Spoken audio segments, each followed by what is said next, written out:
Hello everybody, welcome to another stream. Give me a little while here. Looks like my setup is a little messed up. Looks like I fixed it though. Should be good.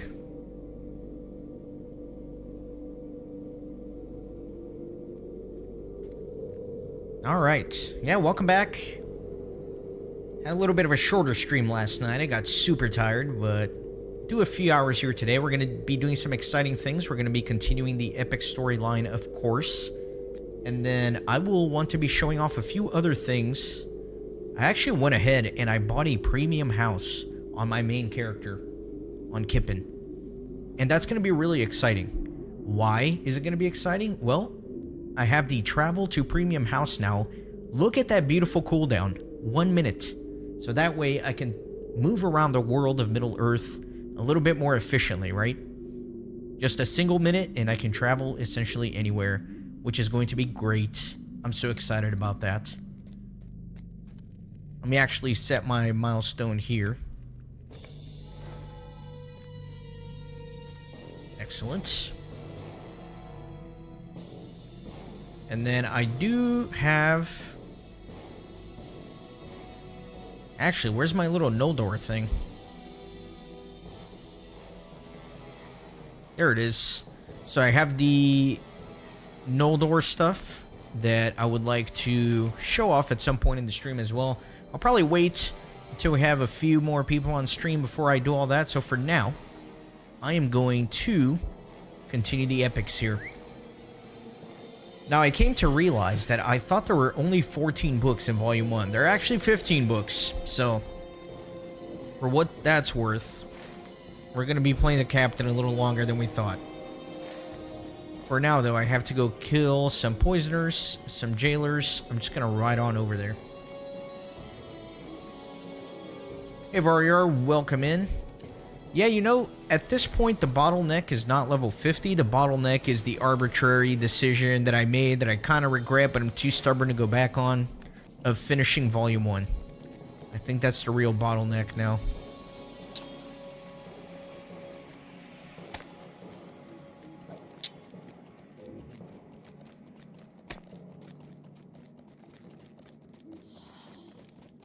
Am I gonna regret, like, aggroing all of this? I think I might. Yeah, my pony's about to die, and then I might be in a bit of trouble.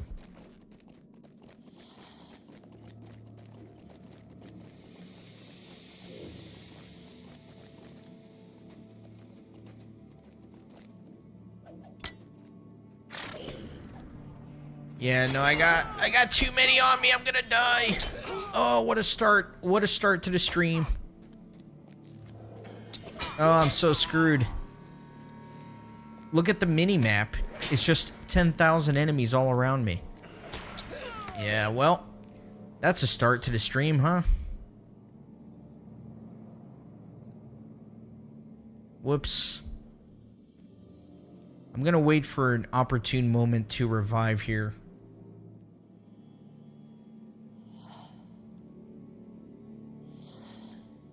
Yeah, that really sucks. I literally am going to have to fight my way up there, like, enemy by enemy. Because look how dense it is. That's pretty crazy.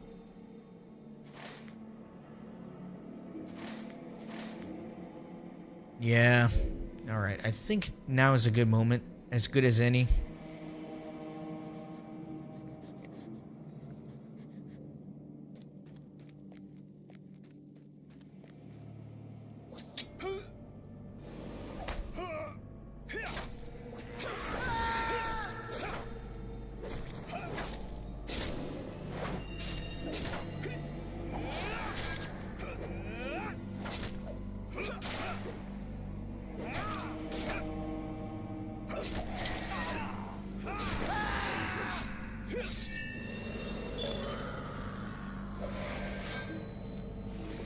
I can skip a couple of session play quests for book 15.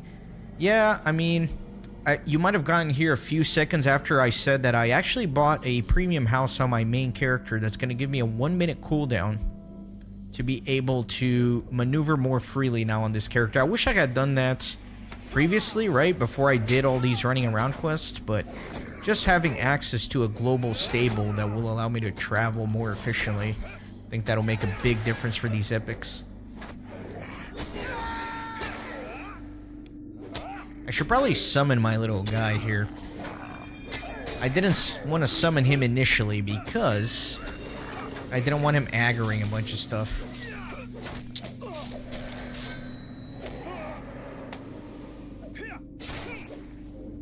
Yeah, I got one of the Rivendell houses, J.R.R. I do want to show it off at some point in this stream. I'm just waiting for a few more people to join in before we do that. And also, I don't want to teleport to my premium house when I'm like so deep in this spot here.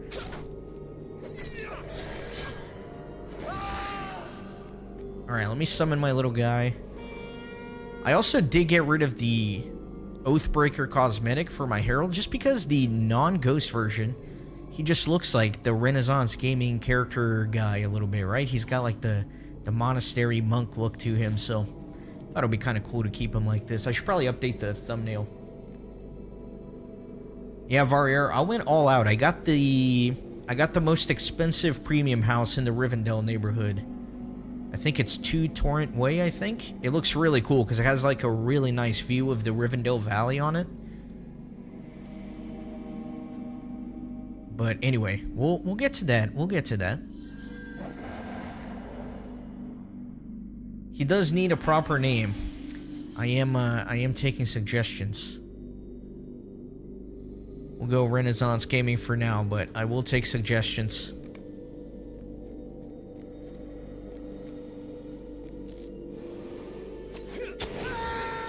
Dang it, man. I always underestimate the aggro range of that shouting skill.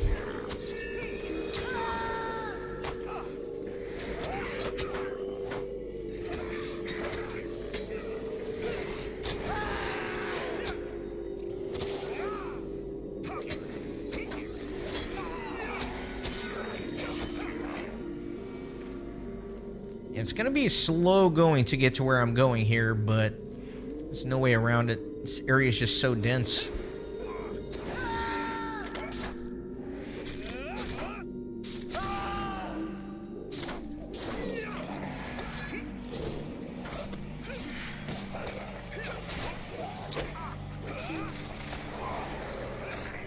Tollers was Tolkien's nickname in real life? I had no idea.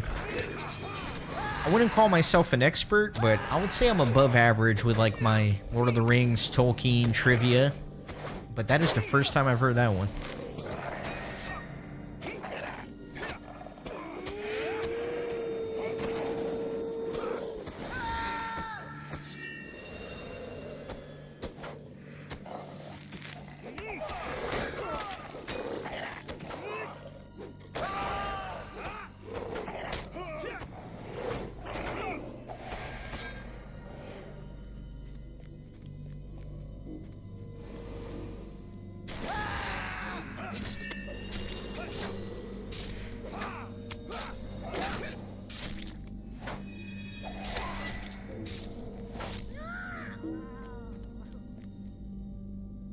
Alright, where am I going? I'm going down that ways where I need to be killing whatever it is I need to kill. Tarcrypt poisoners and jailers. Ah, dang it. I didn't think that through. I forgot he wasn't just gonna like jump to follow me.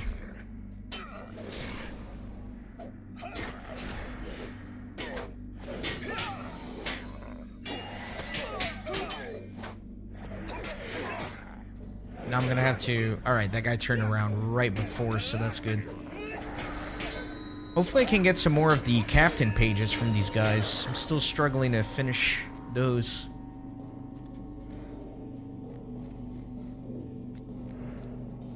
Alright, there's a jailer.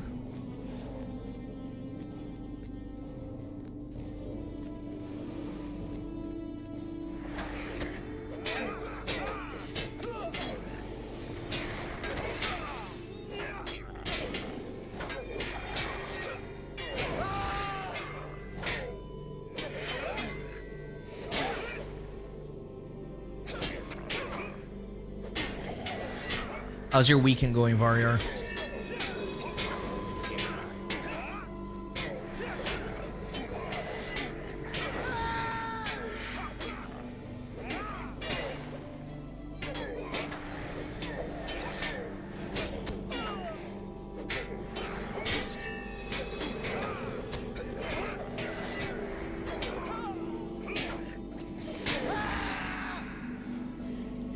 Alright, I only need 2 of those and then 4 poisoners. Couple of poisoners there.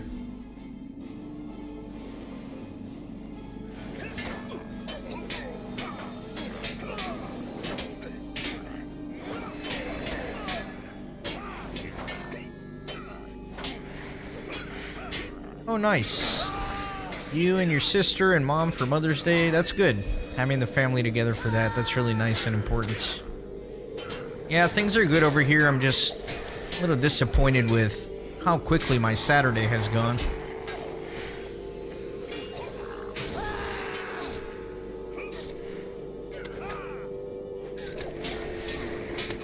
Oh, the double corruption. I hate that. It's the cooldown on my corruption is so long. Well, not like so long. It's what? Like 30 seconds or something?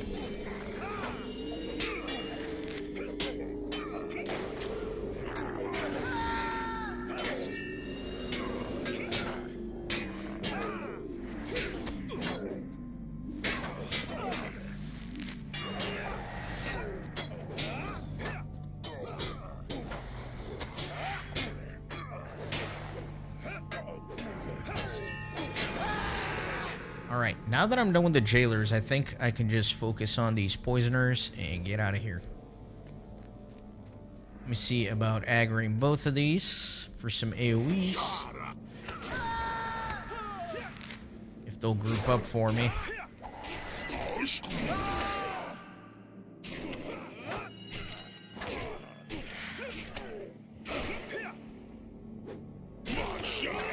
Wow, I was way too late with my interrupt.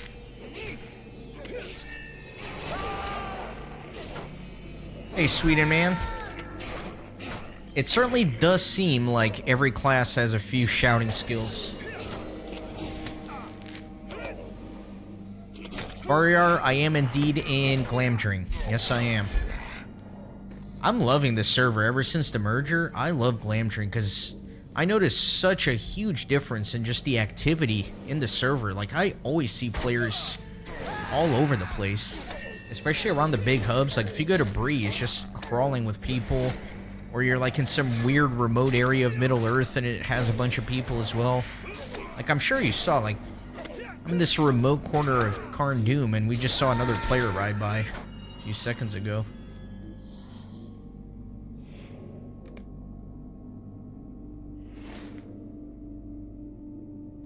Oh, so I have to go, like, to the top of the gate here.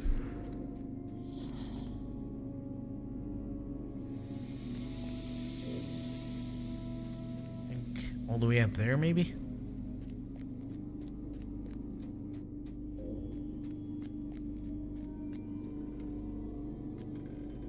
I don't think I'm gonna be able to avoid the fight here. Let's see. Oh, I avoided it. Nice.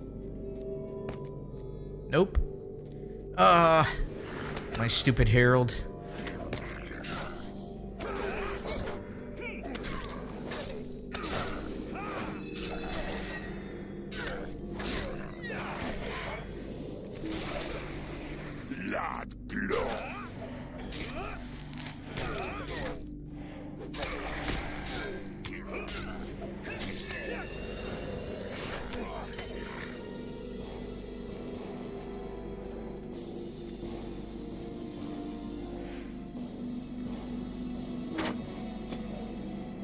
Looks like I actually came the wrong way. Looks like that is...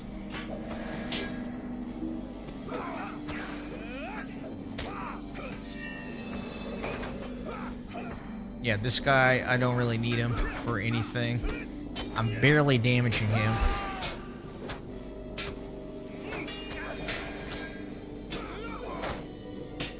But now I'm committed to the fight.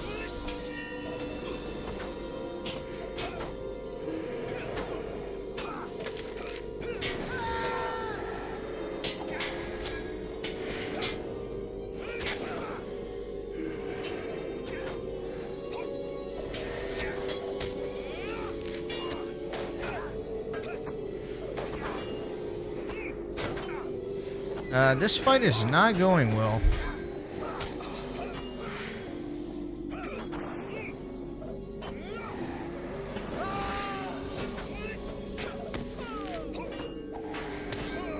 Alright, my HP is slowly recovering. Definitely regret getting into this fight. I don't know why I just assumed I had to kill this guy.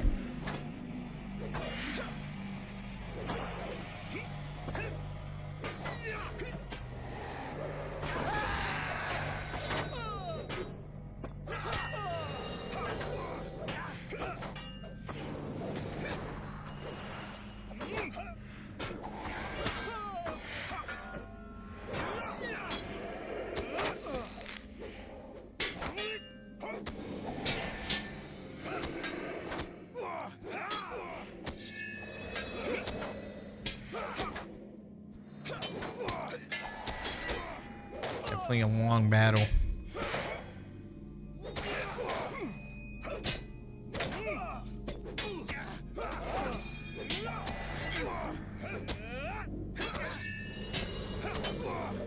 Hello, Pradius. Welcome.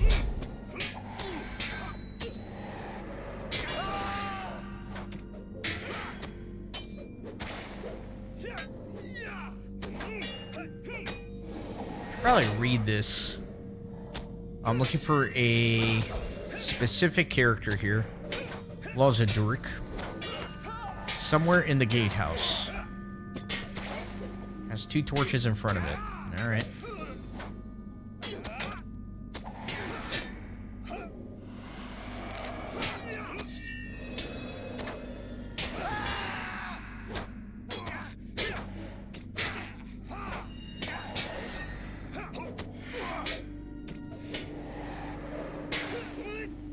Wow, what a painful fight, man. What did this take, like 20 minutes to kill this guy?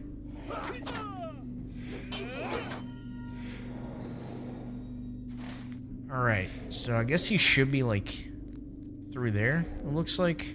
It's kind of annoying because now I have to fight my way over there. Let me see if I can sneak past these two. Nice. I'll just fight this guy. It's fine.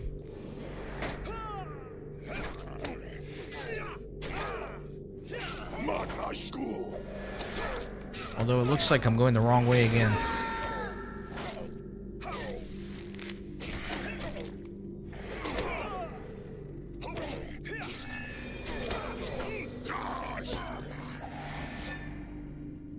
Oh, I can use my elf stone here. Excellent. Yeah, J.R.R. I was doing that on one of my other characters recently because I wanted to do metalsmithing on this alt, right? So I went and I harvested all of the ore. And I remember Giant's Valley was just rich.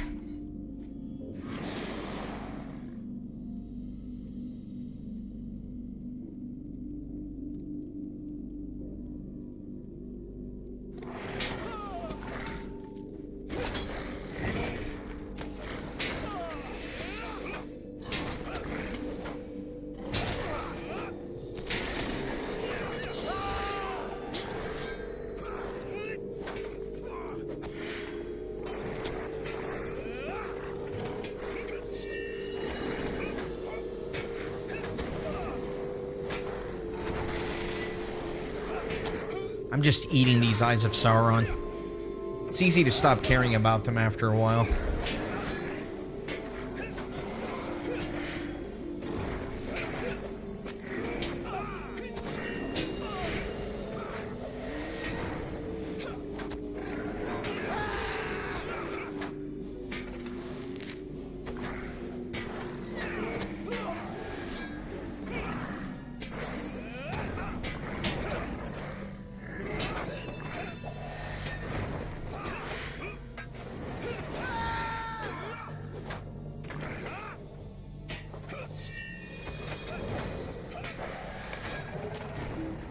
Okay, question is, do I burn my cooldown or do I just try to ride over there?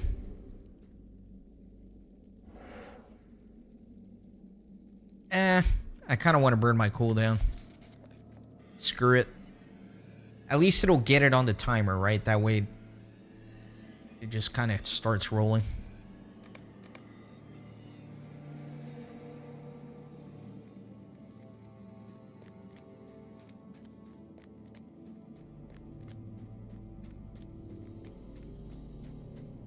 Greetings. Would you do something for me? What do you need? Ain, the questioner left behind at Barad-Tir'on, reveals that Laerdon had been moved from Anuminas and taken to Samath Baur in Angmar. Time is running short for the Elf Lord.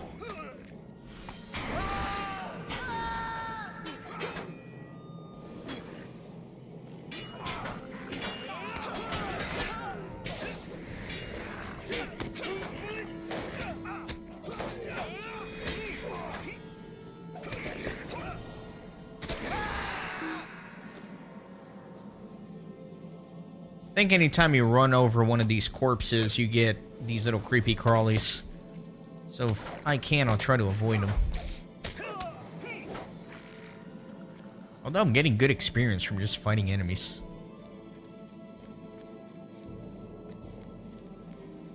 I think, though, once I hit level 50, I will probably put on a Stone of the Tortoise to finish Volume 1.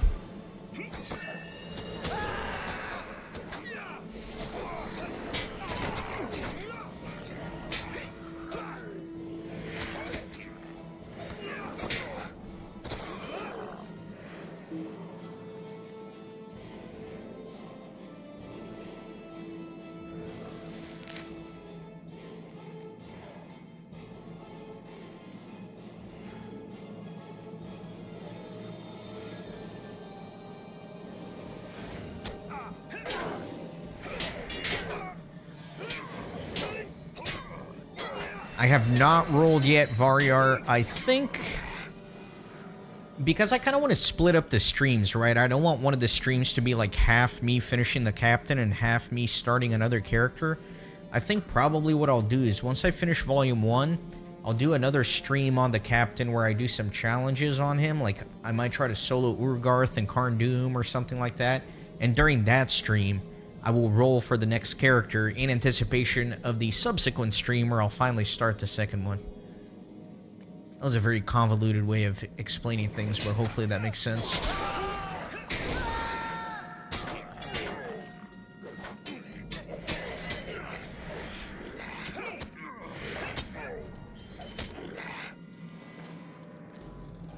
I wish I could say I'll finish book 15 tonight, but that seems very unlikely.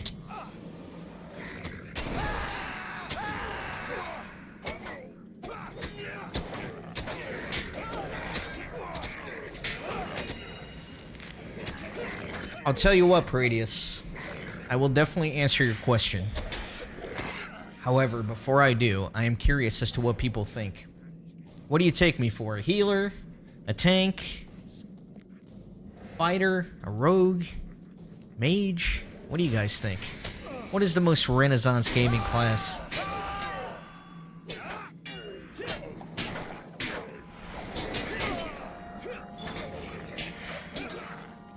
Hooray, another captain page found. Fighter, cleric, those are good, those are good.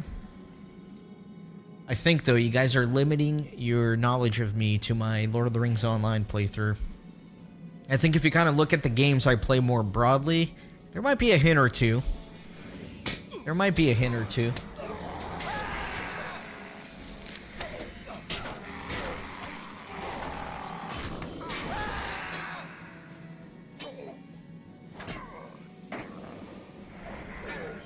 Hey Freyberg, welcome in. Glad to see you on stream as always. Yeah, I guess everybody had a good guess. I think those are all very fair. However, the true answer is, I would have to say rogue. Like anything that's sneaky, stealthy, uses daggers, burst damage, that kind of stuff. In fact, right before I started my Warden, right before I started the playthrough, I was going through Lord of the Rings Online as a burglar, and I was having so much fun. And then I just decided, like, I need to start a new character and record the series. But anyway, That's the answer. I would have to say, like, yeah, a rogue type character.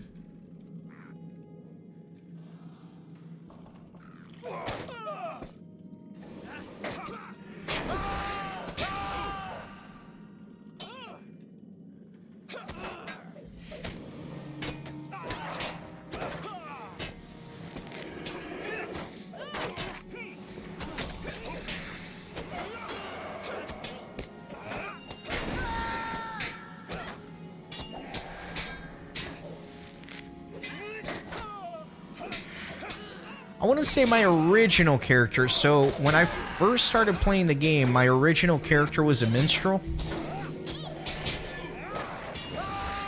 Kind of funny story as to how I picked the minstrel. When I first started playing the game in beta, when the game was in closed beta, you could get characters up to level 15 and no more.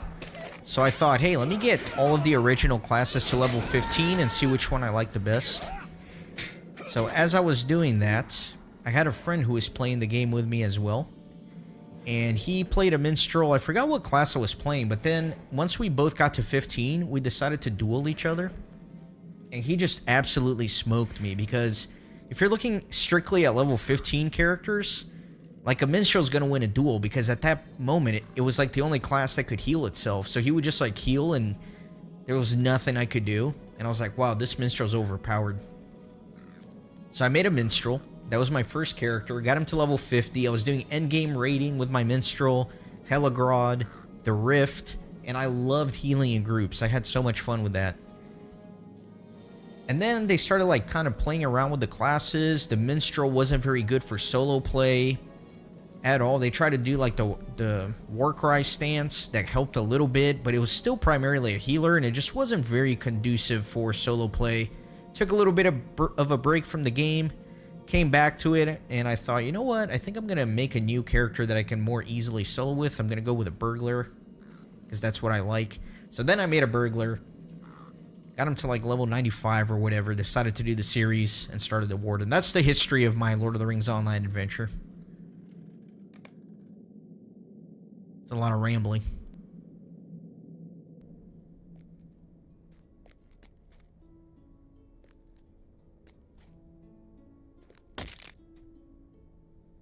A strange fate brings you hither.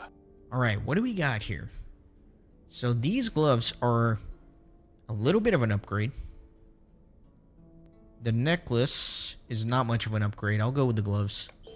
A strange fate brings you hither.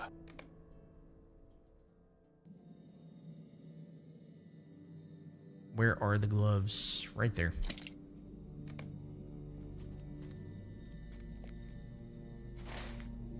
But yeah, I remember very clearly me dueling my friend. We were in Arquette. Man, I don't know how I remember this. Because it was, what, like 19 years ago or something? 20 years ago? We were in Arquette, and I just got totally smoked. And he started toying with me. He would, like, let me damage him to the point where he was, like, almost dead. And then he would just start healing all the way to full.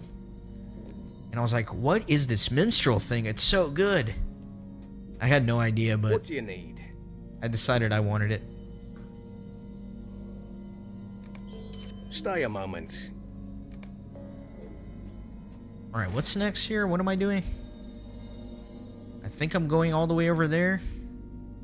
How do I get there?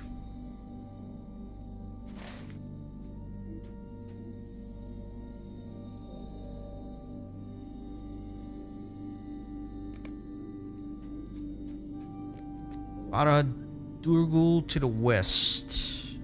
Oh, it says it's to the west. Oh, it's the purple region. Okay. So, alright. Need to go south. Hey, Fabletowns. Welcome in. Appreciate you joining on this, at least where I'm at, very beautiful Saturday.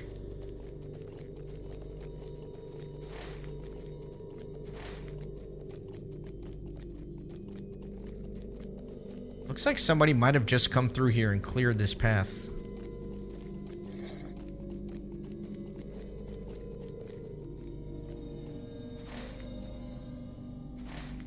Need to keep going south still.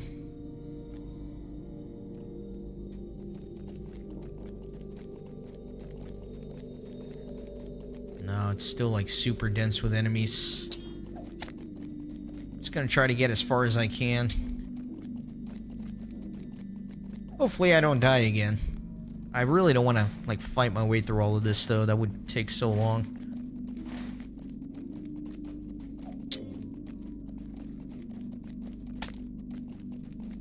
I'm gonna regret everything, aren't I? I'm gonna regret everything. Oh no, I'm gonna regret everything again.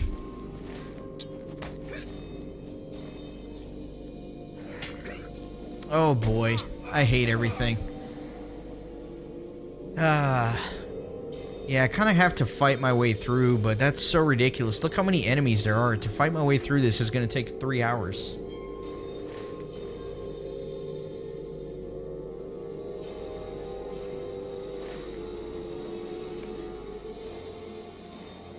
Oh well, we do what we must.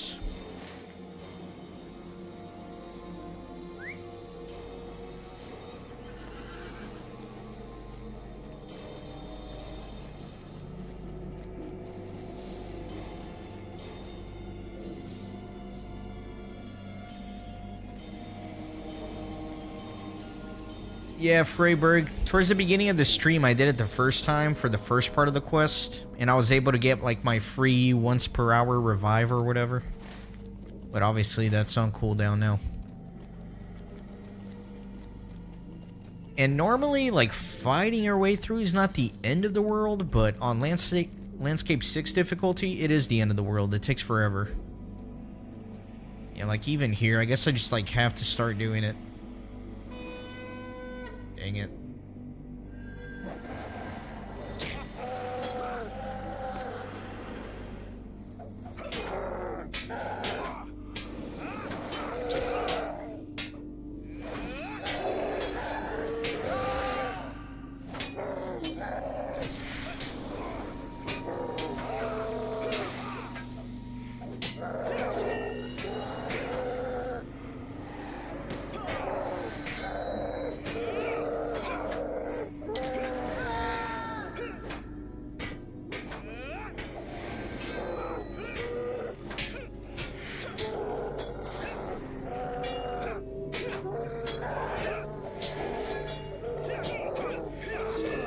With this landscape difficulty, it's almost like as I'm fighting my way through this super dense area, it's like I'll kill one enemy and everything around me is probably already like ready to respawn.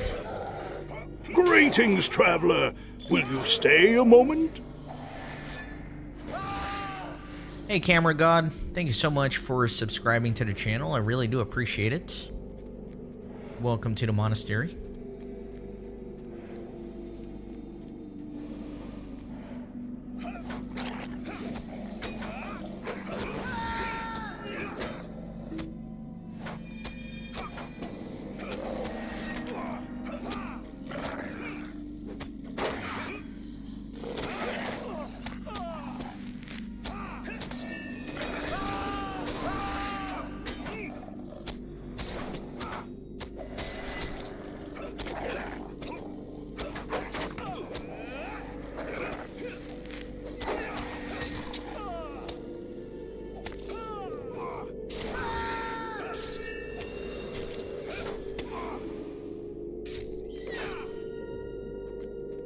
Another captain page for the book.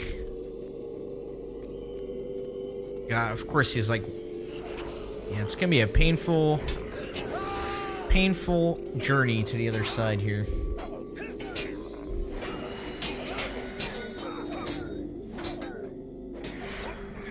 About to level up, though. It's gonna make my life a little easier.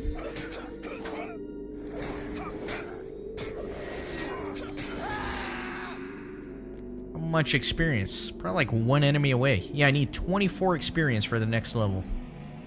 One more enemy.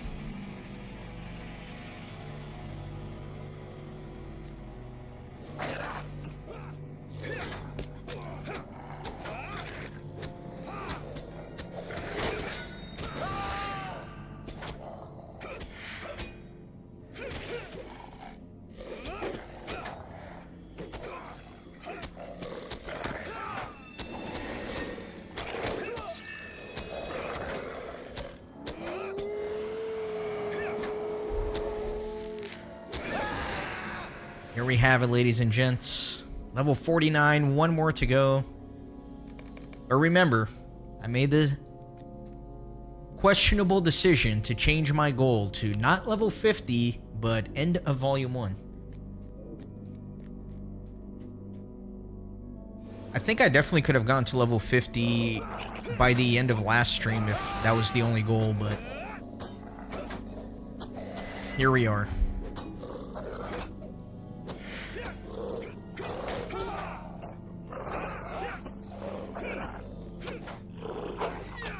At least this is a little bit more enjoyable today. Last night, the stream, I don't think many of you were here for it. I know you were, Pradius, but it was a very slow-paced stream. Not only because my brain was operating at like 10% capacity because I was exhausted, but also because I was literally just running from point A to point B the whole time for the quests. There wasn't much combat involved.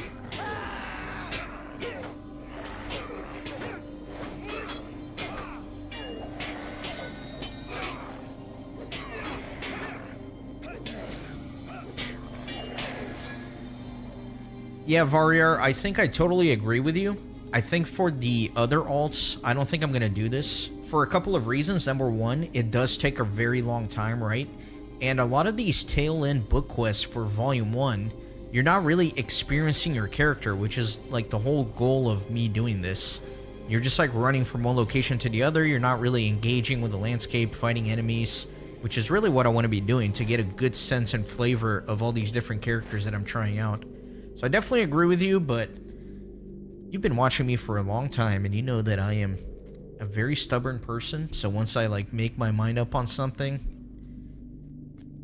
I have to do it. So at least for this captain, I am going to finish Volume 1, but I probably will not do it for the other alts.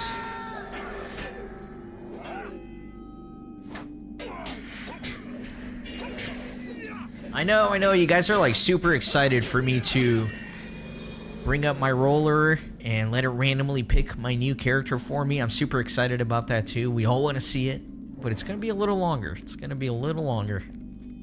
You know what? Let me just grab these two.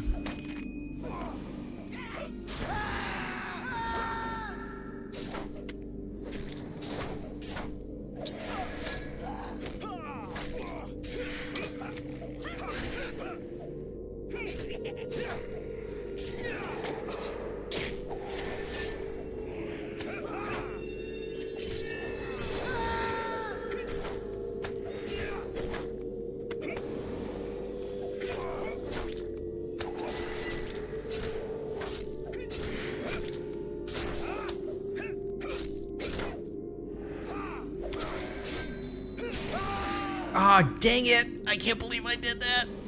Oh, I'm so annoyed at myself.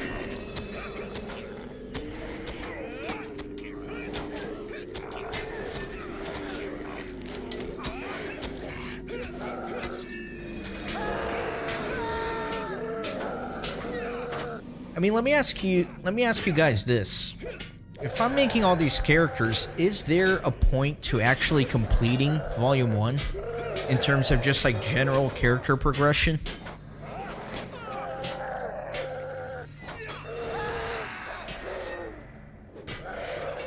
Because nowadays, like, the epic quest and the volumes are kind of independent of each other, right? It's not like they like feed into each other. I'm just thinking, like, for posterity, if I ever do want to revisit some of these alts and just continue leveling them up, is it worth having them have completed the epic, or is that just kind of like a little cherry on top or something? Alright, let me plan this a little bit. Alright, fine, we'll just go here.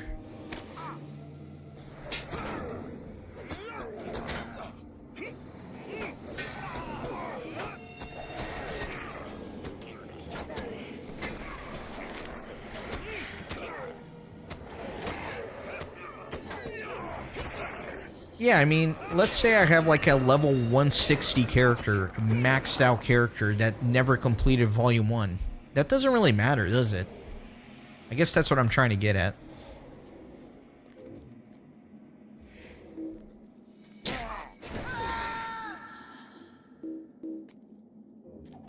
Man, what is...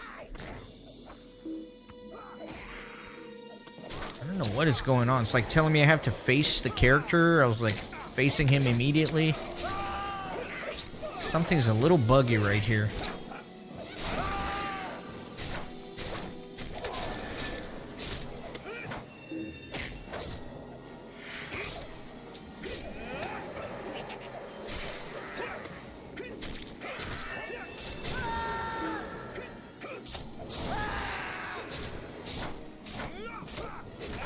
That warg's gonna sneak up on me, whatever, it's fine. There's no avoiding it at this point.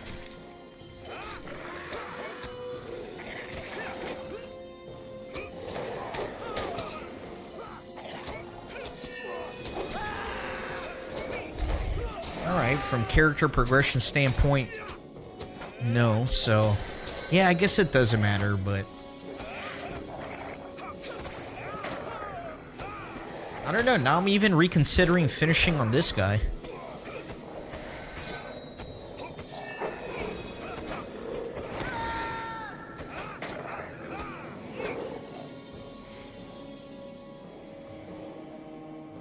Hey Blue Vegas, welcome. Level 15, you're making progress. You got your horse, that's huge progress. Alright, so I need to like go up a little, or... Where does this road branch off? I think up that way. Let me go this way. Like this little guy.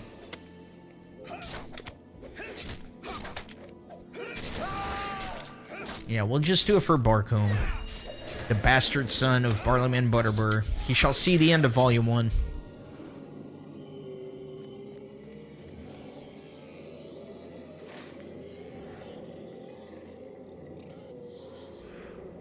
I don't know. Where is this little path that goes west? I don't want to, like, go over there, find out it's a dead end, and I can't turn west. It looks like there is a road that goes west, though, so I think it's okay to go this way for now. Let me grab these two.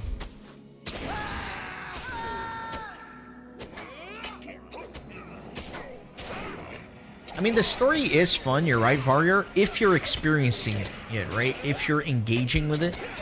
But as I'm sure you've seen with this alt, I'm not reading anything, I'm not experiencing the story, I'm literally just trying to breeze through it. Which, when you put it like that, it's not like, wow, look at this really engaging story element. Can you believe Amarthiel? Can you believe what happened to Laerdon and his daughter? It's more like, can you believe that I have to run all the way to freaking Withertop?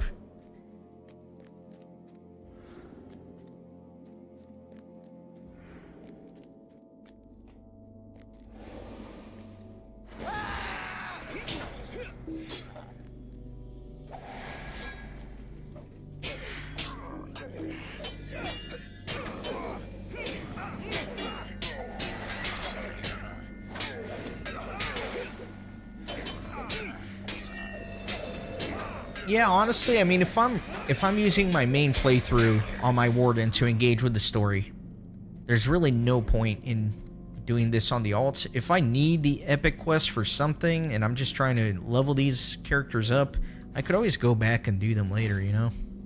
So, anyway, I appreciate you guys, like, brainstorming what to do with these alts with me. Alright. Surely this is the correct way. I hope.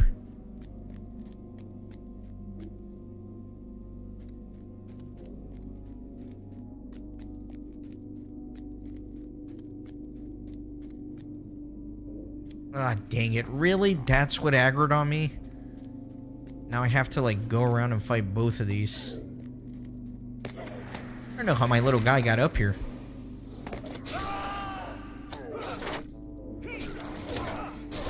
I will say, I did think about doing another series of Lord of the Rings Online where I just do the epic quests. Literally just the epics. I edit out everything else, and I try to present it in a much more cinematic fashion.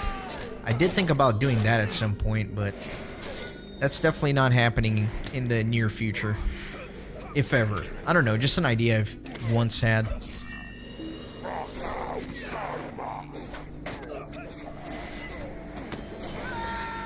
I always liked the idea of experiencing the game through other classes, right? Like I've not done before, so I figured one way I could do that is doing that epic idea that I just mentioned. But since I'm doing it another way, right? I thought, hey, why not just stream these? That would be fun.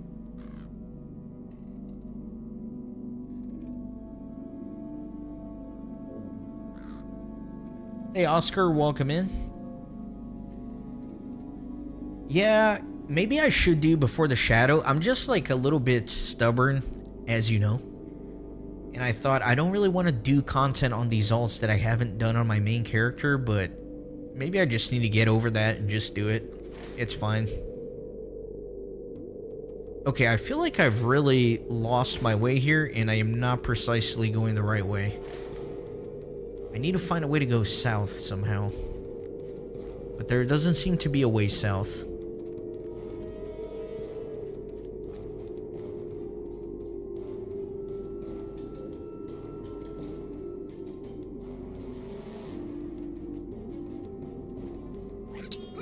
I don't know if I'm the right person to ask that question, Blue Vegas. I am not an alt person.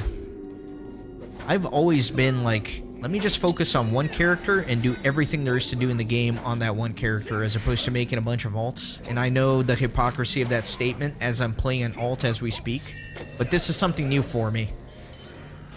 So I don't know if I have a very good answer to your question about like the desire to play alts or whatever.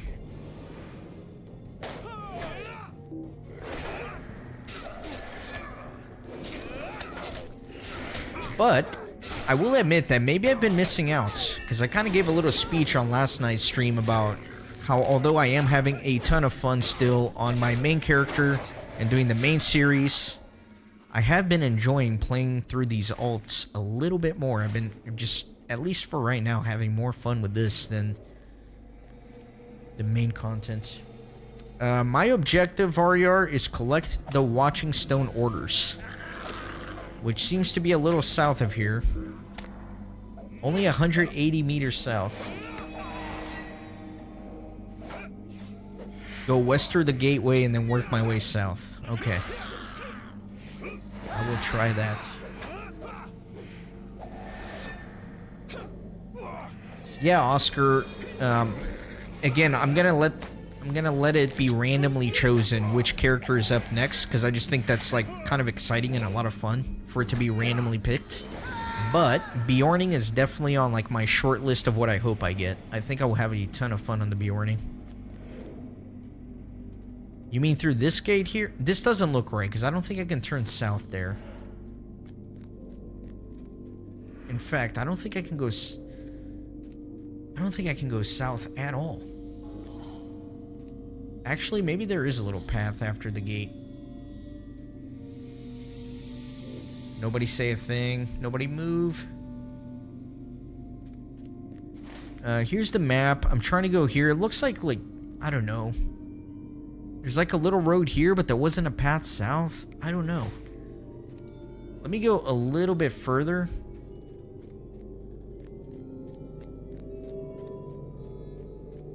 And see if it opens.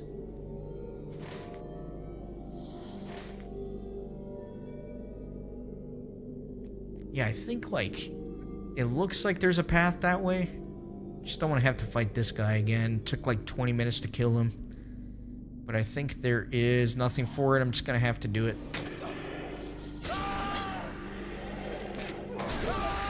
Oh my gosh, how am I like half health already?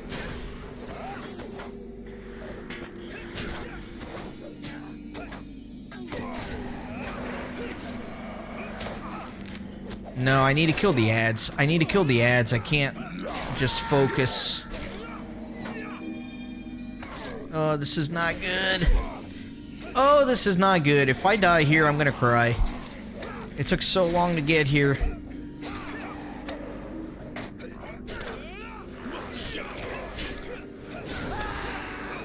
Oh, this is not good.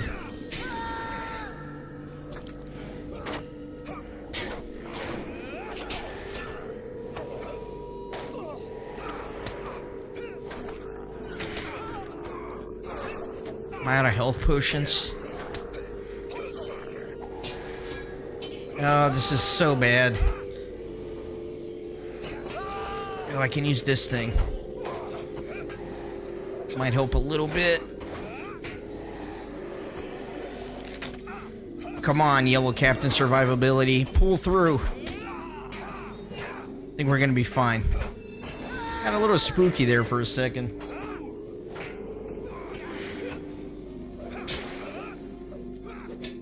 Actually, you know what? Yep, I cannot turn south here. So yeah, I did all that for nothing. Great.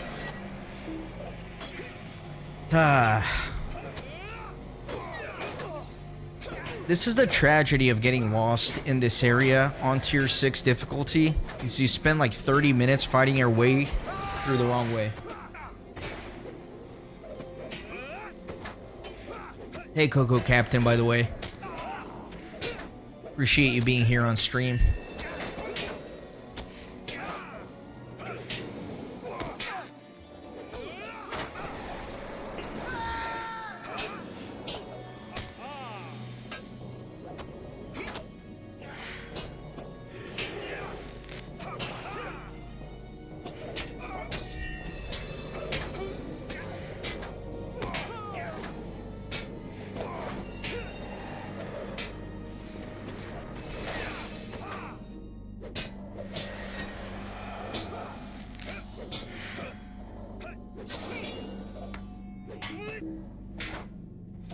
Starts on the courtyard where I fought the troll for the key. That looked like a dead end too, but I will look at that.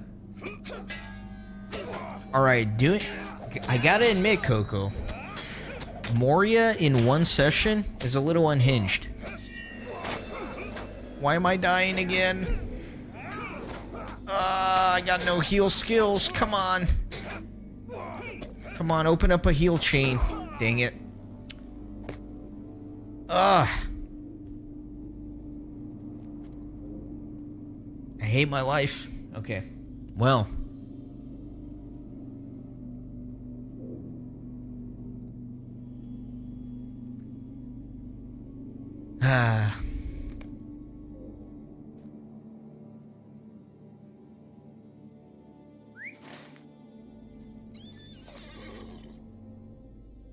I mean, I wish I could zoom in on the map. It almost looks like here at this very corner there's like a road, but there's not though. There's like a cliff.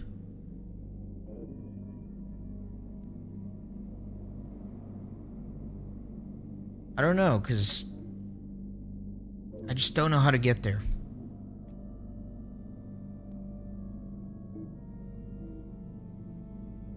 It looks like this area is sealed off by cliffs as well.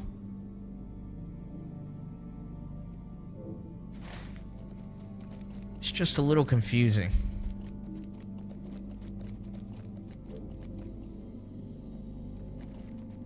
No worries, Varrior. This is part of the fun, you know? This is part of testing out a character. Playing around, seeing how feasible it is on a nightmare landscape difficulty. In a nightmare scenario where you're going through these like super concentrated areas and you're lost.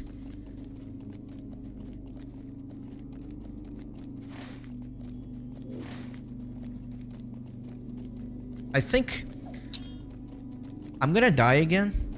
I am gonna die. I'm not doing this to survive. I'm just gonna try to go on my horse and get as far as I can just so I can figure out what path I need to take, because I don't want to like just waste my time fighting to get somewhere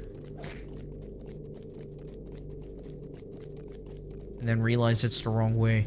So you were saying maybe at the courtyard. I'm gonna die. I'm not even gonna make it that far. Yeah, I'm so screwed. See, you can't turn south here. You can't turn south anywhere. Yeah. I don't know. I don't know. Maybe...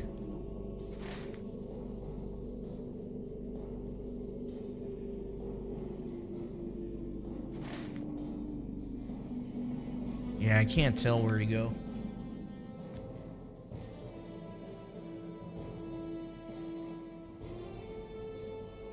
Hey, Casuarius, welcome in. Yeah, scouting run is a good idea. The only problem is I clearly cannot make it very far on a scouting run because I just get destroyed regardless before I can make it very far.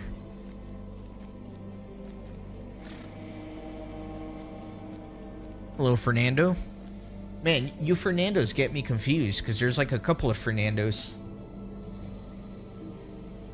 It's up at the gates. Question is, which gate? I passed like 30 gates to get there.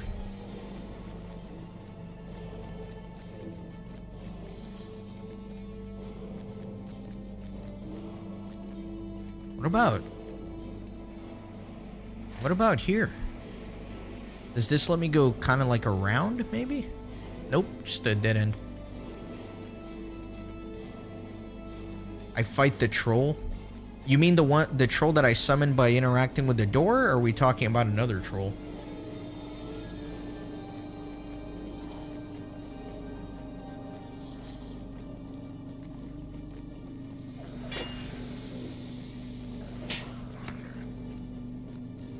I'm picking literally the worst path every time.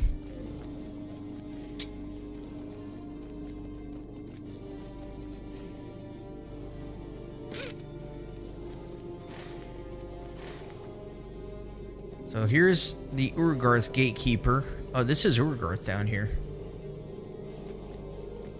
Let me actually refresh my mount here, because he's about to die. So I'll fight this one guy, refresh my mount.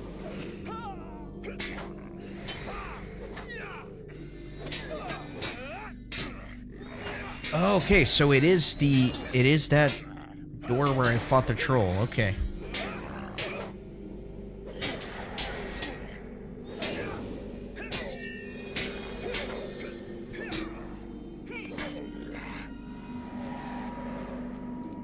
Alright, well now I've like put myself in a situation where I have to run past this freaking troll of doom with a mere 57,000 HP.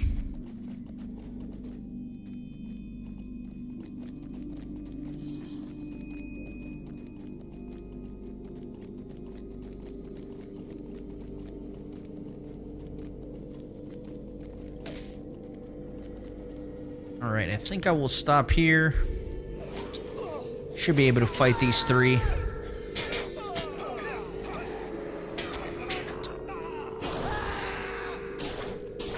Oh, not all of these though. Dang it! Oh my gosh. Yeah, I'm gonna die again. But at least now we kind of know where we're gonna go.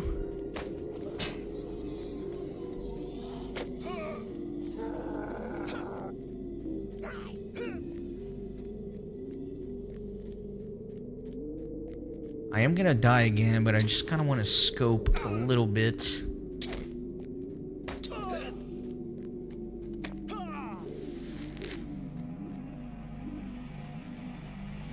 Maybe I can survive? Can I survive? Can I survive? Please? Have mercy on me? Drop the aggro? Drop the aggro, please?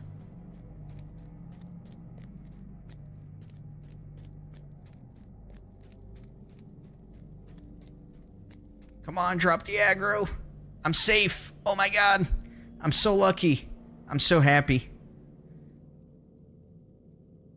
Okay. We'll wait for the health to recuperate here. Do I have any food?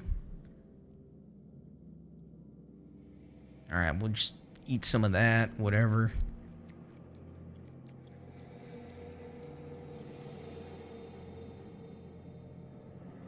Use one of these. Why not? So you're saying that there's a path here, right? Because this is the gate where I fought the troll.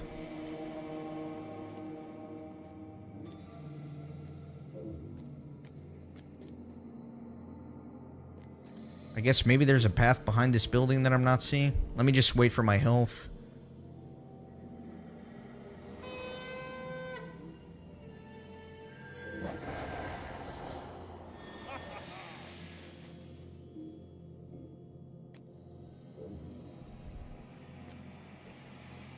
Just go through. Oh, no. Okay, he came through. I thought he was going to go around and aggro everyone.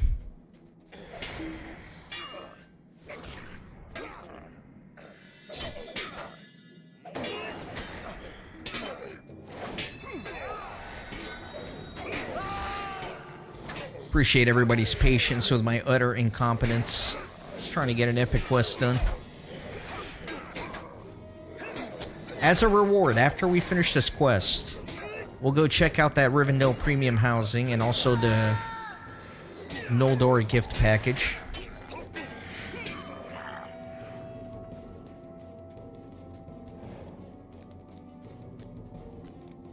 Ah, look at this path. Alright. So it looks like... yeah, maybe through here, and then it'll kind of take me around that way. That's what it looks like. Cool.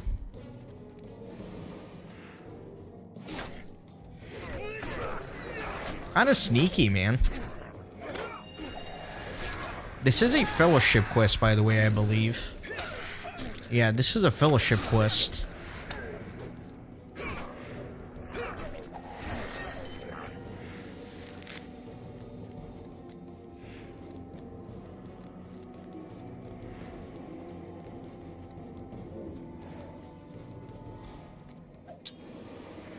Just gonna play safe, you know, one little enemy at a time. I would hate to die again.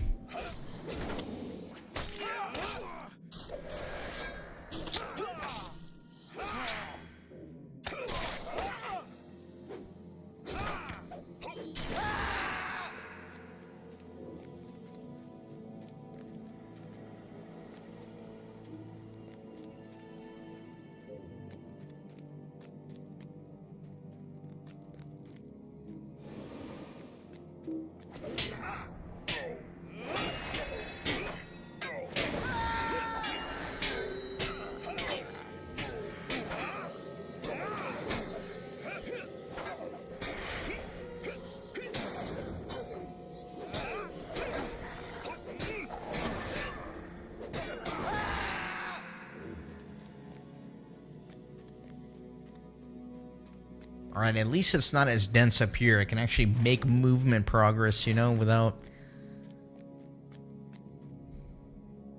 going crazy. Alright, so these guys potentially drop the item that I need. They're only 2,000 HP, so I should be able to take 2 of them on. A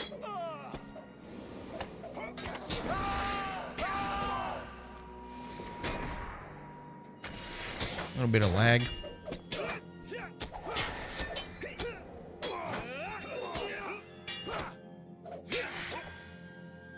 This pather might ruin my day, but we'll see. I'll start stepping back if he gets close to me.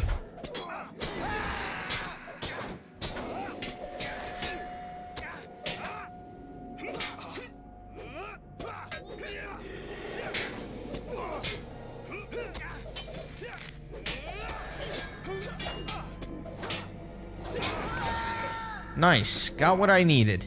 Thank goodness.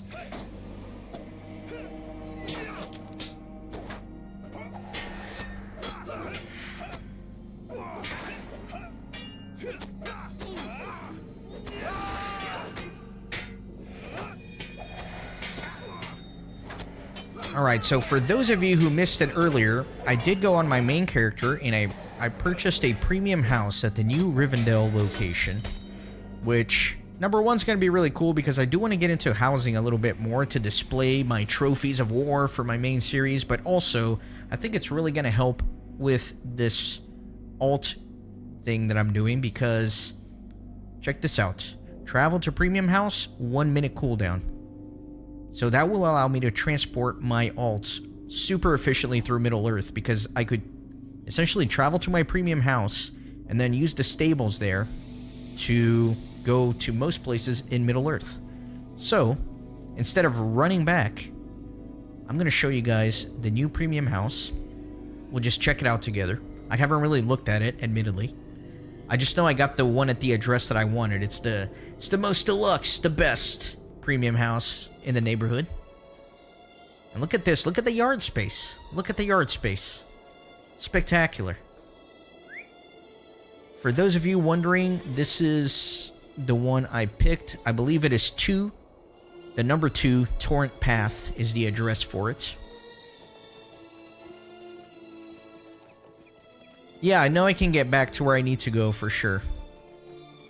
Don't worry, but appreciate you checking. So yeah, pretty cool spot here. But I think the most impressive thing is certainly the view that you get from this premium house. Look at that, the Valley of Rivendell.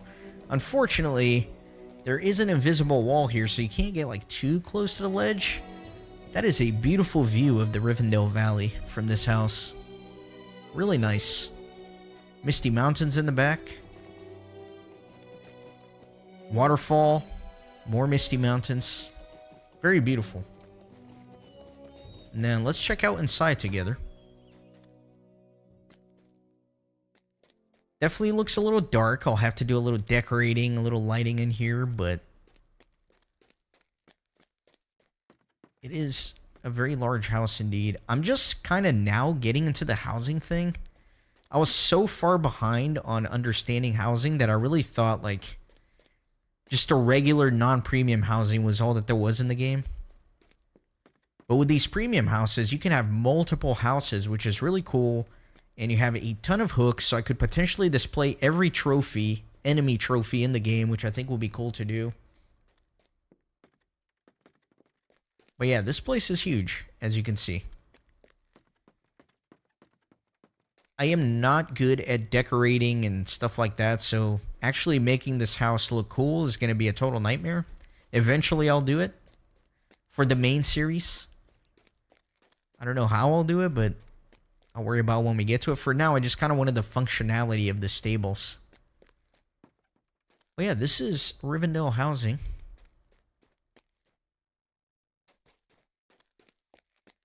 And then you got your housing chest, which I think I have stuff in here. Yeah, I have some junk here that I have for my main house. Very cool. Mostly impressed with the yard, though. And actually, before we go back to the epic quests, let me also just go ahead and show the Noldor gift pack. Let me kind of clear up the stuff here so I know where the items land. Should be in here somewhere. Yeah, the Timeless Patron's Luxuriant Cosmetics Coffer of the Noldor. That is a mouthful. Let's see what's in here.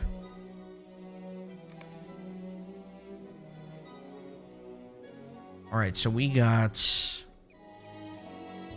Timeless Elf Hawk.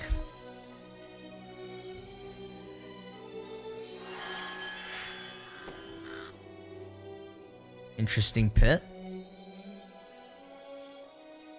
It's actually quite nice looking for sure.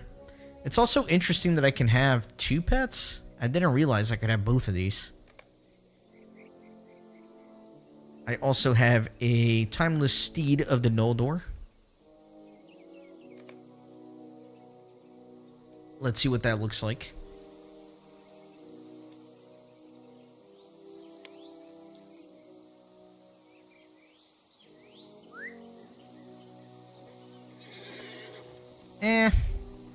Not a huge fan. I've never been a big fan of the horses that are just like overly decorated like this. It's definitely unique, but I kind of prefer the simpler horses.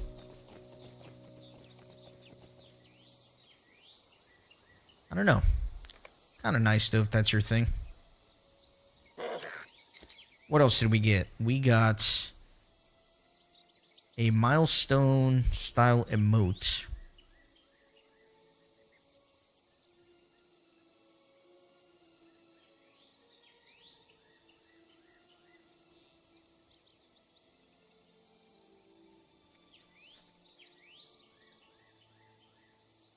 Let's see what it looks like.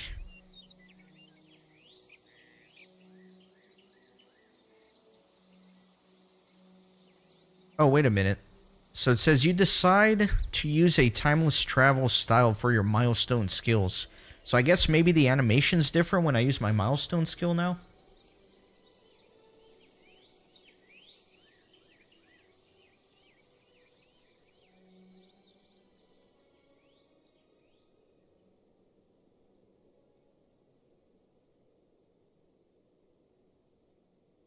Deed. Timeless. It says I'll use an emote for deed completion. So I guess whenever I complete deeds, I do an emote now. I'm not gonna be honest with you guys, not entirely sure how that works. However, I do have now the Timeless Patron's Luxuriant Wardrobe Cosmetics of the Noldor. That is a mouthful.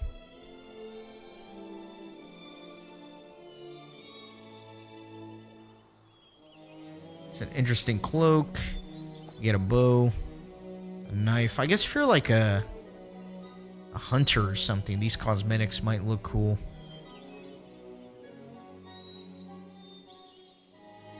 I guess that's what the full set looks like. It is nice. I do like that. It is kind of cool, just not my style. Certainly not for my captain.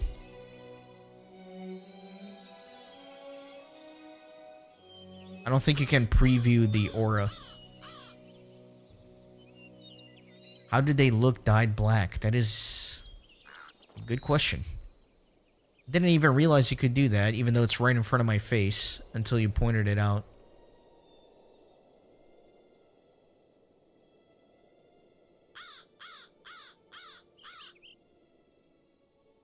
That black is not very black, I gotta say.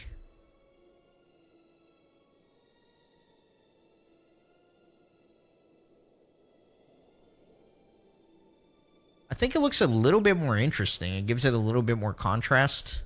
Looks a little more armorish. I do like that a little bit better.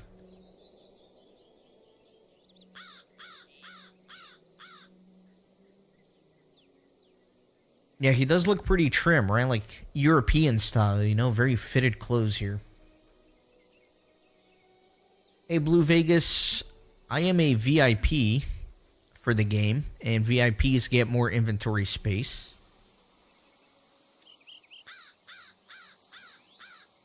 Alright, what else? I think that was it. I think that's all that I got in those packages.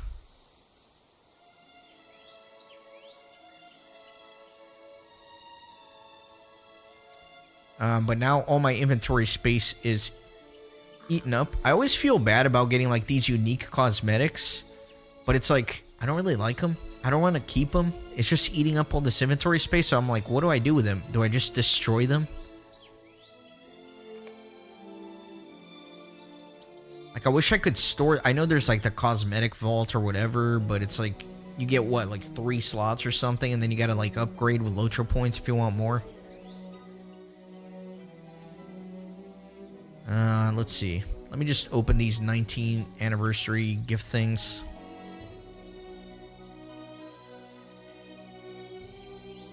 Green Dragon frame. So this frame might be cool. I think I might transfer that over to my main character. I don't know. I should probably stop opening stuff because my inventory is getting a little limited. Hat of Shame. Can't see it because I'm wearing a cloak.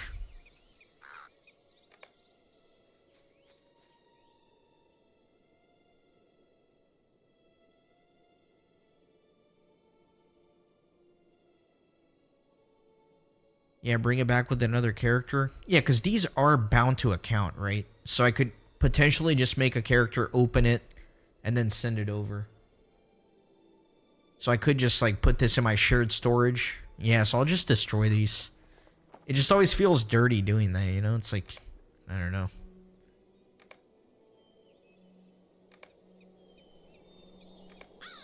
Let me clear up the inventory, though. Better to fact check it first. Too late, my friend. They're gone. I did check, though, because when I put in the codes to unlock these things, I did do it on my main character. So he got the box with like everything, right? So I know my Kippen character has these.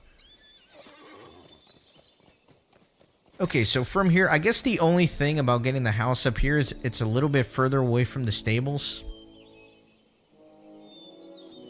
But that's okay. I wanted it because I thought that was like the coolest house in the neighborhood. Still gonna save a lot of time.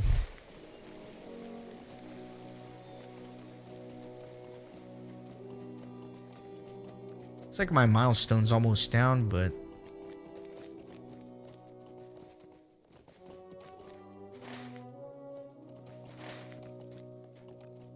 Might as well just take the stables.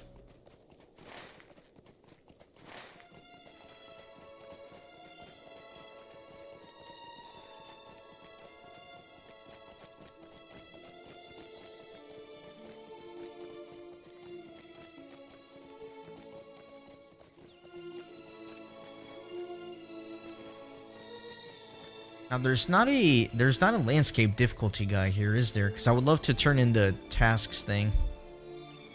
I don't think there is. That's all right.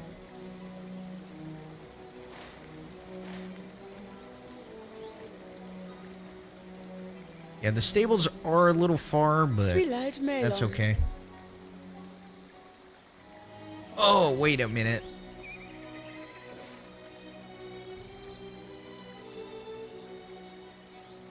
I can't get back to where I was.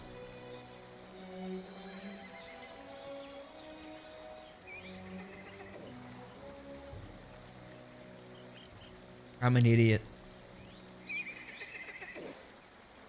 Freyberg was right. Freyberg warned me. He's like, are you sure you can get back there? I can't unless I use my milestone. Thankfully, it's almost out of cooldown. So we should be okay. So for right now, let me just go to Bree, turn in the landscape stuff, and then hopefully by the time we get there, my milestone will be available again.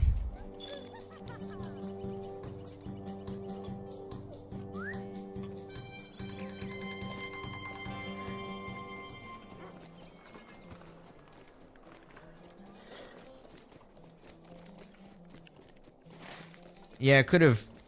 I hate wasting, like, mithril points or whatever, but... Yeah, I did set my milestone, thankfully. And it's just a few more minutes.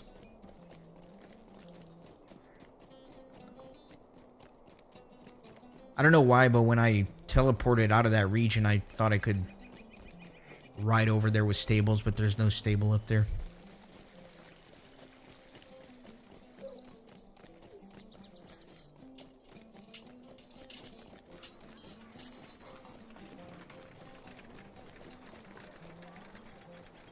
Greetings.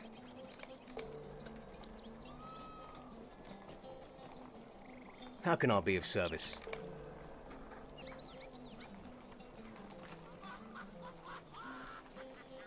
Okay, cool. Isn't there a third quest? And whatever.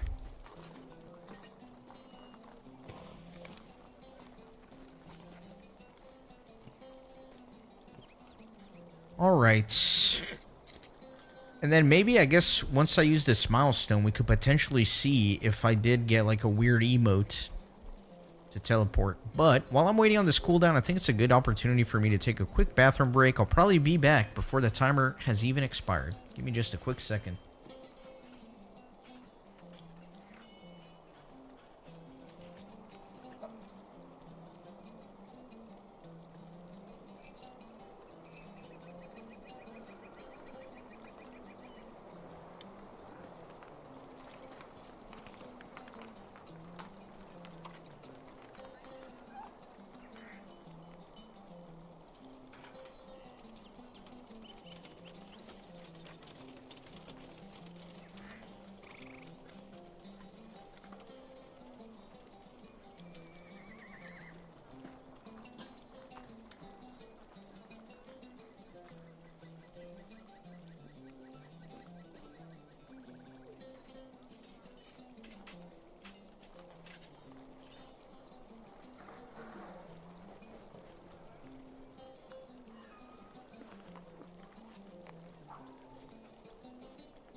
Okay, I'm back.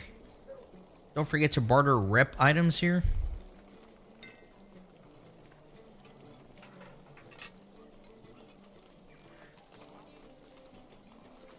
What do you mean? Like these guys? Greetings.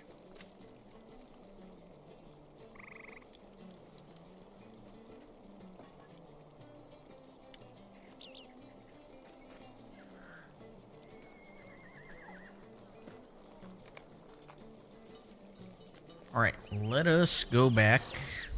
Let's see if my guy does a weird emote. Allegedly, I don't know. Oh yeah, look at this. Very interesting.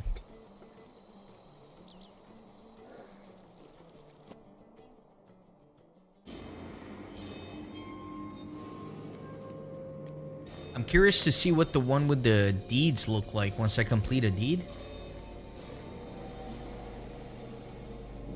Hey Saskatchewan, welcome in. What do you need? Could I speak with you a moment? What can I do for you? Plagued by terrible dreams in the House of Elrond, Laerdon reveals in his sleep that Amarthiel's ring, Narhuil, is being held in the fastness of Barad-dûr-Gûl. Hey Matthew, welcome to the stream. Appreciate you being here. I am on Glamdring server. Yeah, Freyberg, that's the first time I've ever seen a different emote for Milestone, so I was just excited to see it. It's always been the little map reading one for me, so it was just fun to see something different.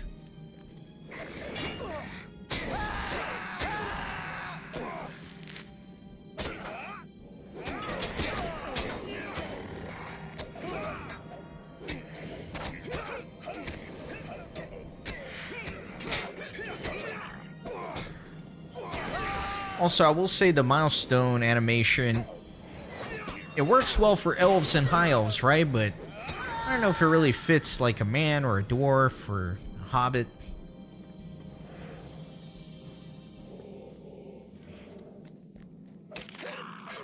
Just aggro everything, because why not?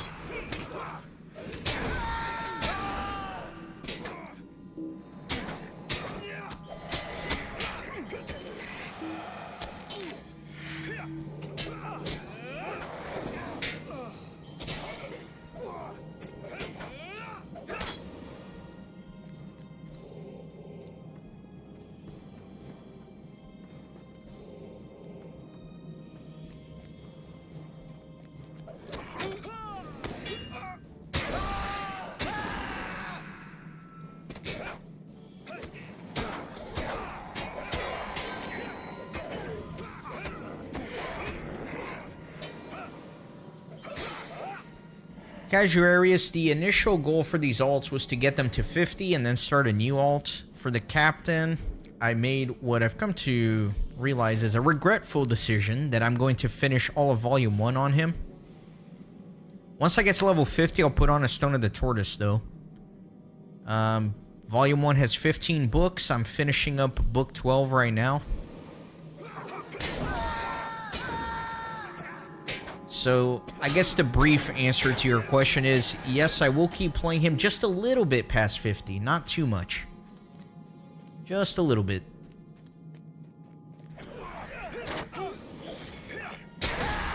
And then maybe in the very distant future, once I've gotten every class to level 50, I may revisit him and maybe do Moria from like 50 to 60 while trying a different line, right? So, I did all of Volume 1 here as a yellow captain. Maybe one day I'll come back and do Volume 2 as maybe a red captain or a blue captain. I don't know.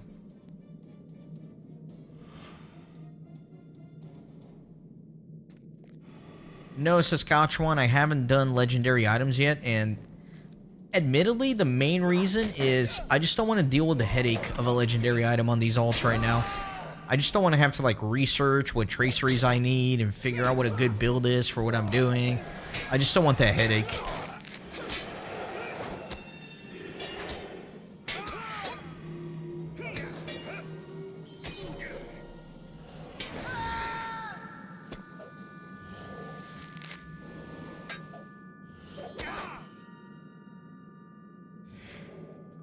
If I play something else after the book quests, you mean in terms of content?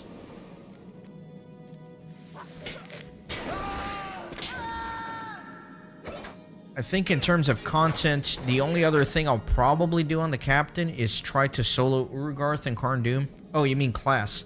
So my class is going to be randomly chosen once I finish the captain. I always show off the little tool I made. Some people haven't seen it, some of them have. So let me just show it real quick. It's going to be randomly picked.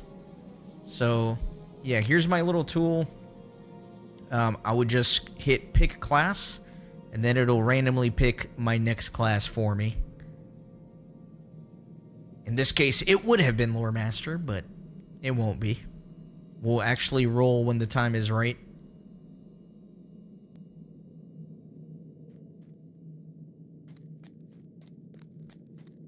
Yeah, I think it's just way more fun to let it randomly pick for me as opposed to me picking what I want to play. Since I want to do all of them eventually, it just makes it more exciting if it's randomly chosen. Get out of the fire, actually.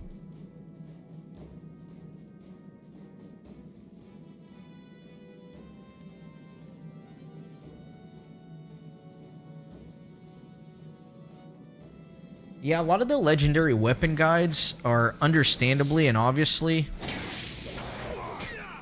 for like level 160, right? So then you kind of have to like adapt to your level, and you have to like reforge every 6th level. It just gets messy. It just requires a lot more research, and I just don't feel like researching. I just want to play the game, you know? That's part of the reason why I thought, let me just get these characters to around level 50, because that's about like as far as you can put off getting legendary weapons.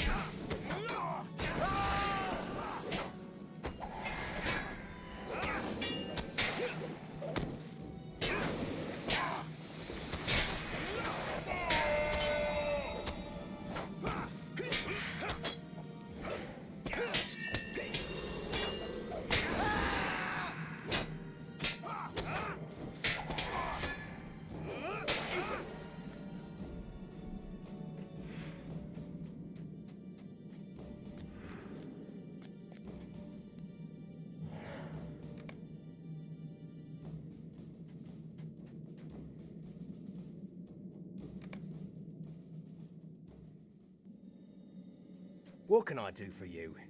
Alright, let's see what we got here. These shoulders. Maybe a mild upgrade? Getting a couple more might, but I drop 4 vitality. I lose some physical mitigation. I actually think what I have is still better. Stay a moment. Oh, I remember Elrond's exquisite cloak. This was like the best cloak in the game at a certain point in time. Right now it doesn't look that great. Maybe it's a little bit of an upgrade.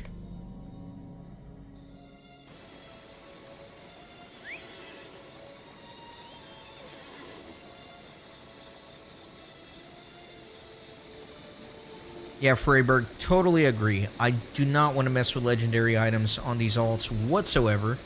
Maybe in the distant future, if I continue doing something else with them, I will. I don't know.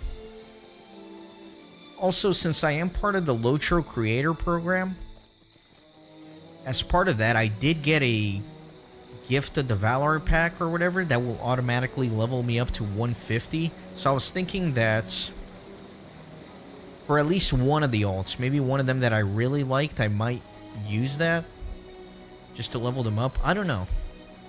There's a lot of potential of what I can do with these alts. I haven't decided yet.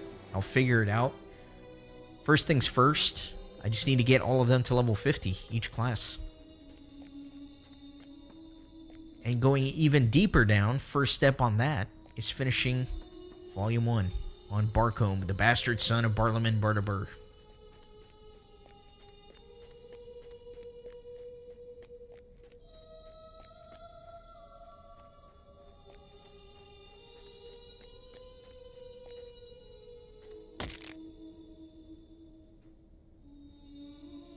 Will you lend me your aid once more? Hope is not in vain. Elrond Half-Elven has called a council together to determine the fate of Narhuil, the Ring of Amarthiel, and to question Laerdon concerning his former capital. Another narrative quest here.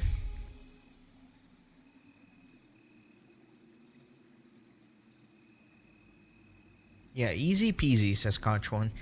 It actually is kind of easy peasy because doing these streams has been such a fun time for me. I'm really enjoying being able to stream with you guys and play these characters. Not only am I having a ton of fun trying out this new class, But it's also really fun for me getting to know some of you.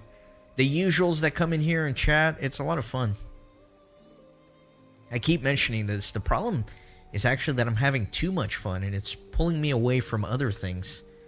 Like actually recording more videos for the main series or finishing my Pokemon playthrough or playing other single player games for my channel.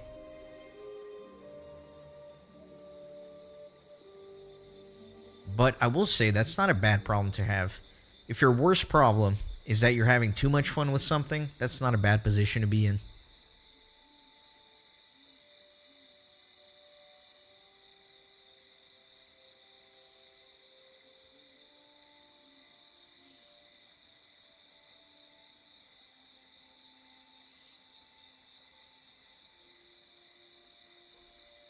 Thanks, Fable. Glad you were able to catch a stream.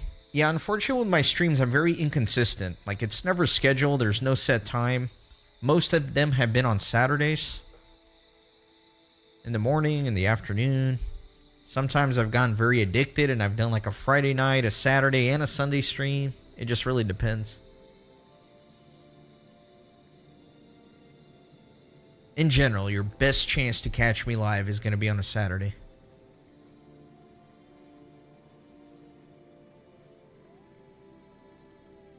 Hey Orion, welcome and congrats. I feel proud of you. I feel like I was part of your journey because you started that here on stream. It started as an idea with you in chat, and then you brought it to reality and made it happen. So congrats on getting the Undying.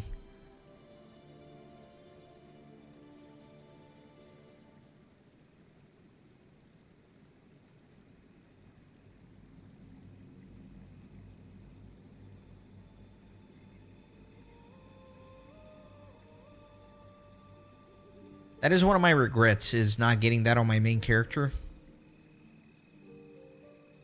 Actually, I don't actually even know if I have that title on my main character or not. I don't know if I made it to level 20 without dying. I can't remember. I might actually have it.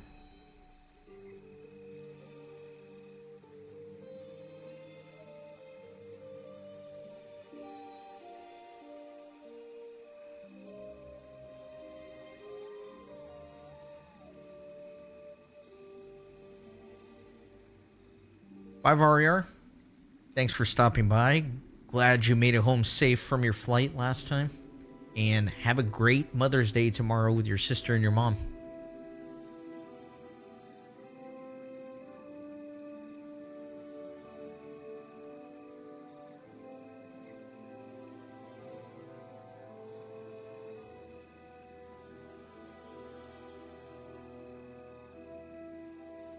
See, that's part of the fun, Orion. The title doesn't taste as sweet if there wasn't danger along the way and a couple of close calls.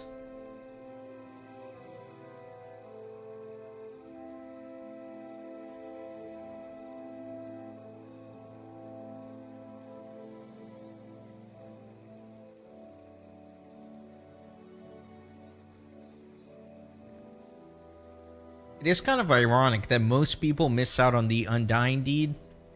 Not because they actually died, but because they probably fell off a cliff somewhere. In fact, I think that's probably what happened in my main character. I probably fell off a cliff.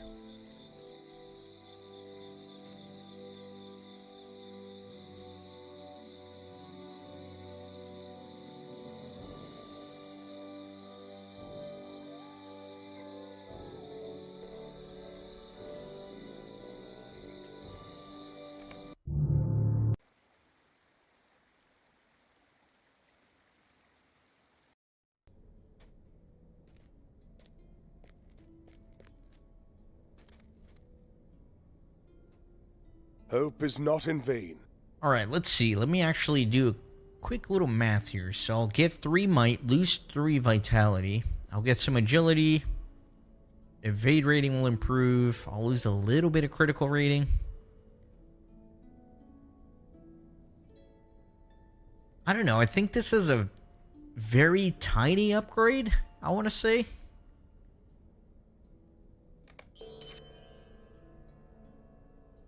Tiny upgrade? Kind of a downgrade on the look, though. Kind of an ugly cloak for this character. Will you lend me your aid once more? Alright, we're done with book 12. Looking into book 13. Let's see, Lairdon. First floor of the last homely house.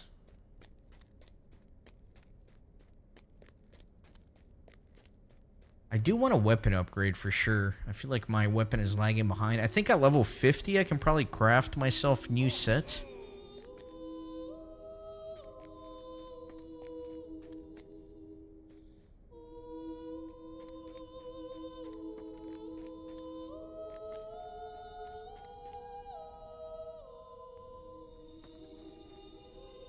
Megovanen, stay a moment. Oh yeah, I've been looking forward to book 13 because it sends me to Forkill. I've been wanting to kind of go back through Forkill. Because I haven't been there since my main series a very, very long time ago.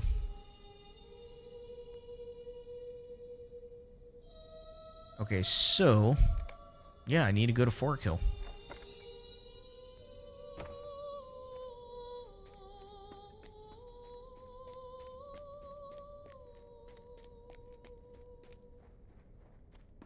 Trying to think about what the best way for me to get there is. Based on what stables I have unlocked. Let's take a look. So, I guess there's really only one way, right? From Evendom. That's literally the only way. So yeah, I can go so I can go from here to Estelden, from Estelden to Tinadir, Osforod, and then just ride.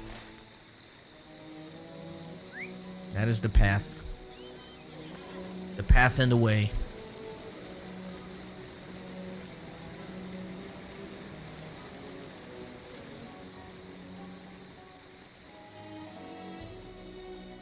Greetings to you.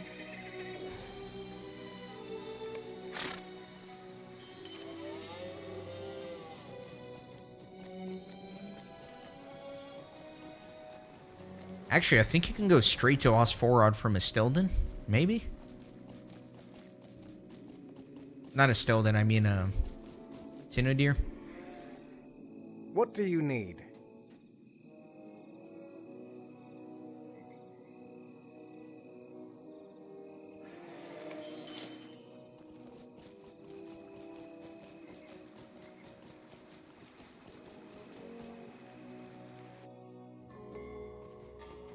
Hey Casillas, welcome to the stream. I did the regular version of the intro quest because I'm stubborn. I haven't done Before the Shadow on my main character yet. So I feel like I shouldn't do it on the alts. I might change my mind on future alts, I don't know. But I have never What can I do for experienced you? Before the Shadow.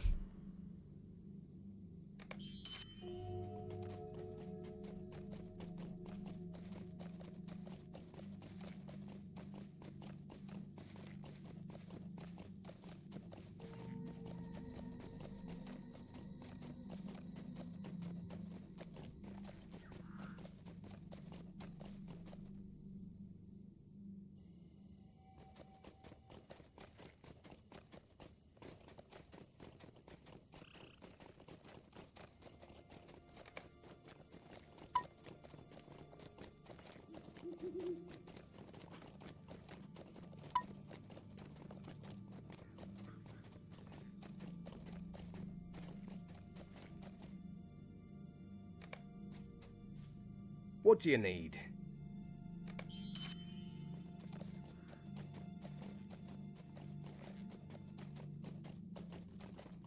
Treasure caches for low levels. That is interesting, because usually those treasure cache deeds are level 90, right?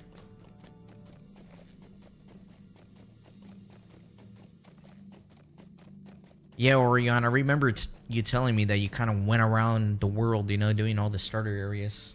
I think that's the way to go for the Undying deed.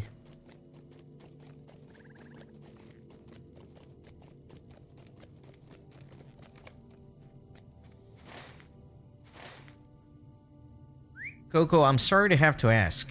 I'm like 95% sure, but I need to be 100% sure. You're the guy with like 50 captains, right? Just want to make sure I'm not mixing you up with someone else.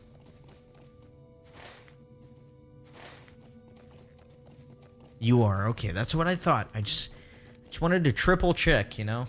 Wanted to ask now, as opposed to, you know, 30 streams from now.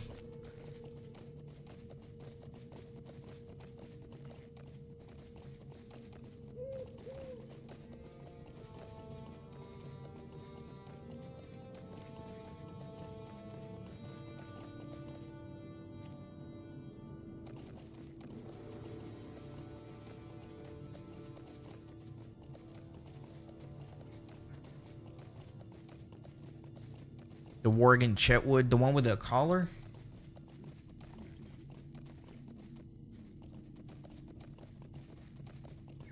Alright, Coco, remind me. Remind me why 50 captains? I remember I asked you the first time and you gave me an answer and I was surprisingly satisfied with the answer. Like what you told me made some degree of sense, but I forgot what it was.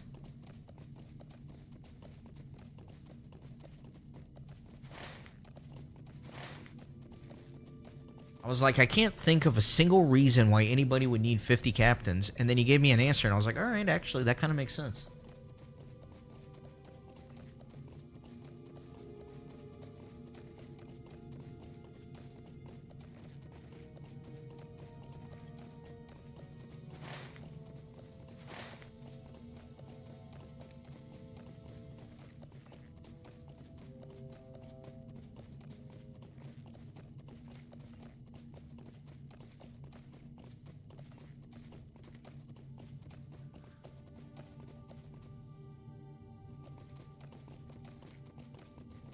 Yeah, see, that's very fair. If you enjoy, like, progressing through the game and replaying the story, but you're just attached to the class, that makes sense. If you want to replay through the story many times, and it's just more fun to do it on a captain than other classes, I guess that makes sense.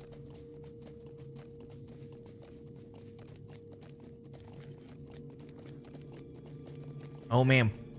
Walking away from the game while going for the Undying Deed, no matter how safe you think the location is, that is very risky.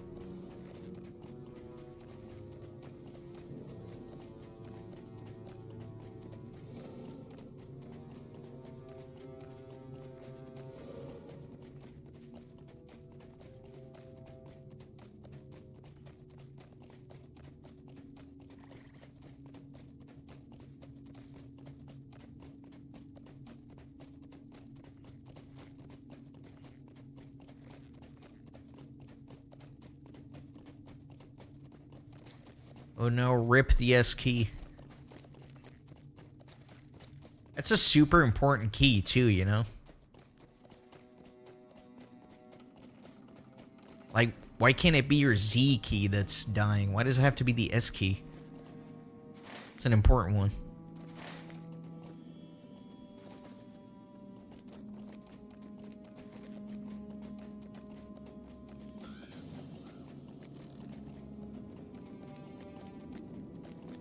Yeah, 4K. Definitely been looking forward to playing here again.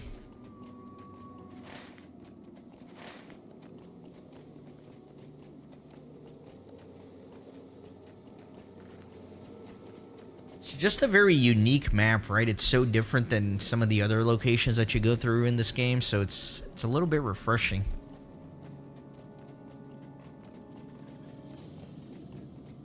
That's a great point, Saskatchewan. Like, you need to go to the bathroom or something, and you think you're safe, you find a cozy little spot to hide in. Little do you know that somebody literally just ran through there and wiped every mob, and you're in the most dangerous area.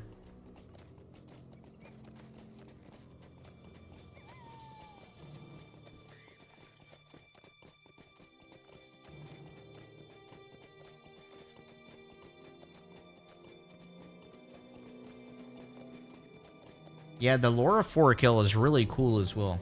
I do agree, Fable.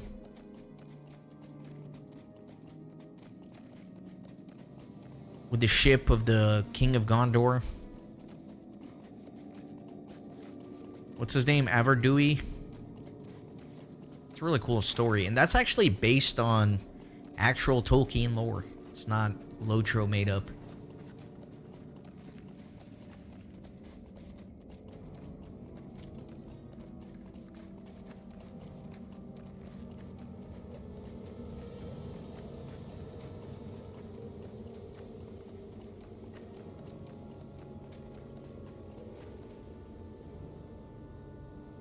Did I ever do Agaroth here? It came out after I quested through this region. I'm going to assume no, because that doesn't ring a bell to me. I'm not really sure what that is.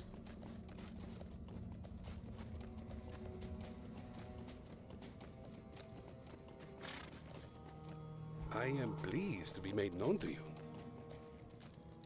I am beset by mystery. Lassie. Where's Lassie? All the way in Surikila. Oh my god, this is going to be a 48-minute ride over there. Brace yourself, guys. Get cozy in the chat. It's going to be a hot second.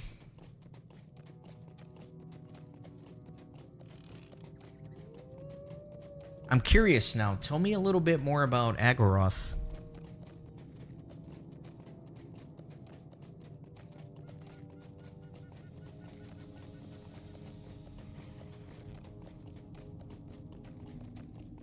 It's a solo dungeon quest chain that pops with Aragorn right after you talk to him regarding Averdui. When did that content come out? Like, what update and what year? Because I guess I probably missed it.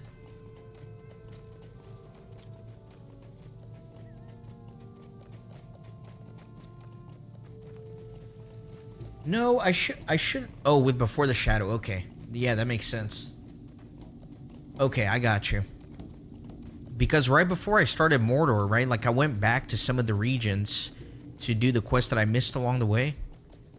So I was like, maybe I should have hit it when I did Forkill. But I guess I probably saw when I was looking at my spreadsheet that those quests are with Before the Shadow, so I probably deferred to do it until later.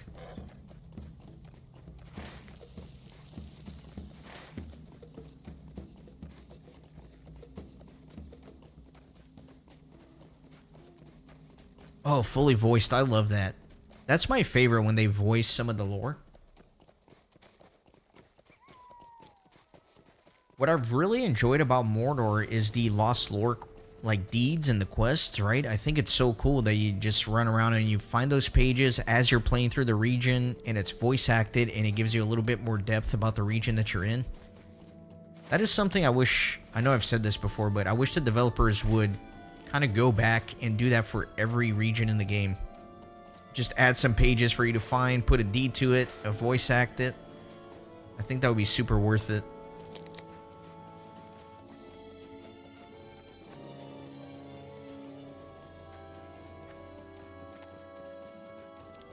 Hey Cam, welcome.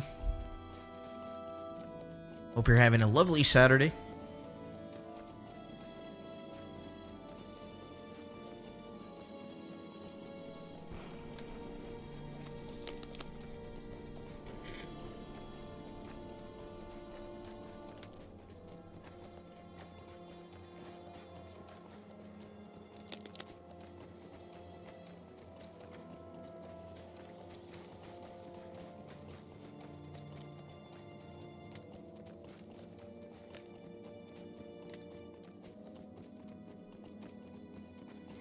Yeah, I'm looking forward to getting that Mordor bookcase to put all those books in. I've been like putting them over my house yard just so I could read them for some of the episodes. Orion, good luck with that Slug Slayer deed in the Shire, my friend. You got fun with that one.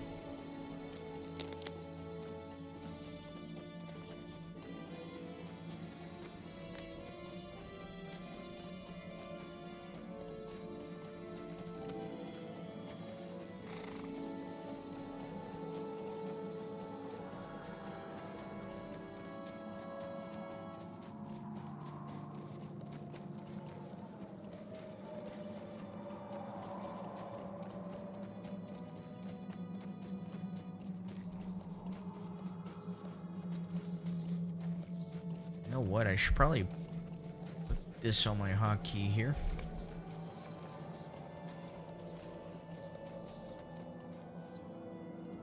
Oh, the dungeons in here where those Grims were. Yeah, I guess that's cool. I'm looking forward to doing that once I hit that content on the main series.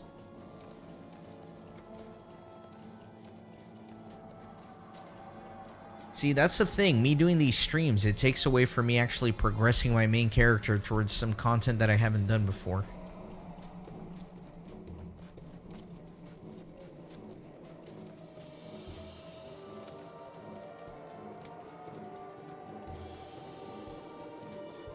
Man, we're still 2,200 meters away.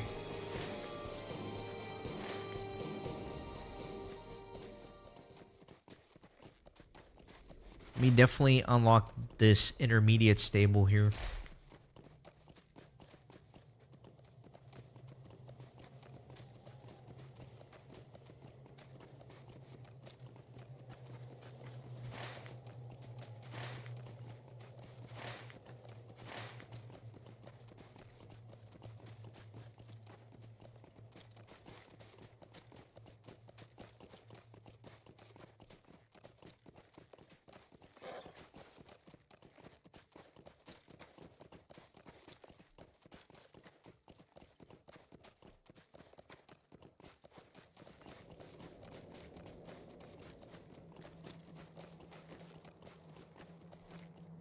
My coatee is your coatee.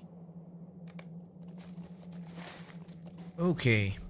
I think the reason for a kill is kind of interesting for a captain is because with the reputation, you could potentially get a herald that has a little bit more armor value. If I'm not mistaken. I don't know if that's entirely true. Maybe the guy with 50 captains can tell me, right, Coco?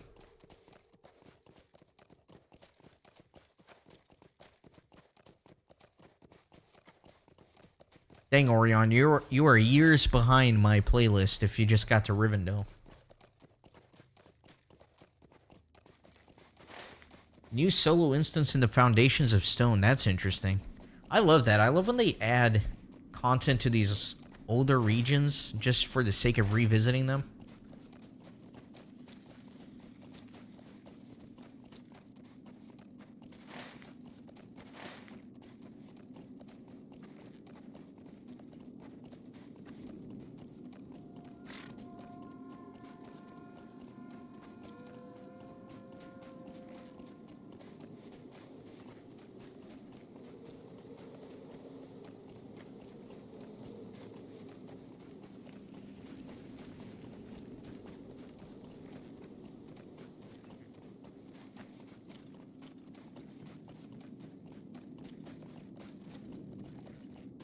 "15 mobs, boss included." That does sound super quick. But even then, you know, just a little something to get you to go back to some old region and explore a little bit, I think is worth it.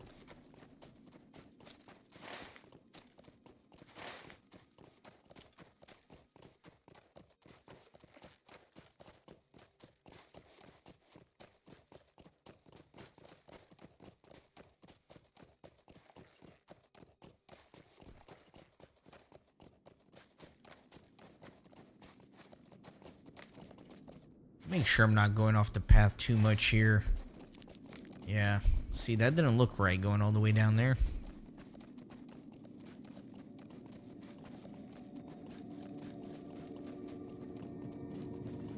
The beautiful northern lights of Forkill. I always love that.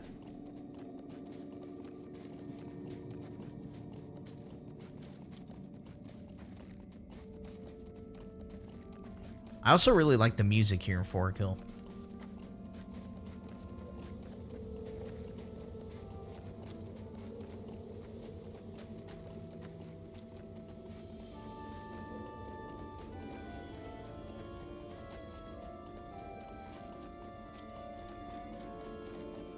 Someone who likes bees with the bee avatar. Welcome to the stream.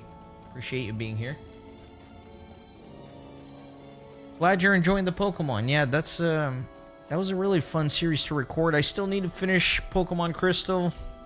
I'm like too addicted to live streaming Lord of the Rings Online right now instead of finishing Pokemon Crystal. Thankfully, I still have enough video stockpile to buy me a little bit of time, but I definitely need to finish that.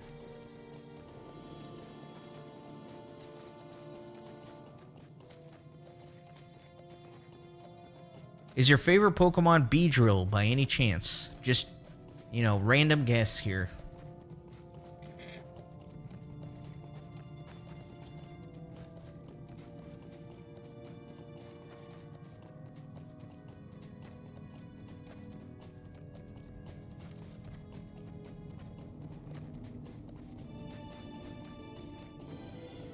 Kinda.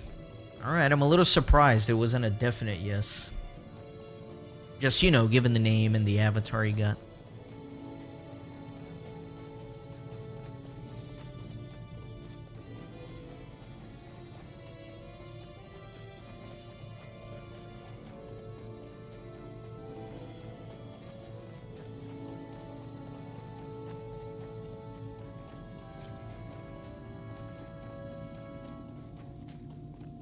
What the Heligrod set used to drop from random mobs? I'm not sure I knew that. Maybe I did way back in the day and just forgot, but that sounds a little surprising to me.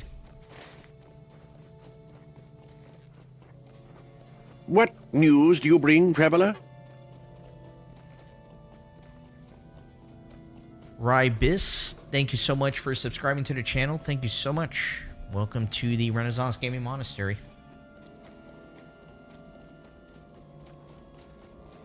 I mean, that's a lot of commitment to try to farm an item for 72 hours or whatever.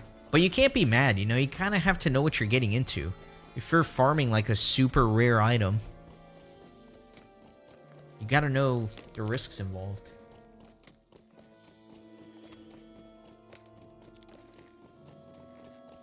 Displeasing Sea Wing, welcome to the stream as well.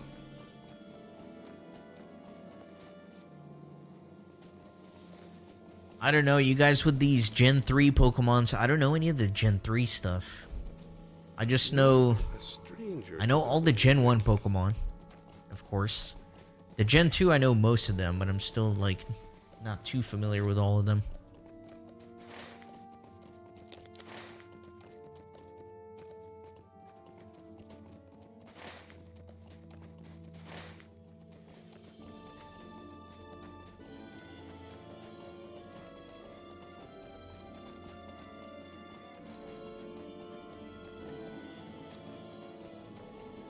Why have you come here? There are fell voices on the wind. A witch king's hand stretches out to us from the past. There are fell voices on the wind. There are terrible things in the waste, Eteleviras.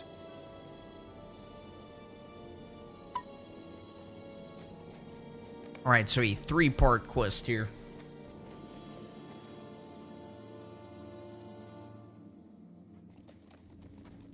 Digimon. Man, I remember Digimon. I remember when it came out, I was like, what? Digimon? Never really got into it.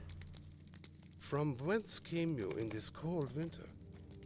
Choose the first item. Is this like a riddle? Do I have to pick it in the right order?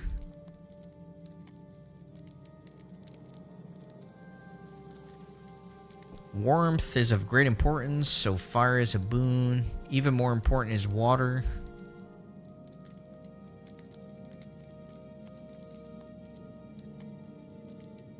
Weapons.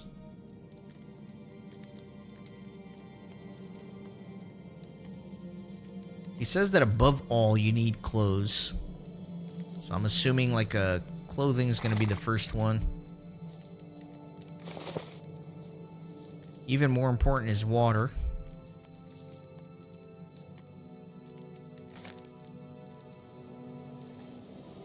Fire.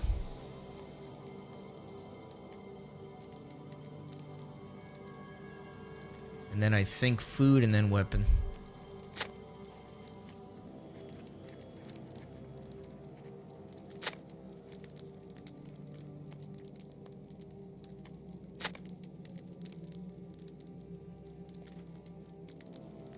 Belgrade set was dropping instead of blue named set pieces. Interesting. Was that a bug or a feature?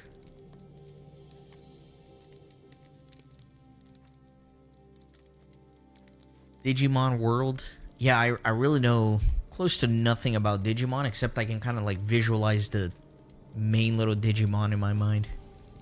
The winter wind speaks your name.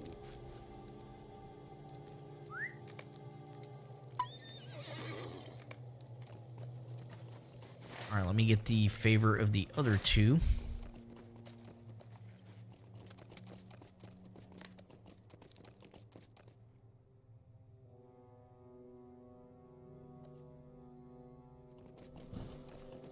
It was intended. Interesting. How can we hunt in ice storms?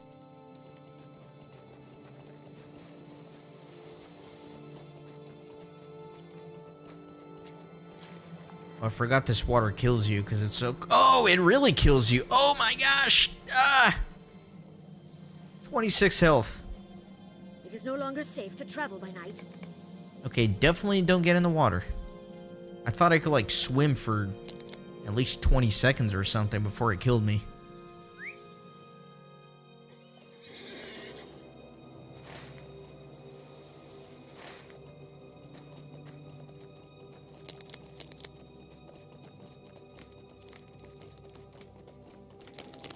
Alright, I need to get the tusk.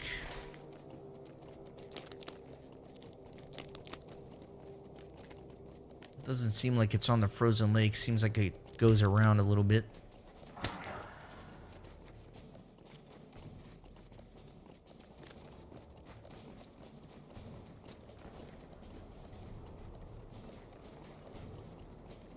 Dang it, let me...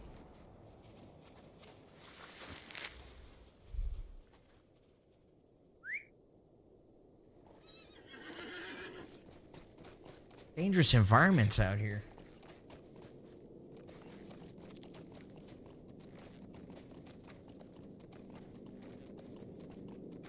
Also need to refresh my motivating speech.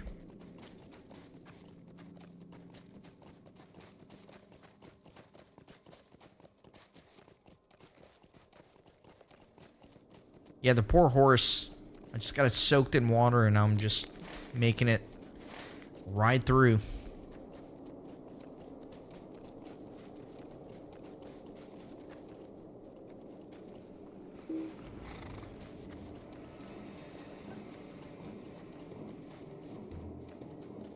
Where is this creature that I'm looking for?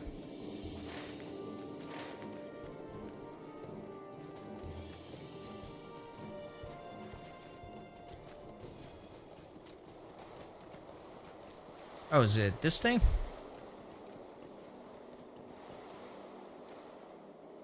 Nope. Like right on the quest ring.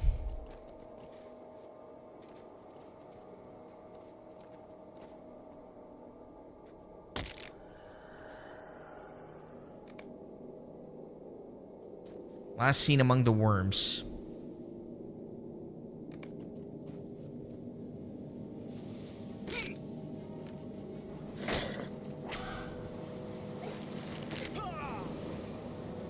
It's the boss of the worms. Alright, I guess it's in here somewhere.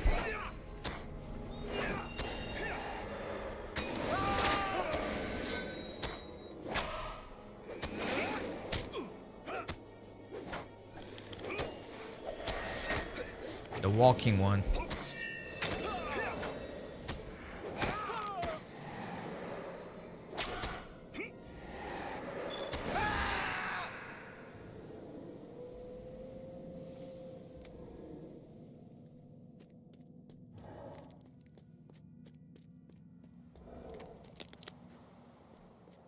There he is.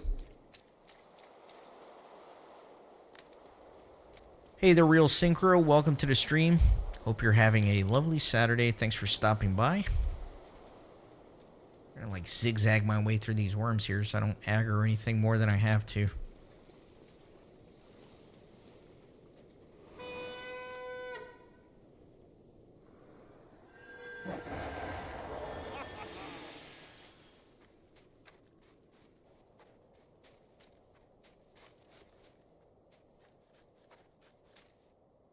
All right, let me get him when he's like over here.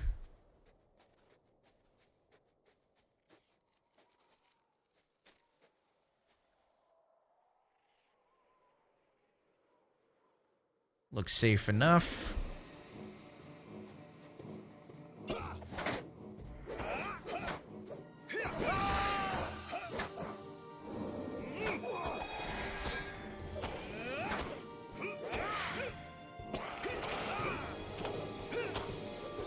Pull back a little bit so I don't grab more aggro. Nice.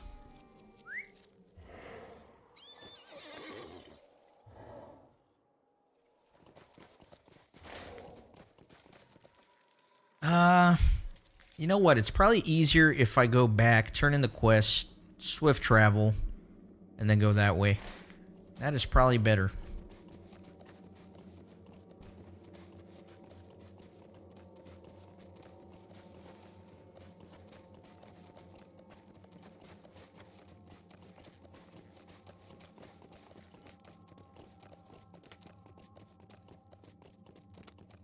There's no swift, it's a regular. Oh, God. Oh, classic. Classic Standing Stone games. Well, it'll have to be regular then. I forgot, you're right. I totally forgot that Forakill has, like, terrible navigation.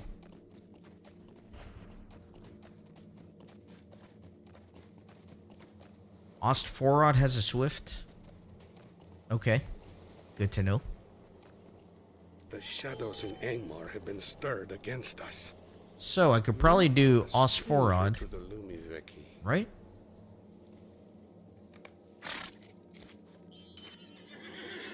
That's so unnecessary. Like, why do you have to... Whatever. Doesn't make any sense. Definitely appreciate the tip, though. I would not have known to do that.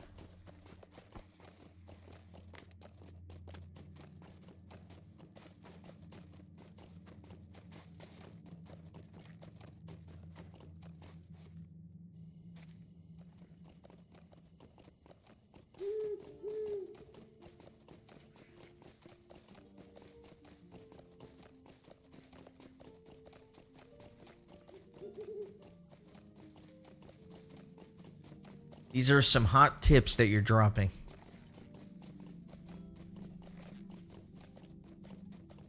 Even the swift travel to Osphora is a little obnoxious though, right? That they put you like all the way down there.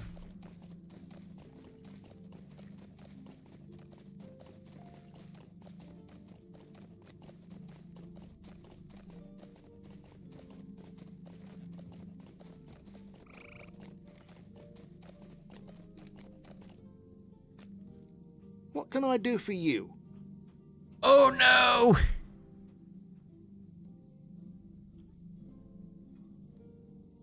Death. Just death.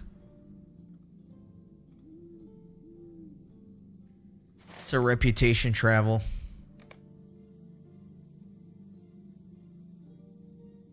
Ugh, gross.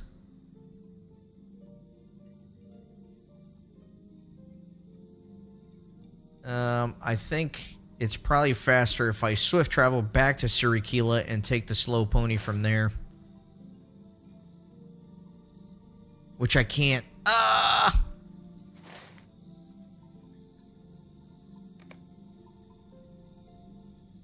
So I'll take the swift travel here and then the slow pony up.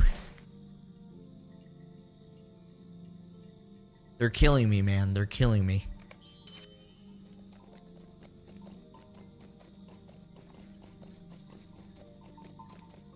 Hey, David. Welcome to the stream.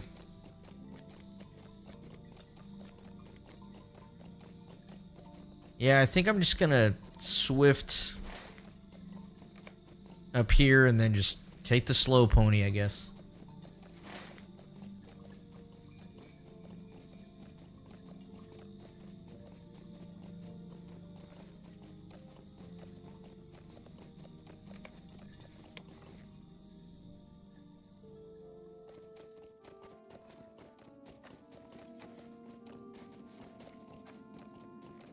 I was so disappointed this morning because I was like planning the stream. I thought I might be able to finish this character.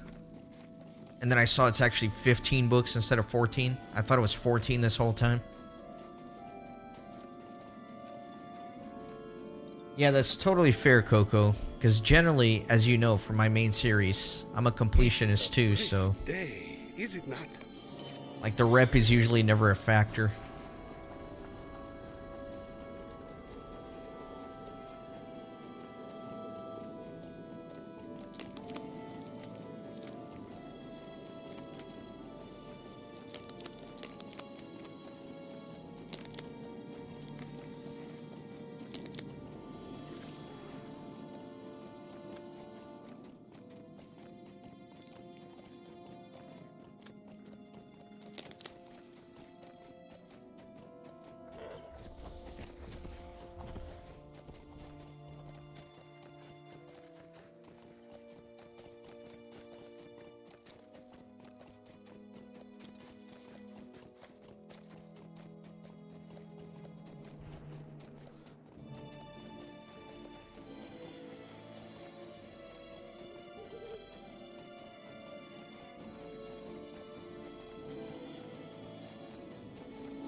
The next book will take me to Eregion, though, which will be nice, because that'll probably unlock the legendary weapon system.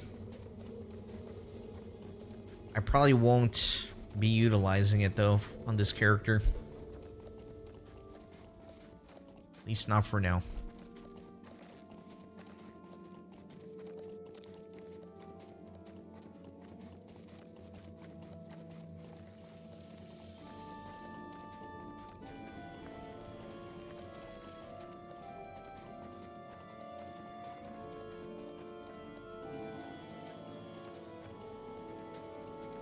Yeah, now that you mentioned that quest, Coco, I'm looking forward to when I get to it.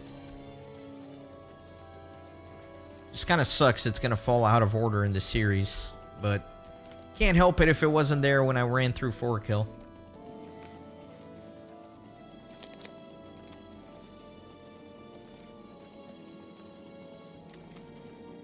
I also have a little bit of dread whenever I'm playing through 4Kill, because I have a very bad memory anchored to it. I remember I was going through 4Kill on my first character, my minstrel, way back in the day when the region first came out. And at the time, I had bought an Alienware laptop. Like, I worked my ass off to get that laptop because it was so expensive. And I thought, you know what, this is fine. It can handle LOTRO on a laptop. It's going to be awesome. Spent a ridiculous amount of money on it. Was playing in 4Kill, and I got a blue screen of death.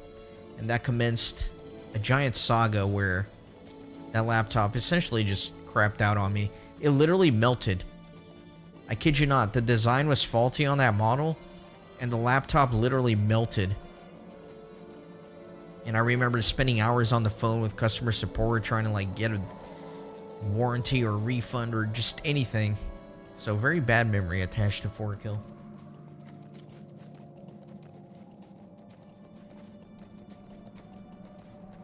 I'm a person who has had horrific luck with the computers in my life. I could tell you stories of multiple computers and the misfortunes that they've given me.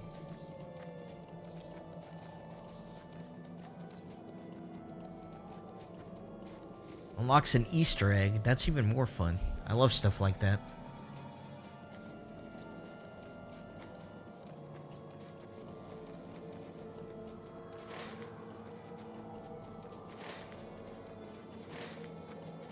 I could probably get off here.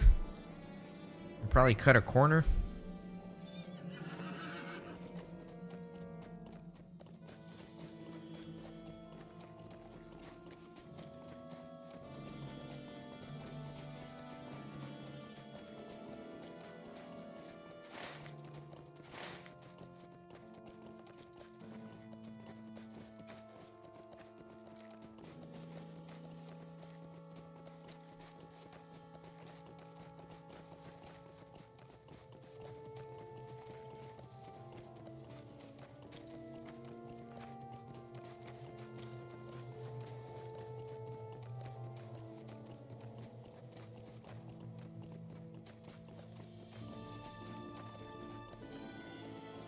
I should have set my milestone in Surikila.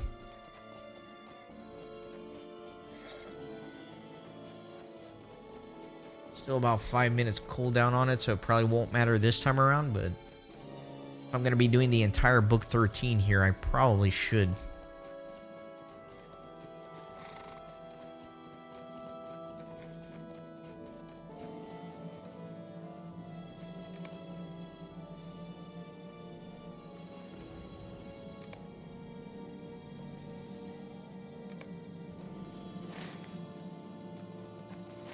Alright, let's keep going.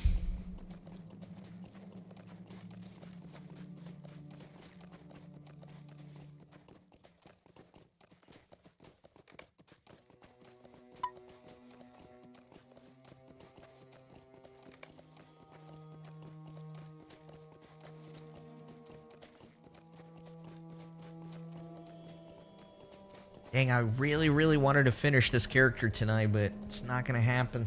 Dang it. I need to get off in a couple of hours at the most.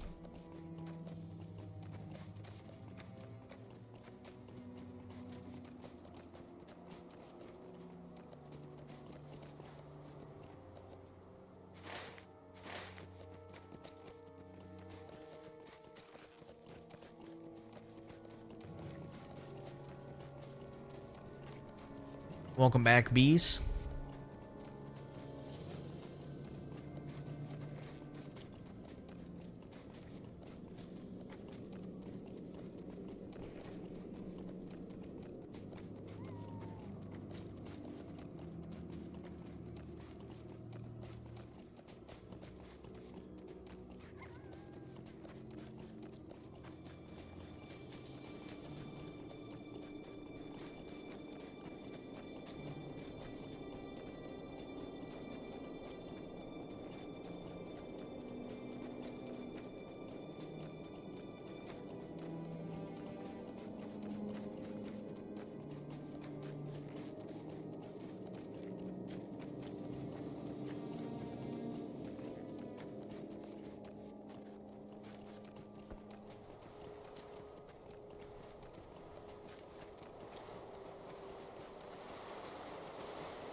Man, I wish I had those increased mount speed things. That would save me a lot of life.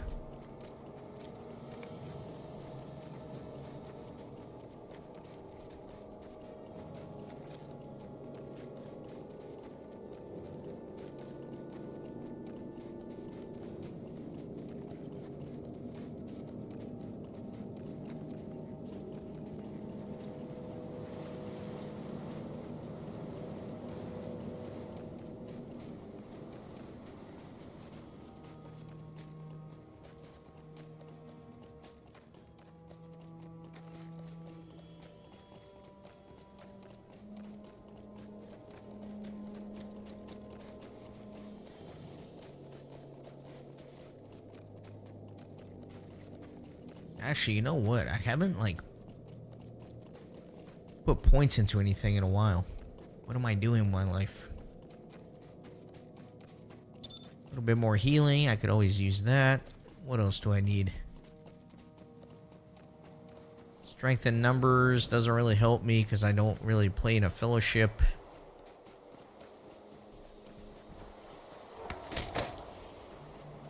Man, I'm not looking where I'm going because I'm, like, trying to see what these skills are.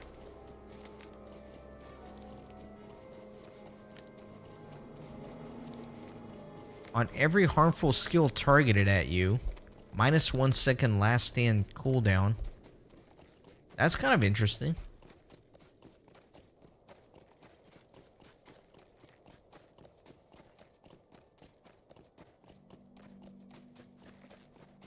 Got some torches from the event. Elendil's Roar is not going to do anything for me as a solo player at the 4.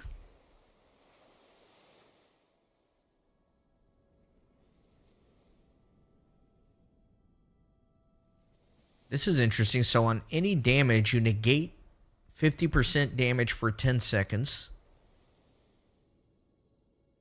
And then you get plus 100% melee damage.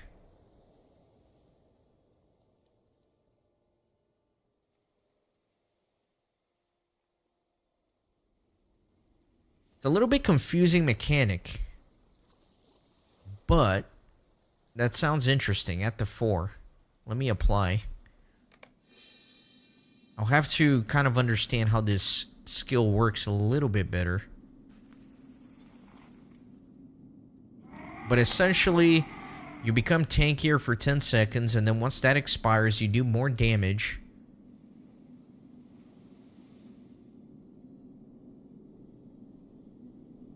Depending on how many stacks of it you have. Okay. How can we hunt in ice storms?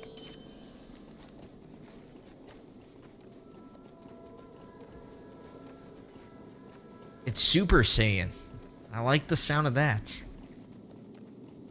And also, why does my captain have a quest ring, actually? Would you do something for me? Is this a captain quest? Or is this just like a regular quest given by the captain guy? Because if it's a regular quest, I don't care. If it's a captain quest, I do kind of care.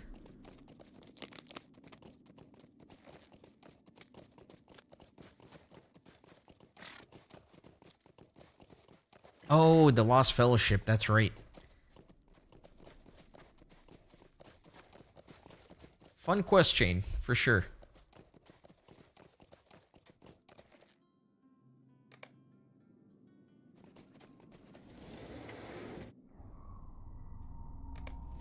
Love the Great Lodge. It's really cool in here.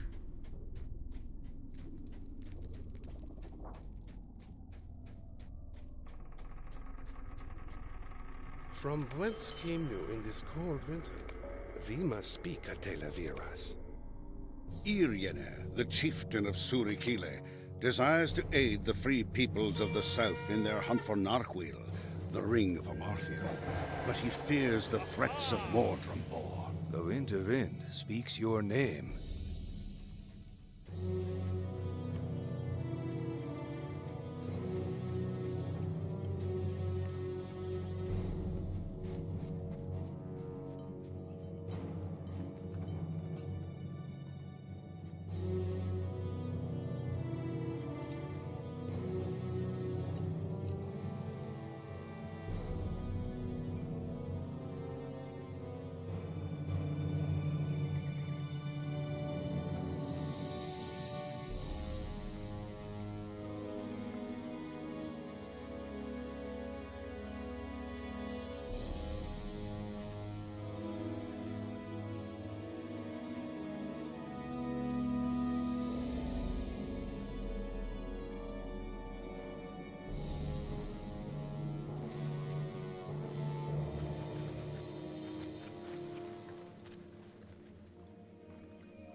Speak your peace and be gone.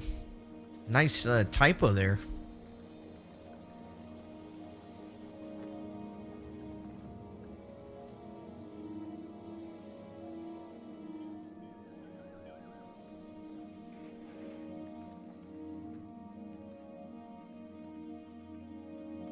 Coco, what's your strategy for using at the 4? Do you just kind of spam it whenever it's available, or do you like try to hoard it for when you're gonna do a tougher battle? Because I could see me being the person that never uses it because I'm always waiting for the perfect moment to use it, even though there is never a perfect moment.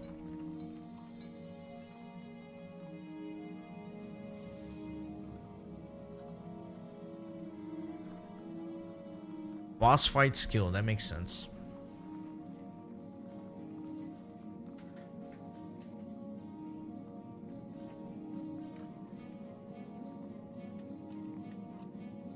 I'm disappointed I don't get Oathbreakers. I guess that's something you get in not Yellow Line. But Oathbreakers is so iconic for Captain, you know? It's a little disappointing that I don't get it.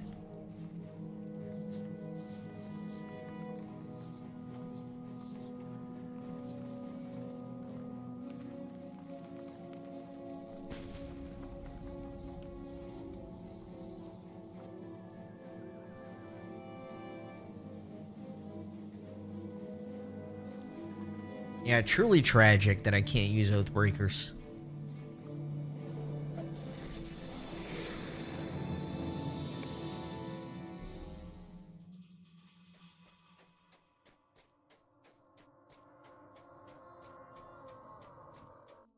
Greetings, Etelaviras.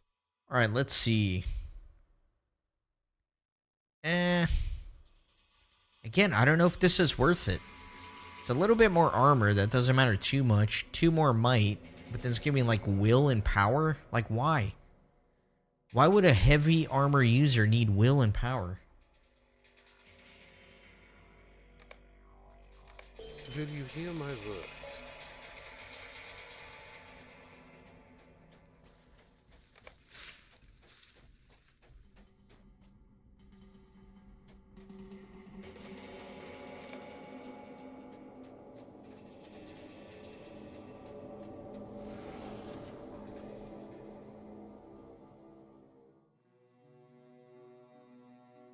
The correct phrase actually is say your piece. Piece.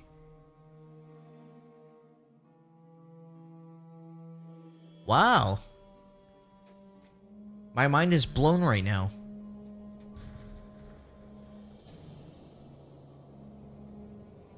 My mind is actually blown right now. I always thought it was speak your piece. Peace. But I guess now that you explained it, Piece makes more sense. But my mind is blown.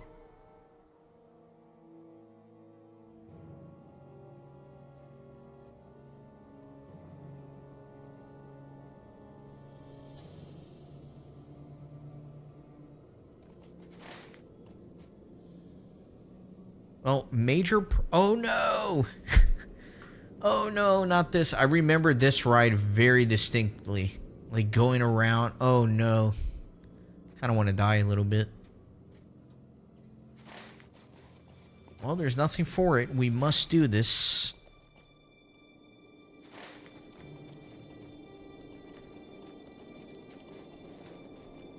Yeah, props to the developers then for knowing that it was Piece, because I don't know, maybe me and you were the only idiots, Pradius, that didn't know that, and maybe like everybody else did, but I would imagine that like a majority of people think that it's Peace. So props to the developers for knowing the correct usage of that. You are a stranger to the Luniveki. Alright, I guess I'll just take regular stable, because it might be... I mean, it's better than me riding there, I guess.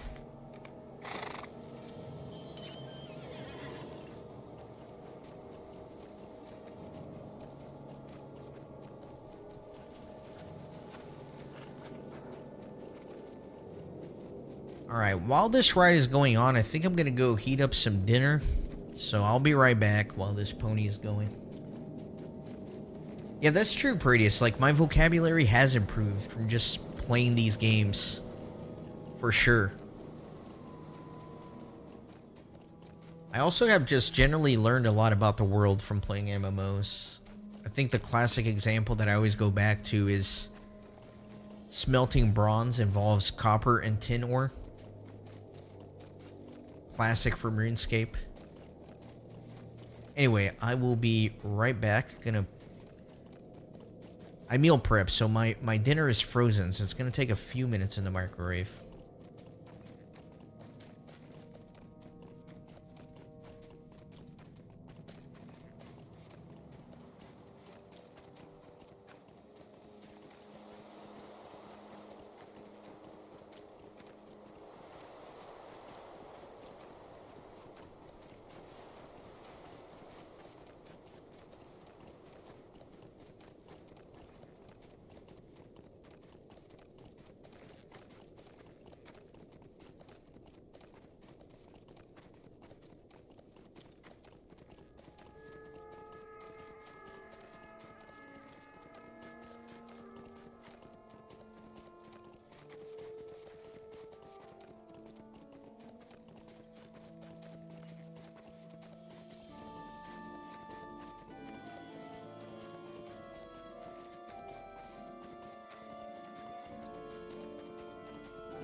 Alright, I'm back just in time. My dinner is heated up, but I didn't get to eat it. That's alright. Let me start the next phase of the ride. I don't think... Yeah, I haven't been there yet, so I can't just swift travel. I shall ride.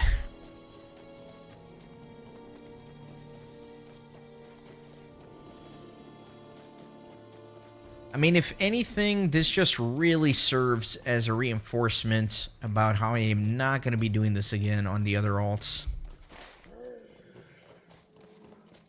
Just not at all.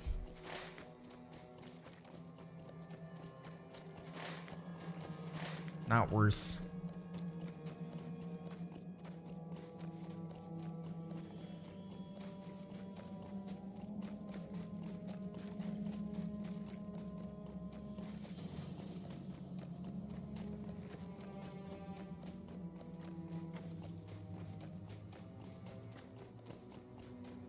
I think if you were to speedrun Alts 2 Volume 1, what you would do is you would make a bunch of captains on other accounts, and you would just strategically place them in important locations so that they could summon your character.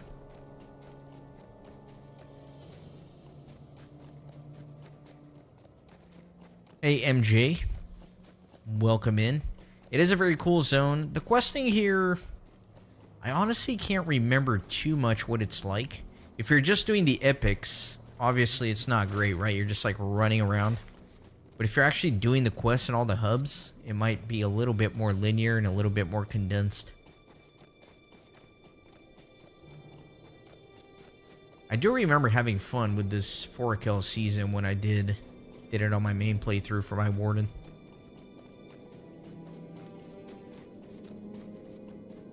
Because ideally, you're not like riding from here to here like I am. You're like stopping along the way, so you ride from here, and then you do a bunch of quests, and you're doing more quests, so... But if you're doing what I'm doing, obviously, it is a little frustrating.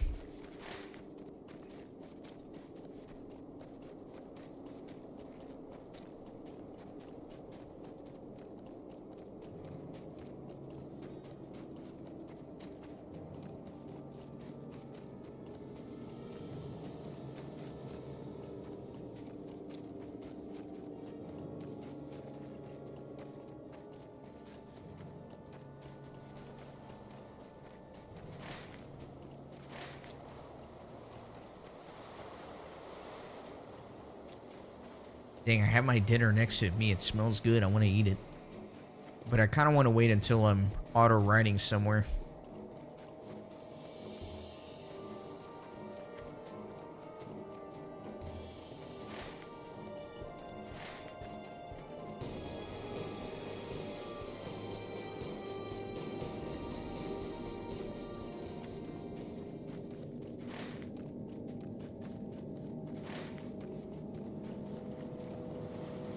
I guess what's really annoying is just that you can't utilize the stables here. It's so far away between all the stables, and then they don't even allow you to swift travel unless you have the reputation.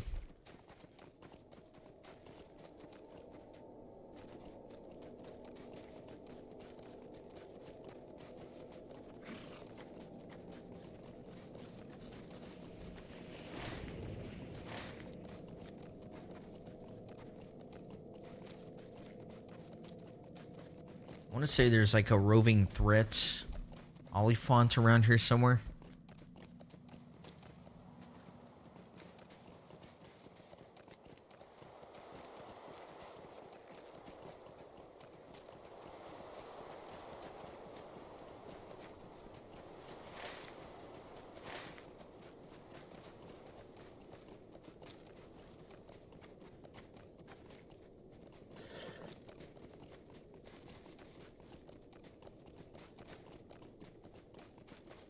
Alright, let me unlock these stables.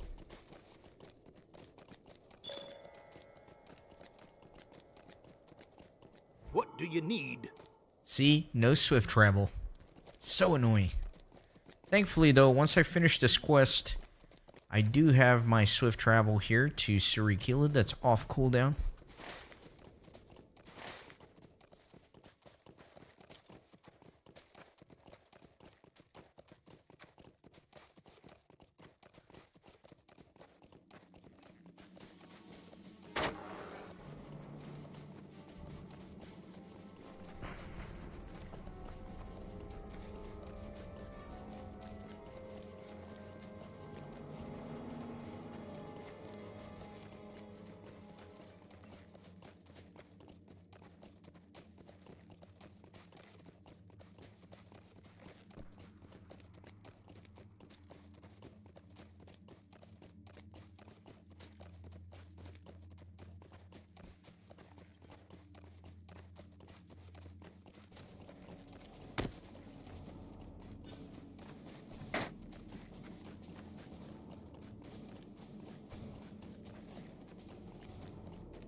My bad. I'm trying to like triple task here.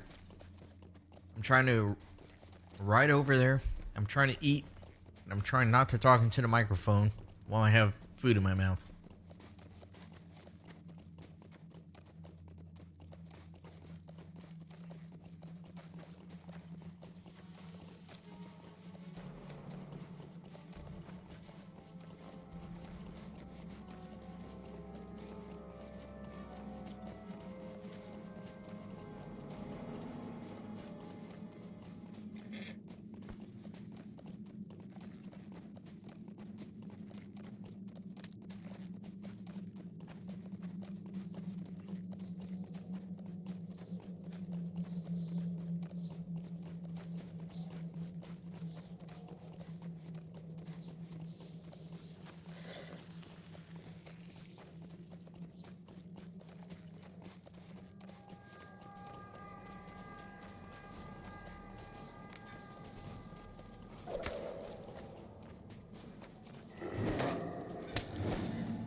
It is a brisk day, is it not? Can't even use it for anything. Am I gonna have to come back here for another quest? Because if I do, it might be worth putting the swift travel here because I can get to Surikila more conveniently from other locations, right? But if it's gonna back and forth me here, it might be a decent idea to milestone here. Or maybe not, because I'm gonna have to immediately milestone back to Surikila after this chapter, I think.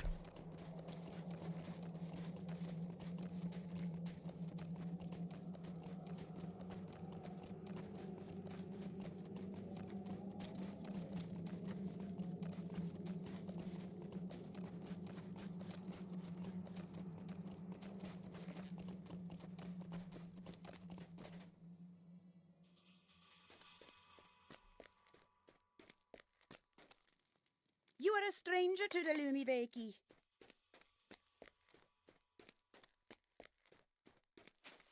Back there and back here once. Dang it. So I really don't know what the best strategy is, right? Because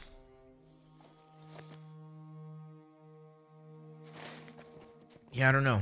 I think maybe I should milestone. How can I get to Surikila using the stables? That is the question. Because if there's a path for me to do that, then I should set my milestone here. If there's not, it may not be worth it.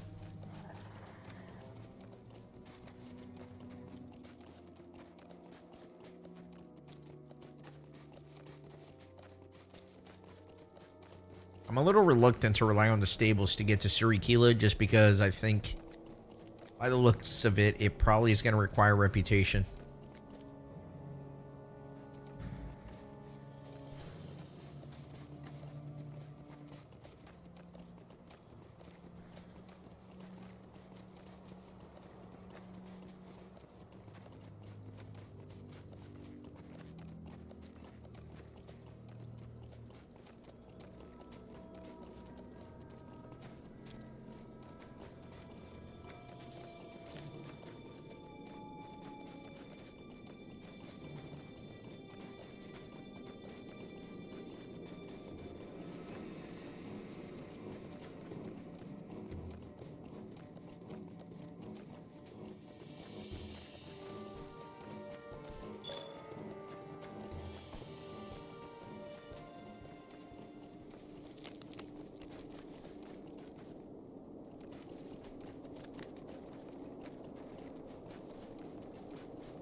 can the last king aid the living?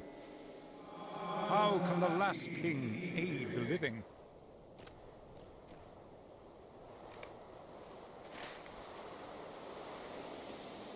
Dwarf mines. Alright. Ah, dang it. I mean, yeah, these stables can't really get me there. God, this is so frustrating. It's just so unnecessary to lock you out of using swift travel here, you know? It's so unnecessary. I can understand if, like, it's endgame, and then you just release this new book. I understand if you want to slow the pace at which characters experience it by making them ride around. You can make a justification for that, but I think years after the fact, they should have, like, updated and allowed swift travel.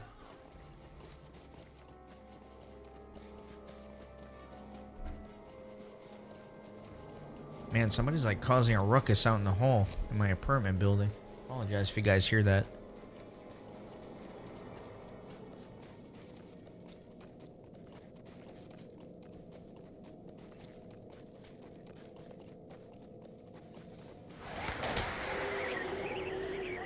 Man, speaking of the In League, Saskatchewan, there is a strategy where you can be kindred with the In League and the Ale Association at the same time, right? I need to, like, figure out what that strategy is so I can be kindred with both. Because right now I'm only kindred with one.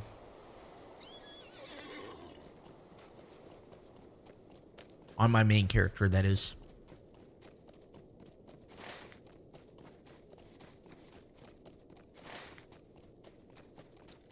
Alright, let me, like, scroll walk, auto run here and finish eating my dinner real quick.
Yeah, I need to figure out what those quests are and just do them at some point.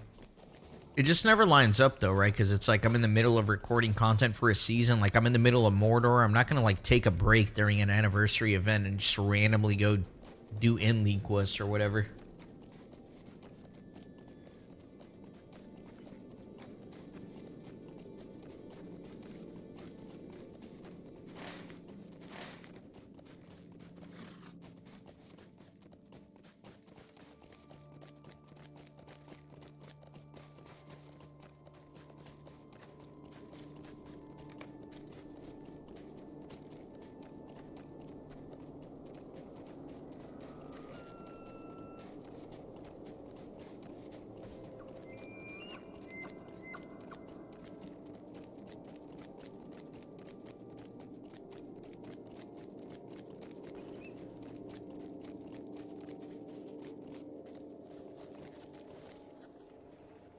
I thought it was in here, but I guess it's a little bit that way.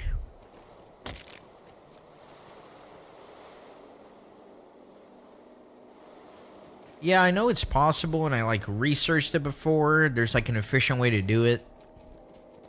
But like you, Saskatchewan, it just hasn't been high on my priority list, and I've neglected to do it.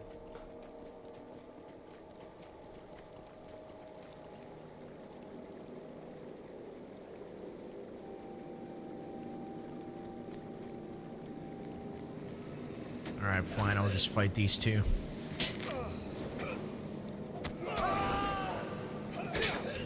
Try out my new skill. My Super Saiyan skill. It's because I want to.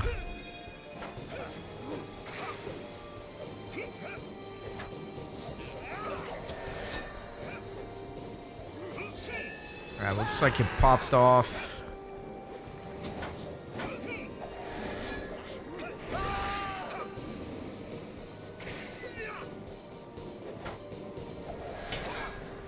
Down the bottom of the mine.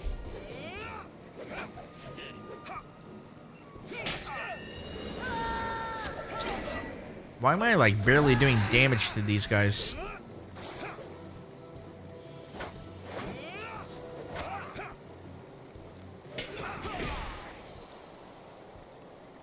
Bit of lag.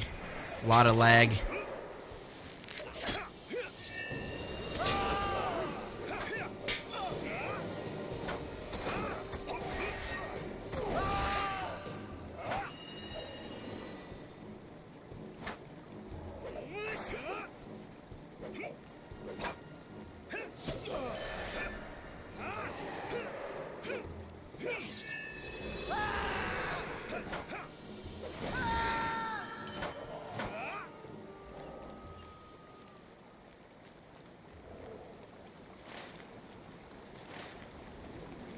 I guess it must be right under me.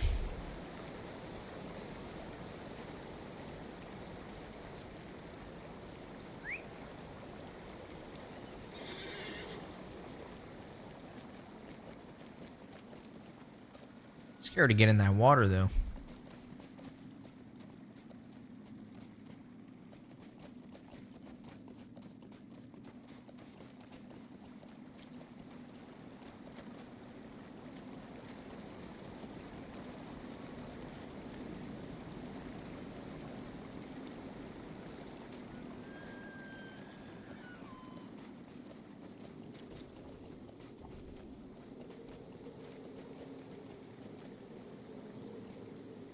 Cave entrance. On the wall. Oh. Oh my god.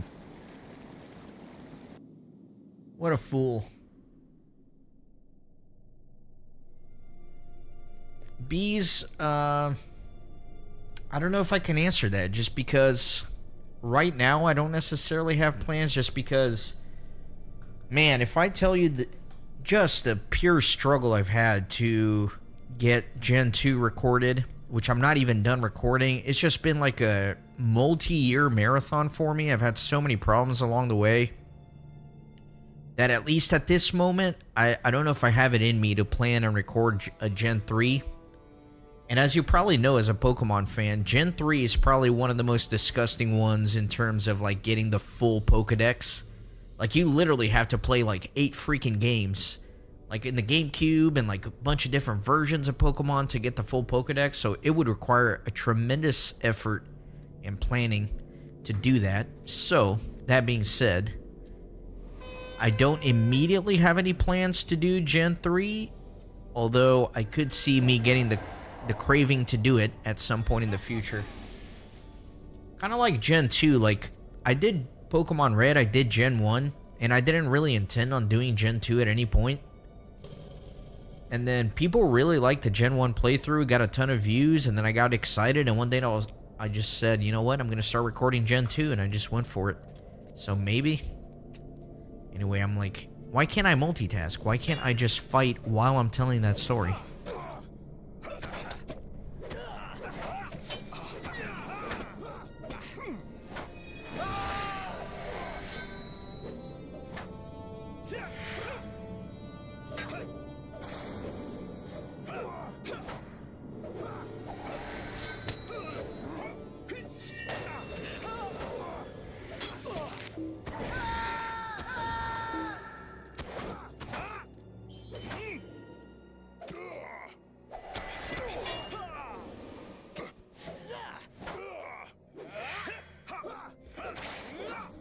I really wish I had a better weapon. I'm just not doing enough damage, man. Like, why am I hitting 3s and 5s?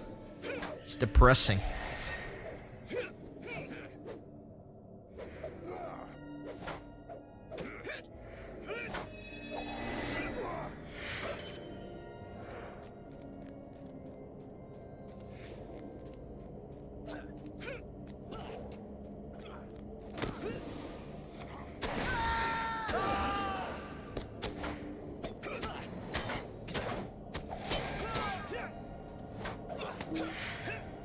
Guess that other one is ranged and is like locked onto my herald.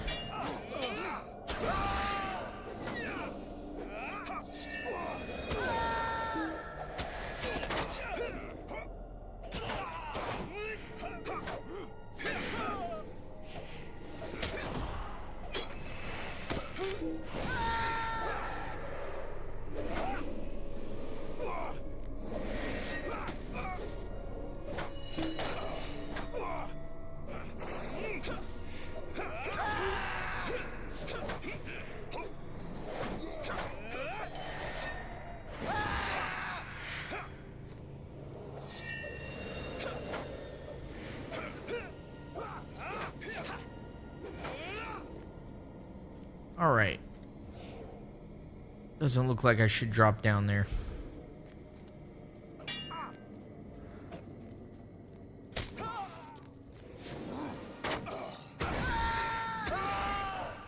Oh boy, I aggroed a lot of characters here. This might be a problem.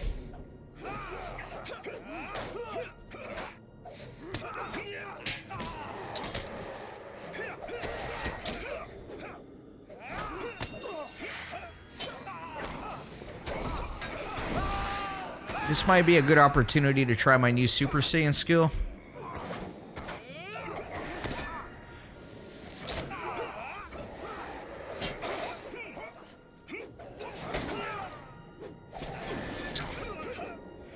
I'll let that other one be aggroed on my herald.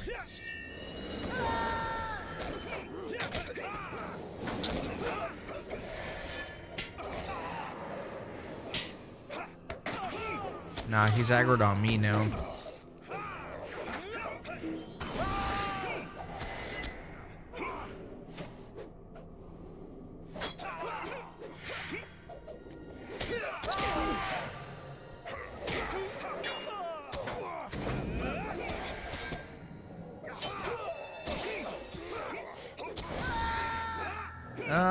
This is not too good.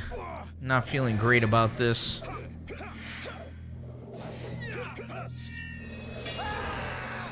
I think we're gonna be fine though.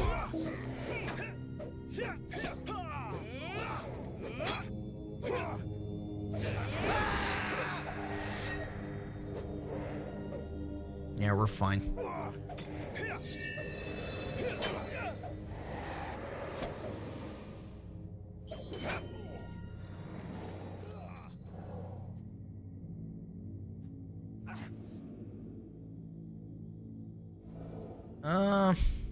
I guess this wasn't the right way. I gotta keep going further down, looks like.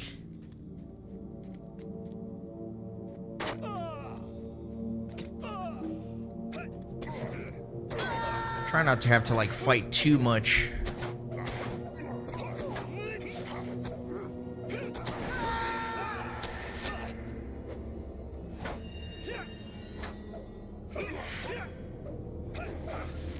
These Dour Hands are actually pretty tanky. They're just like regular mobs, level 46, and it's still taking me a while to melt them down.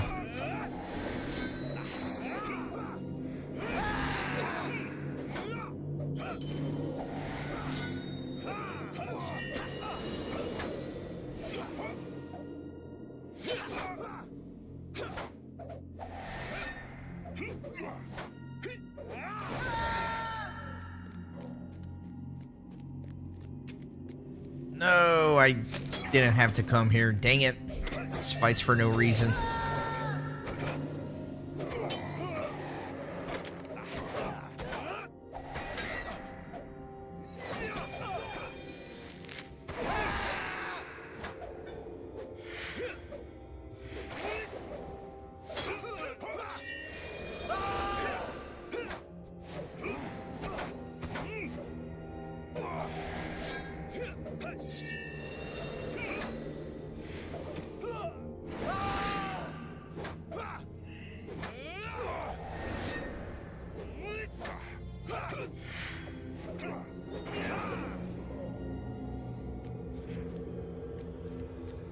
Alright.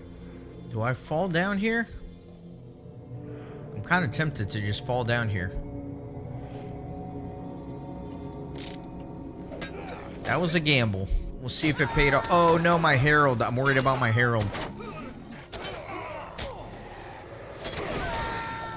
He's either not going to be joining me or he's going to aggro everything. I'm so screwed. I'm going to die.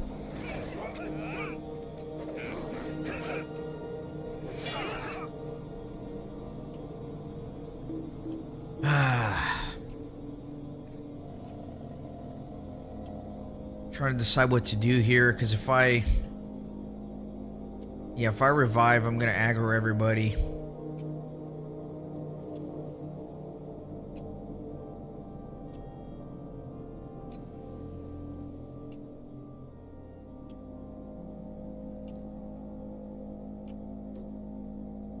And I'm not gonna be able to summon my herald. Yeah, this is just a bad spot, you know, to fall down in, just because they're like literally in the middle of 13 freaking mobs.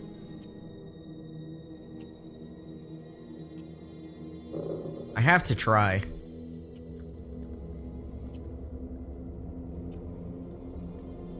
My last stand is back up. Alright, I'm just gonna do it.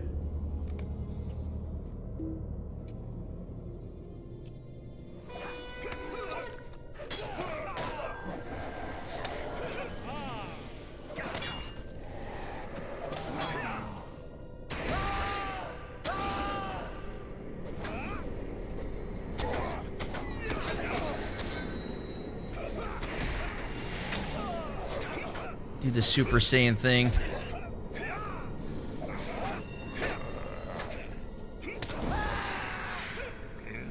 My flag landed in the wrong spot. Got another ad, of course.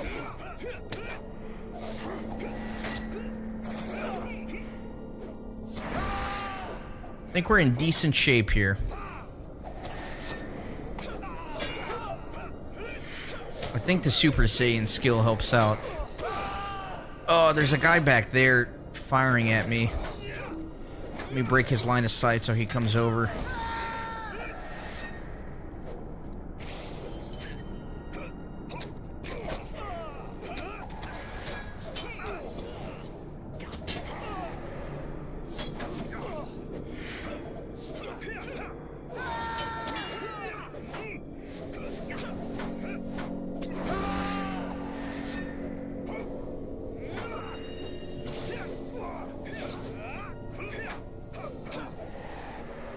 Trying to concentrate here.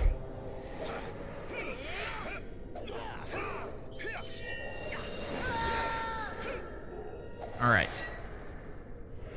Survived. I don't know which way to go. I guess like that way. I forgot to set my like VIP thing to where I'm not taking item damage, but whatever. Can't really do that now.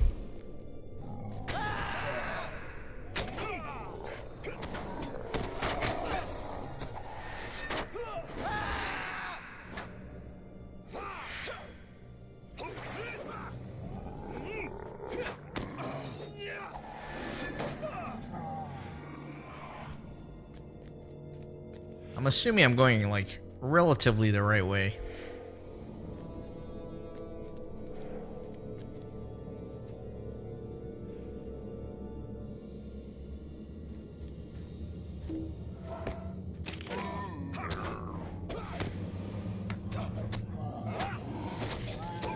Later, Fable. Have a great rest of your weekend. Thanks for stopping by, chatting in the stream. Definitely appreciate you.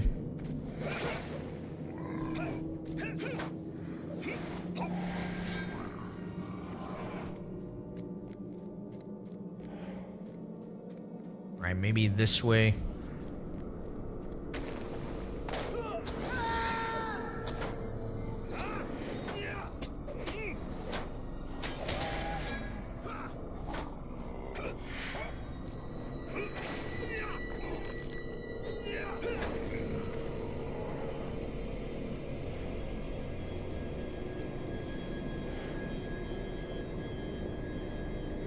Ancient vase that way? No, maybe that way? I don't know.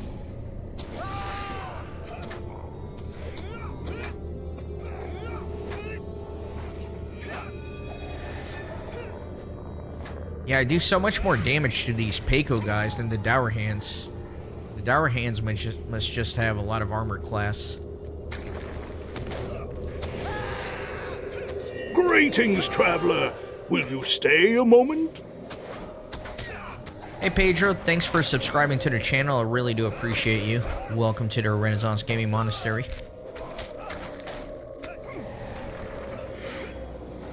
You know, what's kind of funny about this, like, Streamlabs alerts for whenever somebody subscribes? I don't know if it counts if somebody's subscribing from, like, a random video as opposed to the stream. So there is a possibility whoever just subscribed is not even in the stream. Maybe just, like, watched one of my videos and subscribed. I don't really know how that works. But if you're here, Pedro, thank you.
Alright. Where is this stupid book, man? There it is. There it is.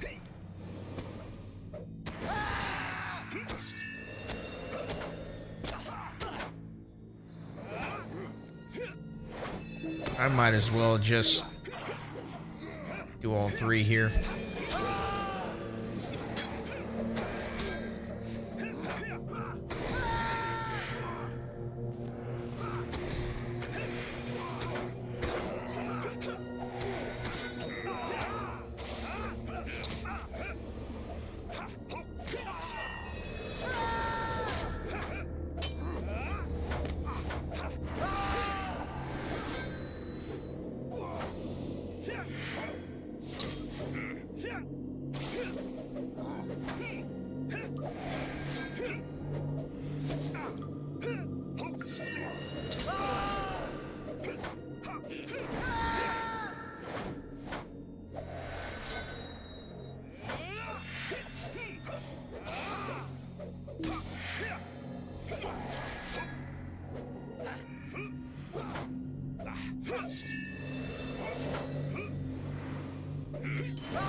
Wonder if it's worth just dying here after I get the book as like a quick teleport out of this place. It almost seems worth it. You know what? I'll run to the entrance. I'm not going to stop to fight anything. If I die, I die. And I'll see where it teleports me.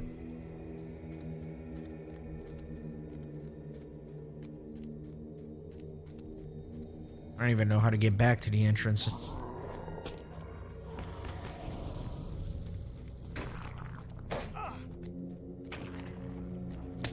Yeah, this place is like super confusing. Absolute maze.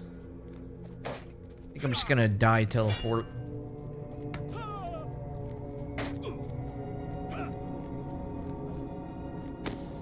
Not like I have an option.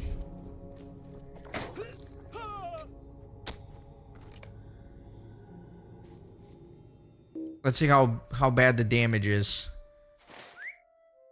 It's not terrible. I mean, it basically just put me where I needed to be.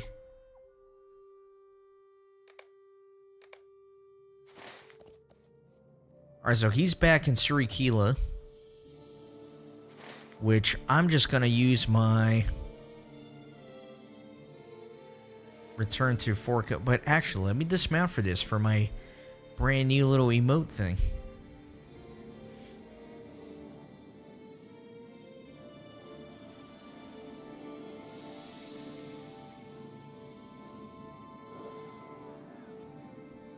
floating sword that stayed behind.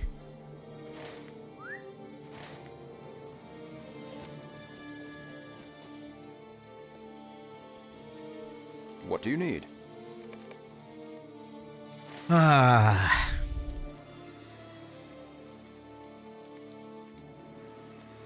That is so demoralizing. That's so demoralizing. Greetings, Etelaviras.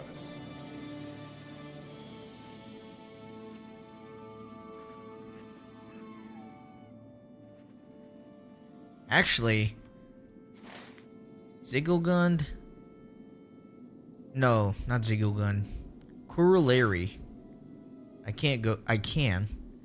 1 mithril coin. That is like, I'm sorry guys, that's totally worth it. That is worth it. I'm just gonna do it.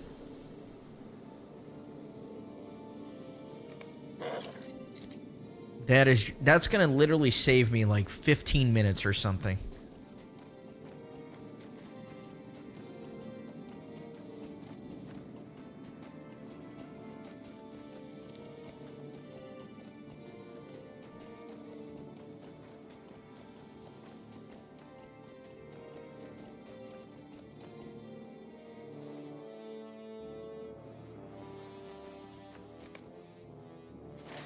$100% worth. I thought they were going to charge something like 15 mithril coins or something stupid like that. But for one, 100% worth it.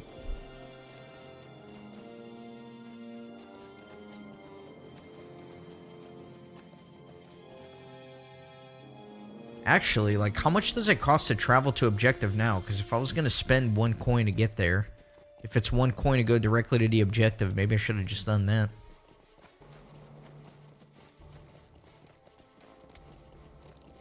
I don't trust clicking on that, right? Because it doesn't tell me the price. I don't want to click it and it like takes 100 coins away or something.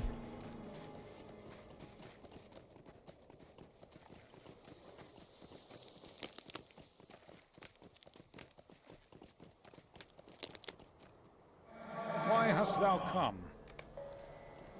How can the last king aid the living?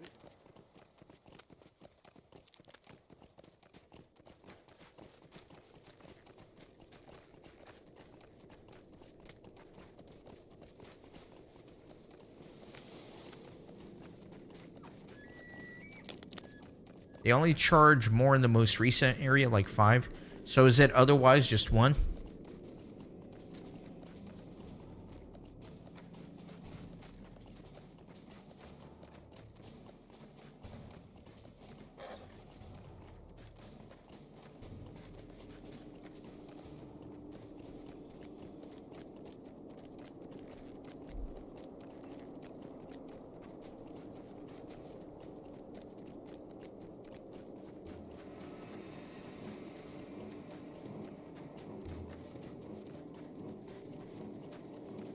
Okay, good to know, Saskatchewan.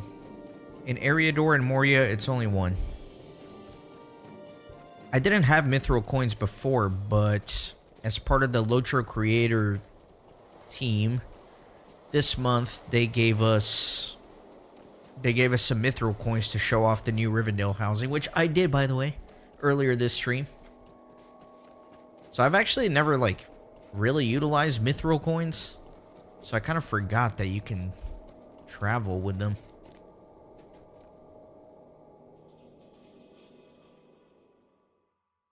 Yeah, I don't want to make a habit of using it either, but I think like in this situation, it was 10,000% worth it.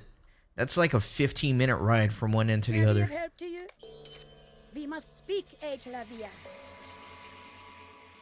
The Lumiveki could use your assistance. The Lumiveki could use your assistance.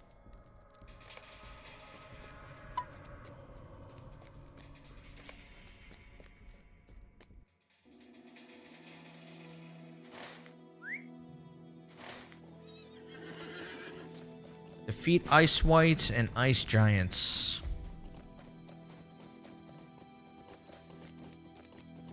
Alright. I think I'm gonna have to go around on this one.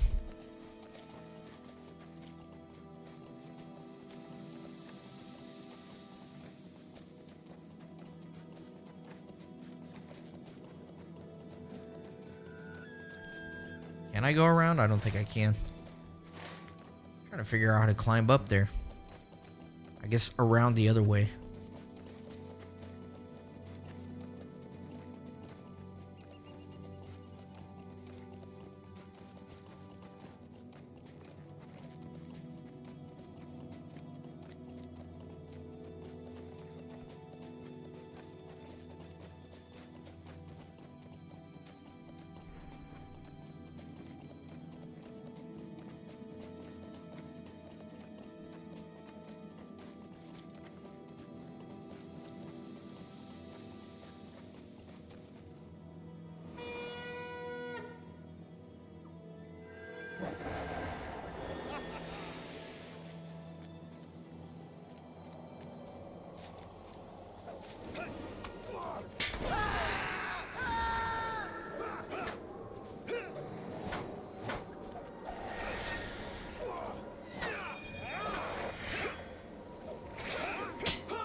Little bit of dread here. Let me try to mitigate that with my horn.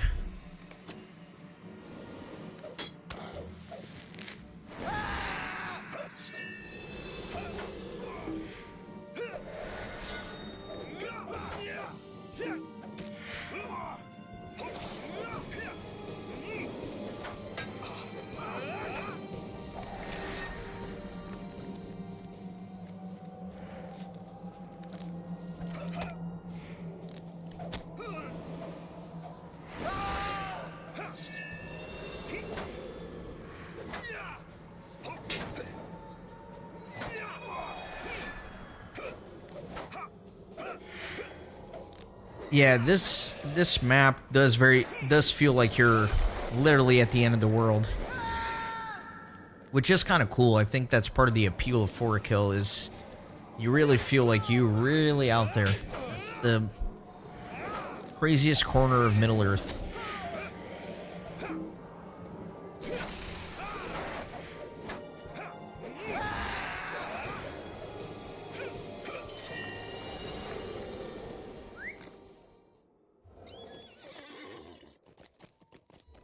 Alright, let's go find some ice giants.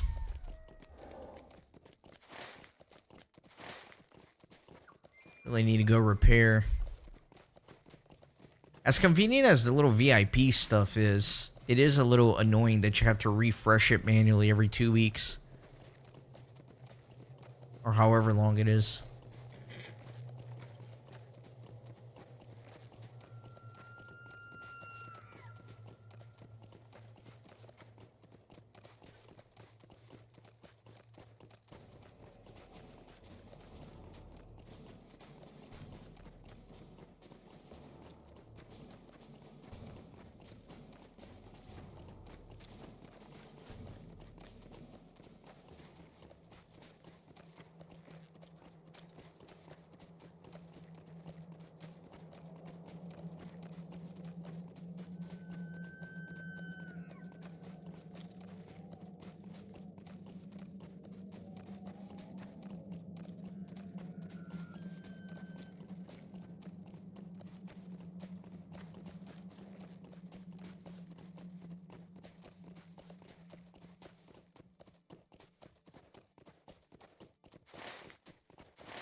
Oh yeah, I forgot that the ice giants here actually look super cool. Huge aggro range though.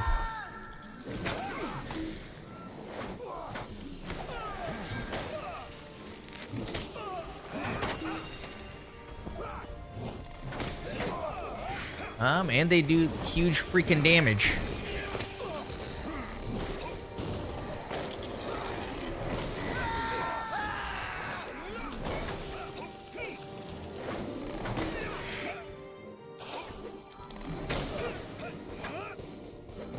They do huge damage.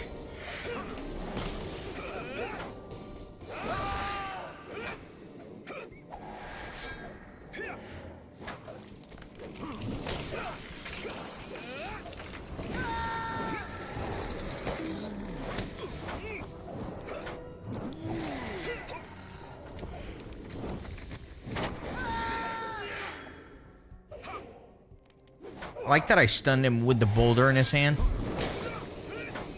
Oh, I guess that's just like part of what he is. Dang it, I got stunned in the Eye of Sauron. Oh, that's so... This is bad. Never surrender, never surrender. Oh, that was just like horrible timing on all of this.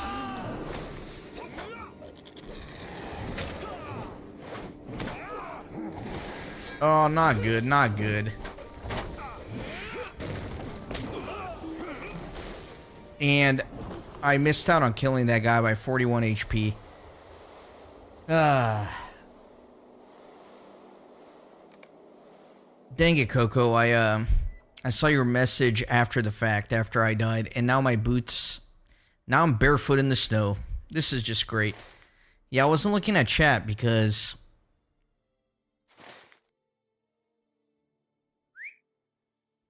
I was trying to pay attention. I just assumed that the crack thing was a debuff for me. Oh, my weapon is gone too. Like, I can't do anything. Damn it. This is such a disaster. Okay. Trying to think what to do here.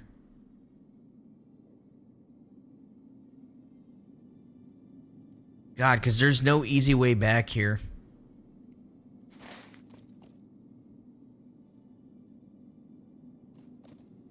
Actually, I mean, why not just ride up to the camp? Why am I looking for complicated solutions when there's a simple one? It's gonna have to ride to the camp, repair, ride back.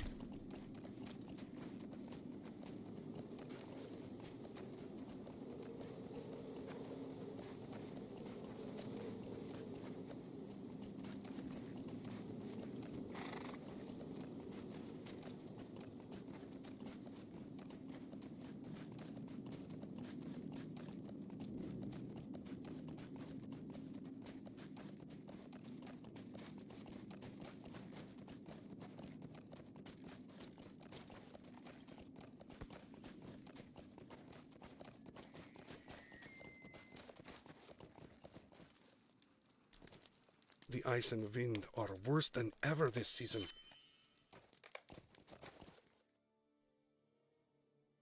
Okay.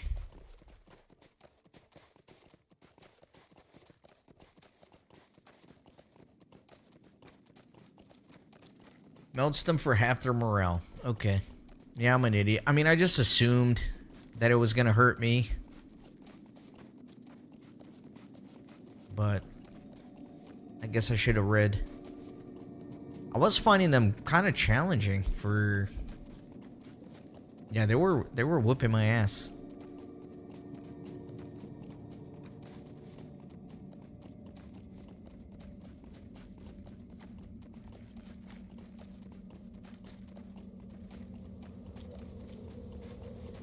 I thought I was playing reasonably well in that fight too. It's just... It got overwhelming, and then that stun really screwed me. They stunned me at like a really bad time where I needed to pop some heals, and the Eye of Sauron popped right when I was stunned. Got a little bit unlucky.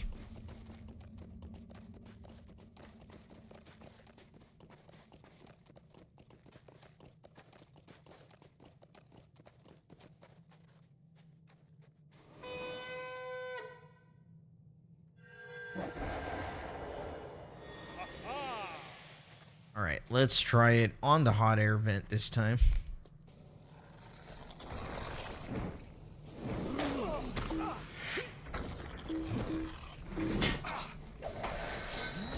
I don't think I'm gonna bring that guy over. Am I making a mistake? Alright, I'm running. We're gonna do like one at a time.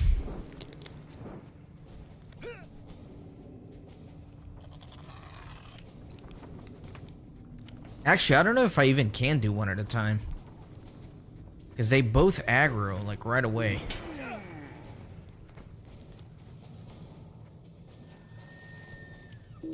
Also, I don't see half of their HP melting. Just gonna say. Classic invisible sword glitch.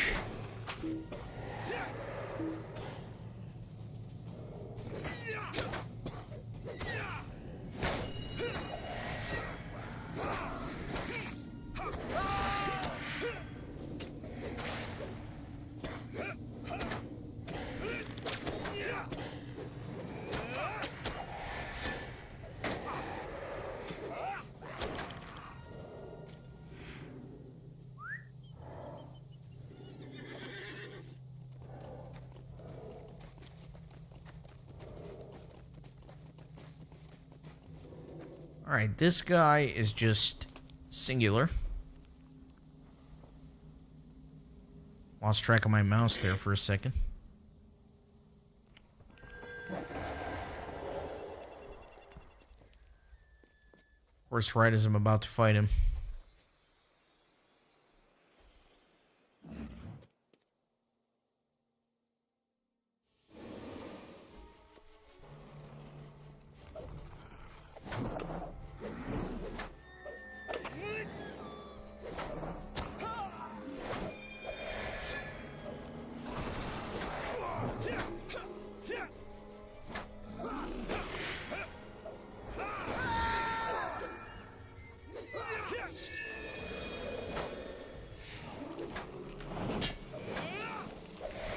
You slowly start backing up before that Pather aggro's on my Herald.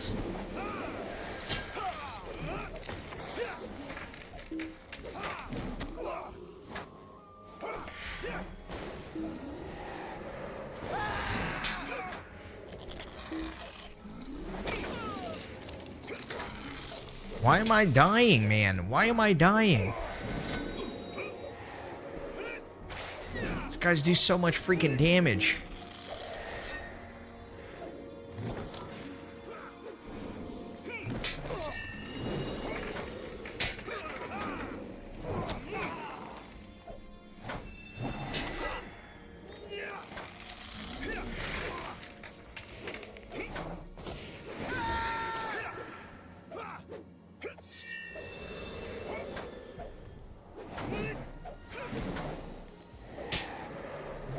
This is not good. It's just not.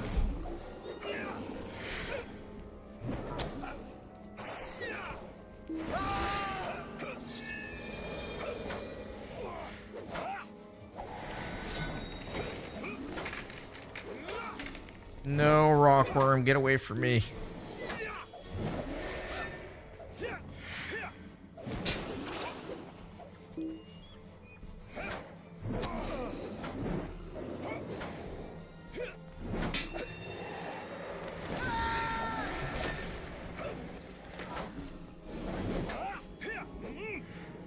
This is not good. I gotta kill 10 of these? That was a nightmare. That was a nightmare fight. And I'm not even playing that bad, you know? It's just, these guys are tough.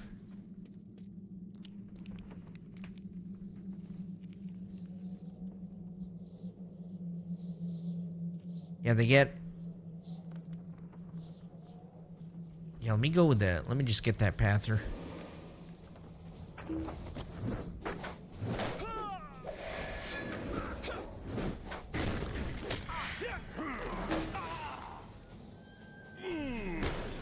Terrible stun.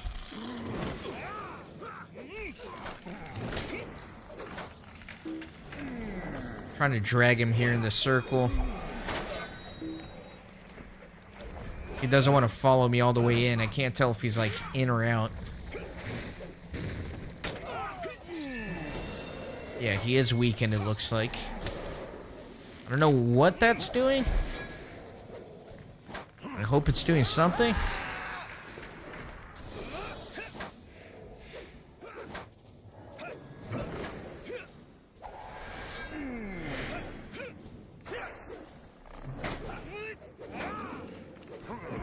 I guess I got rid of his extra damage debuff.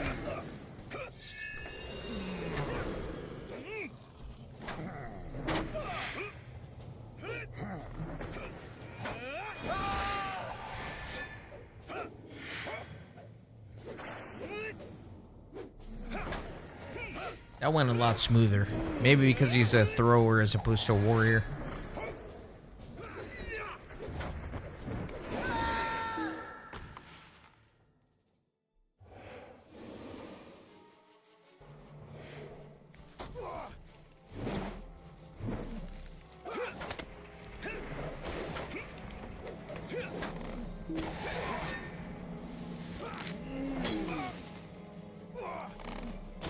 Freaking stun.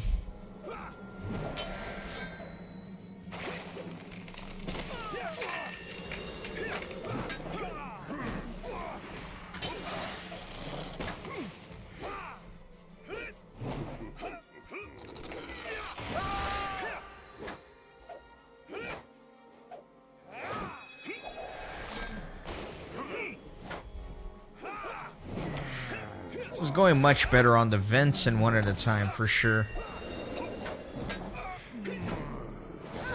My health is not melting over here.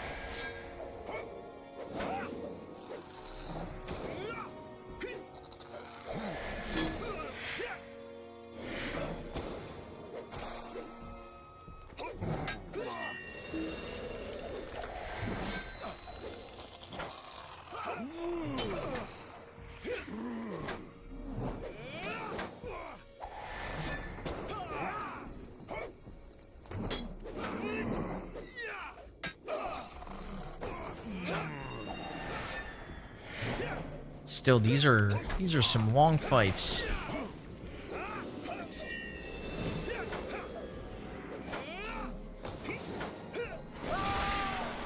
Oh wow, it's kind of hard to see the Eye of Sauron when you're on top of the vent, right? Because it like blends in with the other one.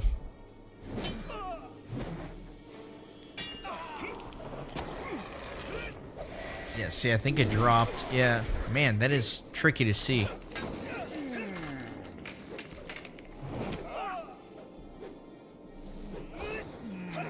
Maybe I should stand at the edge a little bit.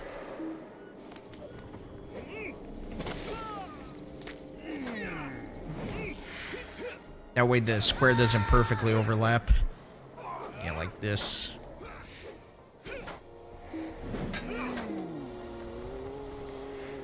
Alright, good.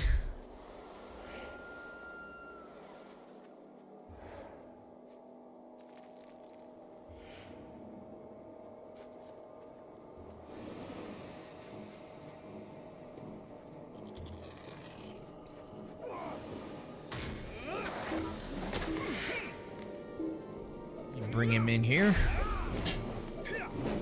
He's got a corruption. Get rid of that right away.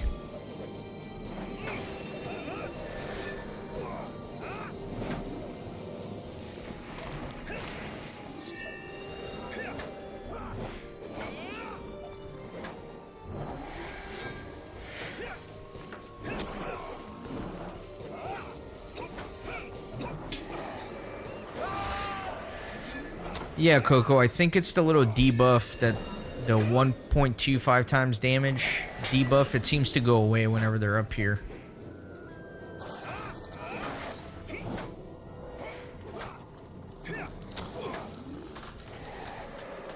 Still helps. Because if you saw when I wasn't fighting them on top of this, I was having some close calls for sure.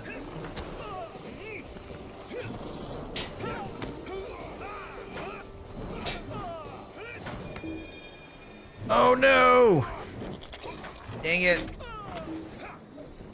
Yeah, I'm not. Nah, I gotta run. I can't risk that. I'm just not gonna make it. Ha, just so annoying, man.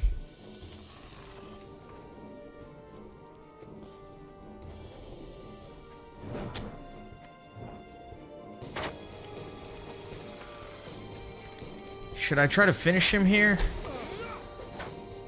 No, my last stand is down. Oh, God.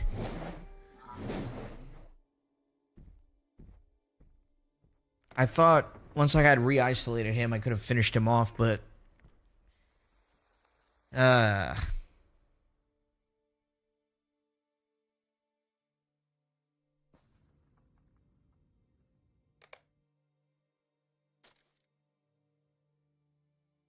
This quest is proving to be a pain.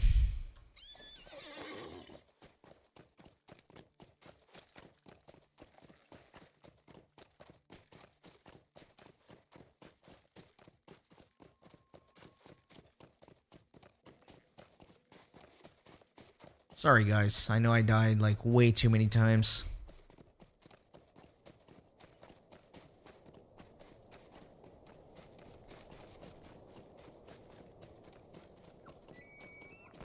Definitely not fighting those 2 for once. We all know how that goes. Question is, where was I? Because I was in a pretty decent little spot where I could isolate most of them. Yeah, where was I?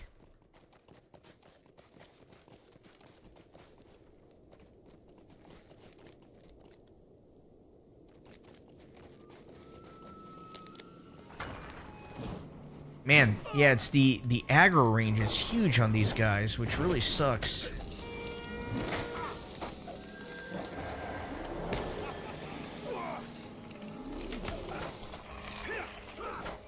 Oh, we got a roamer.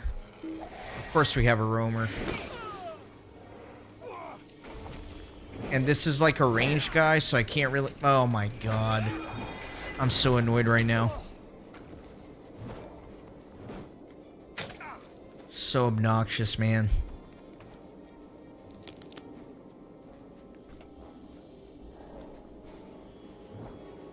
How? Look at the range on that. Look at that sniper, dude. Holy cow.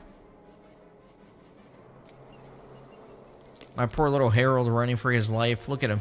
Look at him go.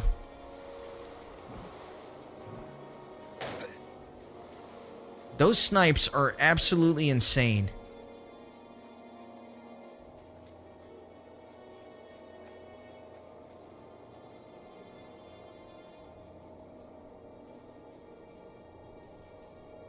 Are they still chasing me? No.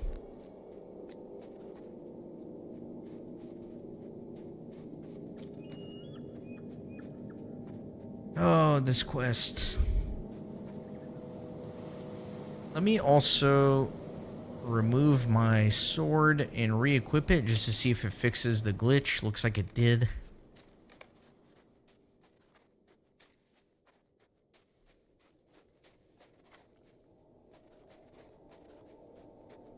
Yeah, freaking roamer, man.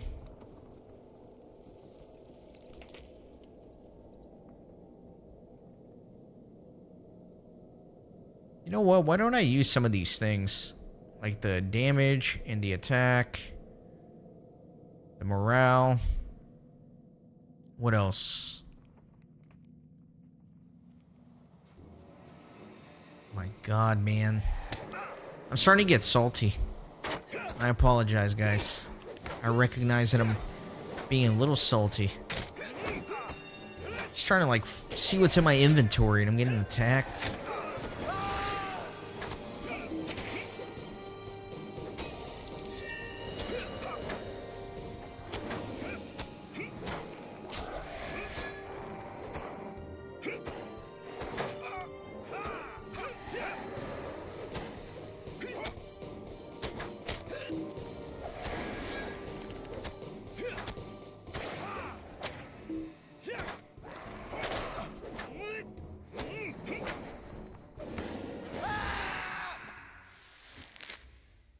Alright, what else?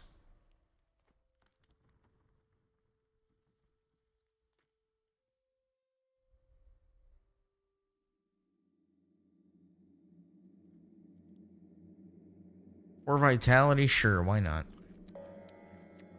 A little hope.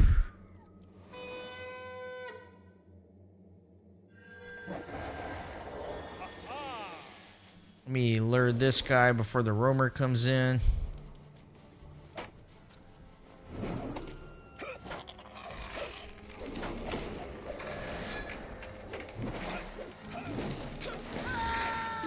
Need to bring him like way back because those guys have a huge aggro circle, man. It's ridiculous.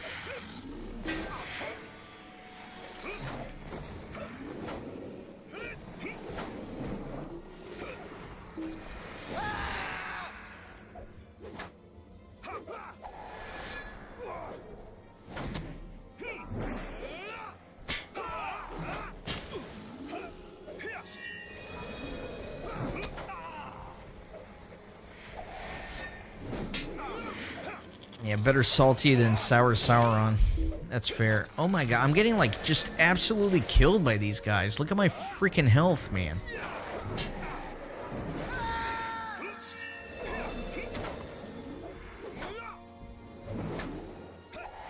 And I'm not playing bad, I'm playing well. You know what, I'll just use Super Saiyan. I don't want to risk it, dude, because if I die again, I will lose my mind. I truly will.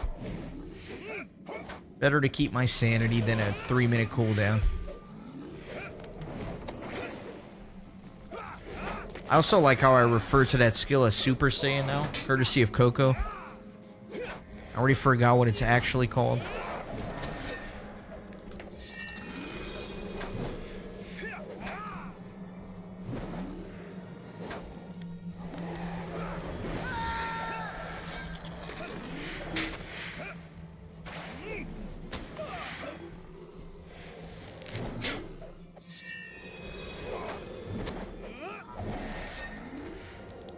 Oh my god, 40% of the way there, guys. Holy cow.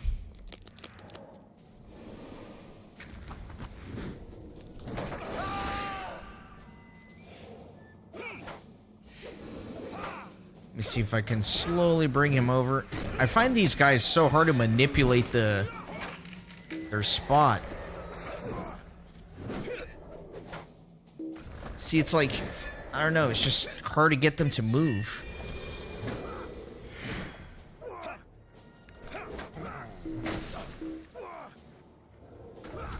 He will not move, man. He literally will not move.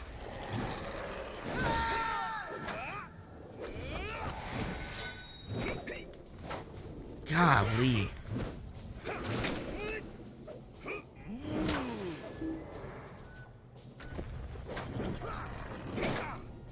Alright, he's finally in enough. Nope, he's still northern cold.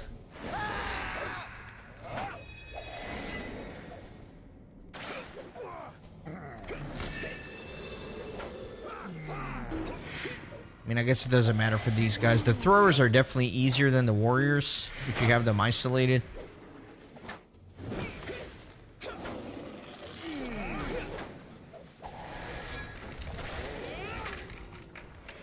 Alright, so I think we're fine. We just really have to be fast so that we don't get respawns. I think that's like the key here.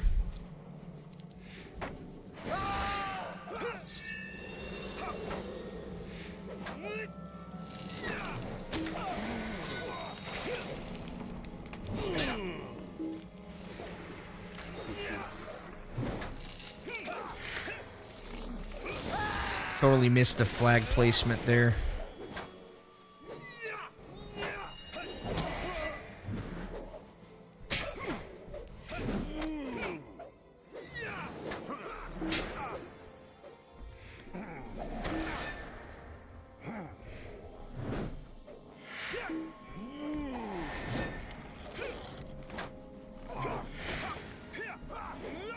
I'm like losing my mouse. I keep losing my mouse here. I think it like blends in pretty well with the background here in 4K or something.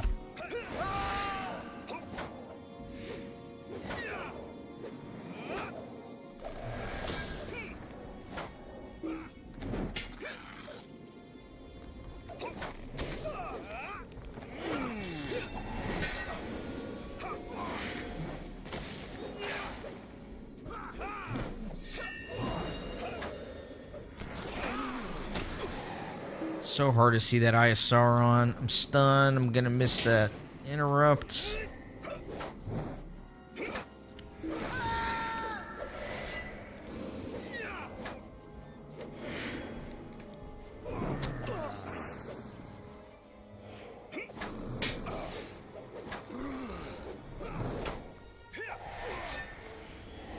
Gotta respawn there. Definitely gotta be careful.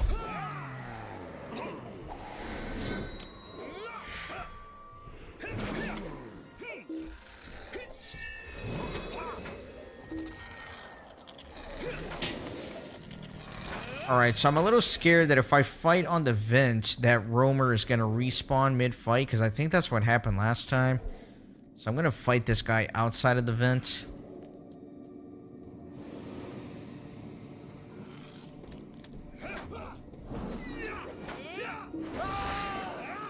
Not ideal, but I think it's probably a good idea.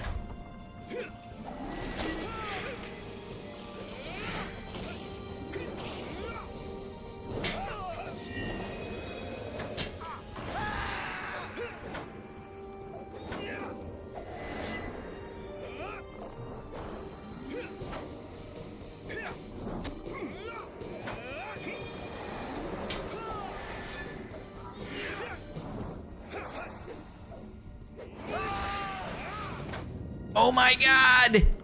A little miracle.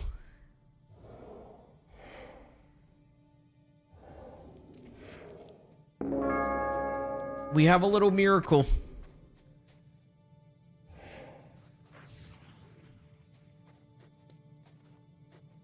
A dwarf champion joins the fight. Oh my god, and just like insta-kill these guys. Holy cow. I'll take it, man. I think I've earned it. After all the struggles I've been through with this.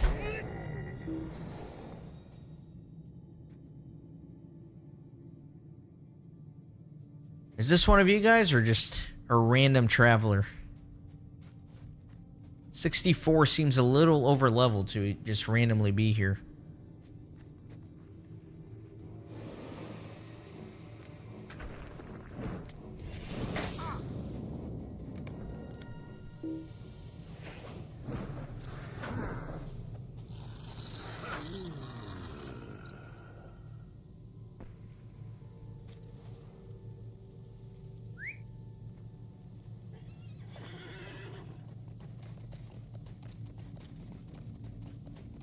That was the most fortuitous dwarf that's ever appeared in Middle-earth.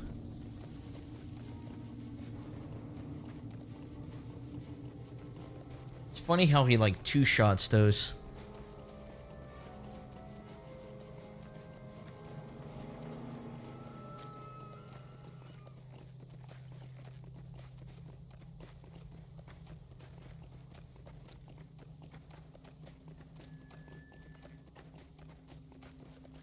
I'm like fighting for my life. I died 37 times. All my gear broke, barefoot in the snow. Becoming a sour Sauron. And then this guy just like drops out of the sky and two-shots the giants. Truly incredible.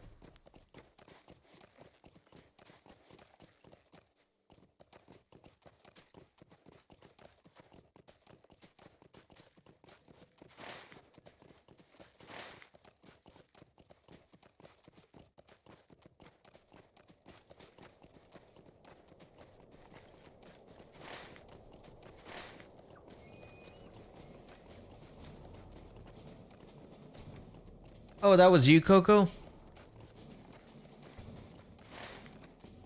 I thought it had to be somebody. It's like, there's no way like a level 68 champion's gonna like just be randomly here. This is, as you had said previously, like the most random place in Middle-earth. I do appreciate you coming by. That was, I know it's not easy getting here.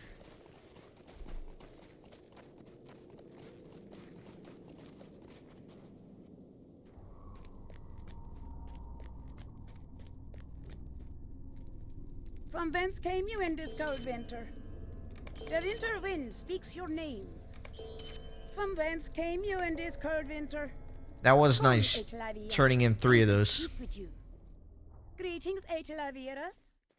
Iriana revealed the location of a cave where Ariel, the captain of the elf ship Thoroval, had long ago taken refuge. The Losoth seer, Saia, guides the heroes from the south in search of Narwhal. From whence came you in this cold winter? Also, I was a little thrown off, you know, because you're the captain guy. I know you said you have 15 champions now too, but I wouldn't expect Coco the captain to have dropped in as a champion. I definitely remember this instance. This is a long one, isn't it? This is a long instance, if I recall correctly.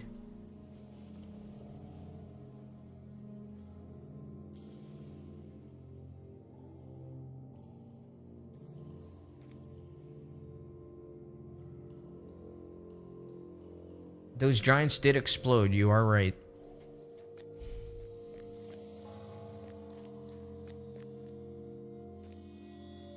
You know what I do need to do? I definitely... Well, I mean, I guess it doesn't matter now because I'm like towards the end of the journey here on my yellow captain, but I really should have gotten the summoning horn on the captain, right? That way, if anybody on stream ever did want to pop in and help, instead of having to run from Moria to... like, literally the end of Forakel, I could have just summoned with the horn.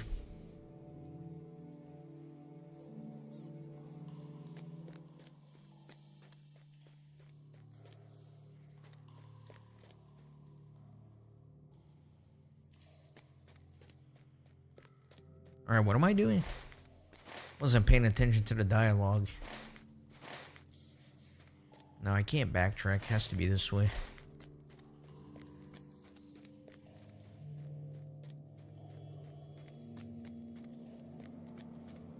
Oh, the torch. That's right. That's right. 15 minutes. You know how tragic it would have been if, like, you made the journey from Moria to Forkill, and just as you're getting there, I killed the 10th and final giant?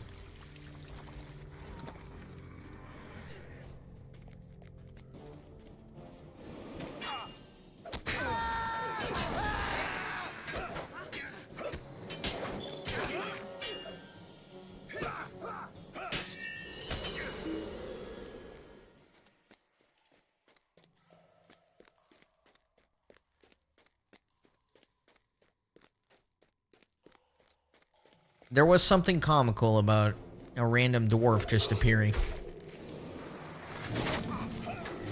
And my genuine excitement. Because I didn't know you were coming, right? So, like, when that dwarf popped out, I was genuinely just thrilled.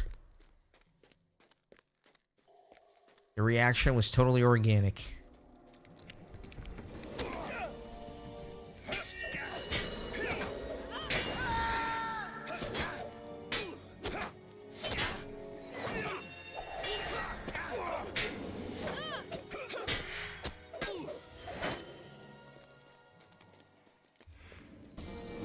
We travel swiftly, but we will aid you as best we may. Jorgos, thank you so much for subscribing to the channel. Welcome to the Renaissance Gaming Monastery. Definitely appreciate you being here. Unless I'm talking to no one and you subscribed via a random video and not the stream. But if you're here, welcome.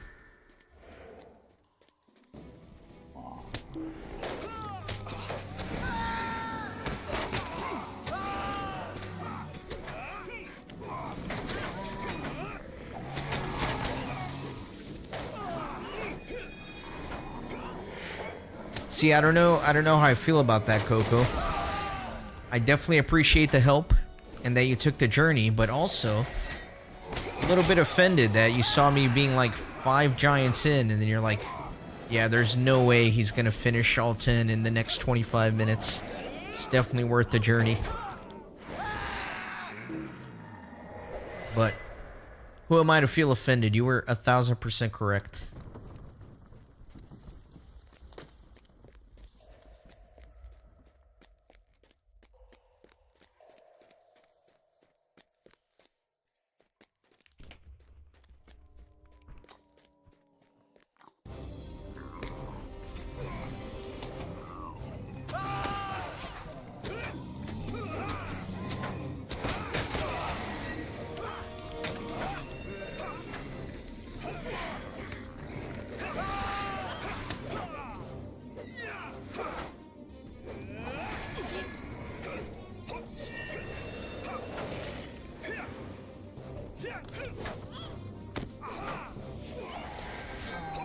I think it is going to be well, I'm not doing this again on the other alt, so never mind. I was going to say it would be interesting to compare how other classes would have done against those ice giants on the Landscape 6.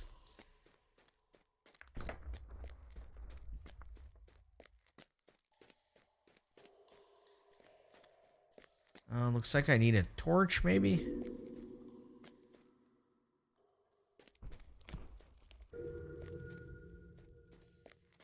Wait a minute, what am I doing here? It looks like I need to melt that wall.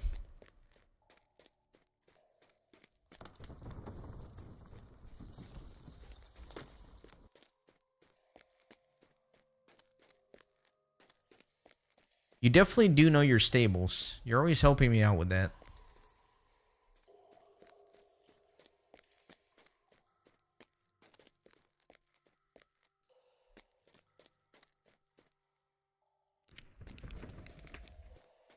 Am I going crazy? That's one of my favorite phrases, by the way, if you guys haven't already picked up on that. The am I going crazy?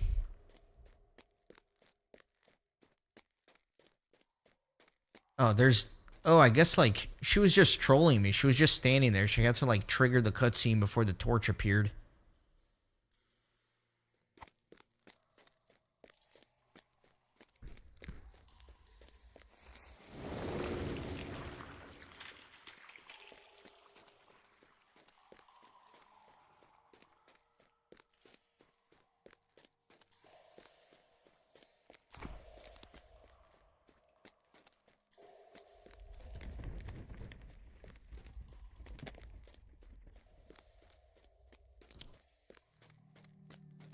I hate Grims, man. Grims and Defilers, my two least favorite types of enemies in this game.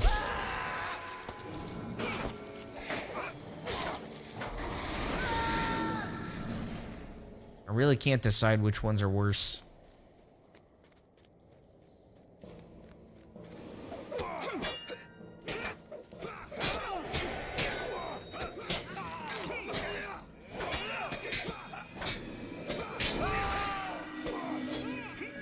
Oh, he was monologuing? Yeah, I guess I did not see him. And I have, like, my chat, like, super minimized here, just so, like, the game looks cleaner for the stream. So I can't see, like, any of the dialogue either.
Also, kind of funny, the way you said Mordred Roar was monologuing.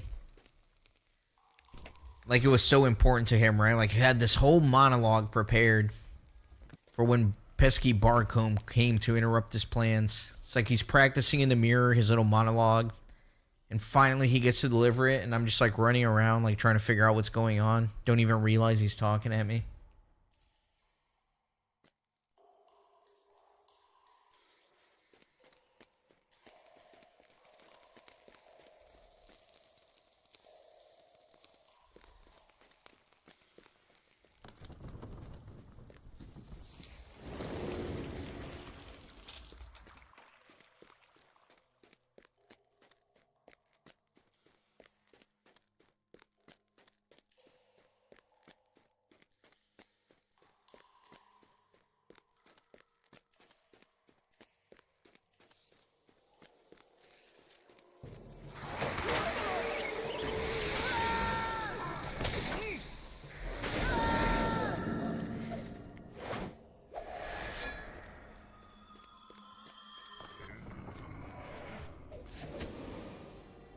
Finally, the Angmarim won the battle against the Snow Beast.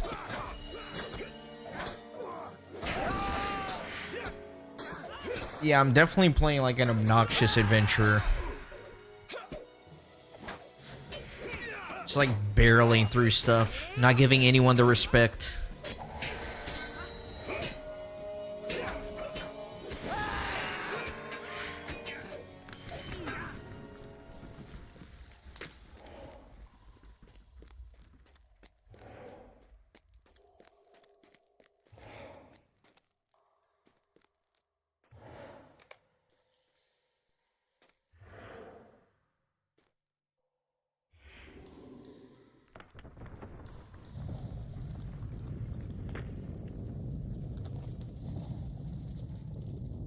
Yeah, Mojibro is gonna get the last laugh as I take 37 minutes to do this fight.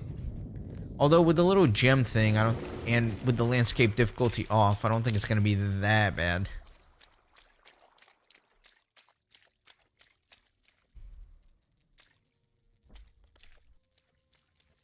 Even on a yellow captain.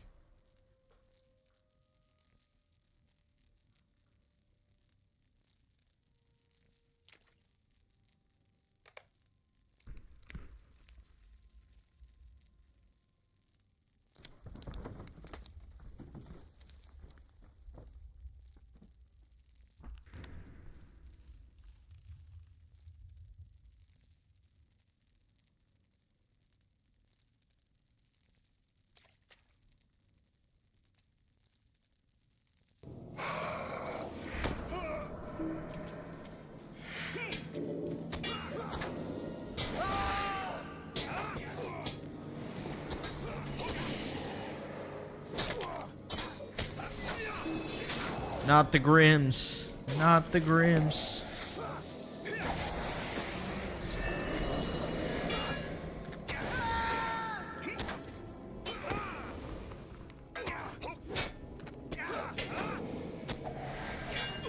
I'm actually doing pretty beefy damage to him. Hit him for 1,200. That's pretty nice.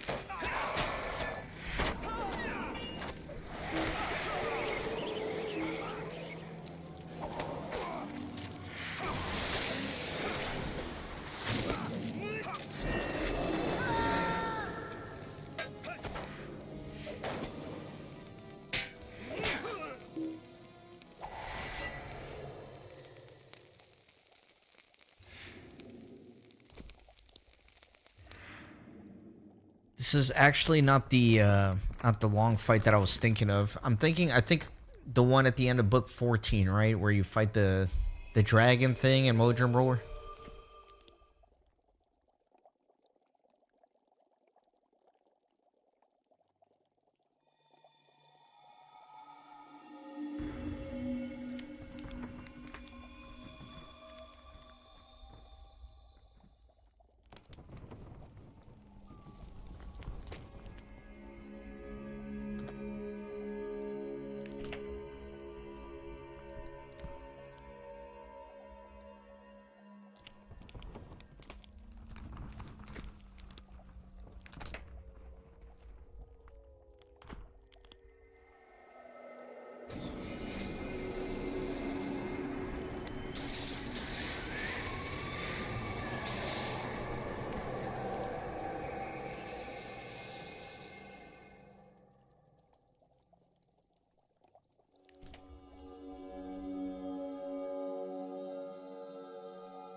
Hey, Snoil, welcome in.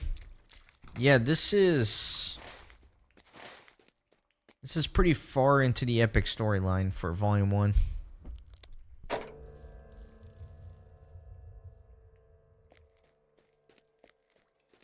Talk to Averdewey. I think I can just leave instance, right? Wait, no. I just want to triple check, man. That would be tragic.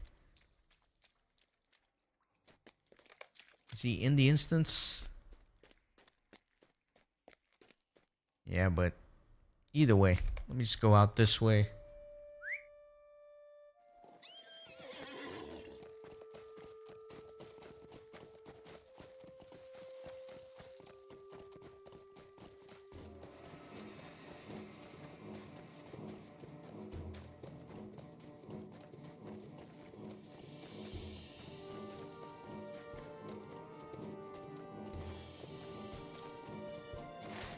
Yeah, we're literally at the northernmost point of Middle-earth, apparently.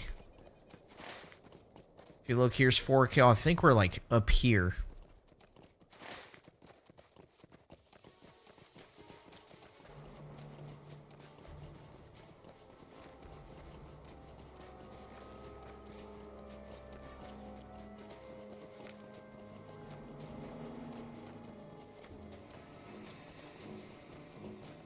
Ah, dang it.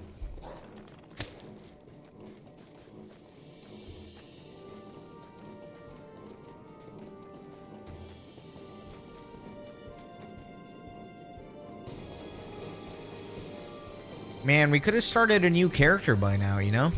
But I made the stupid decision to finish the epics, and I just can't abandon it. I can't abandon the decision.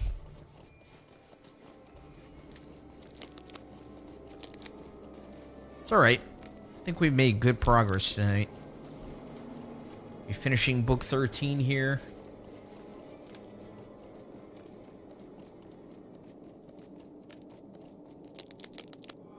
How can the last king aid the living? Hail to thee. Alright, so off to Elrond. So I think I can do my house travel. Travel to Rivendell.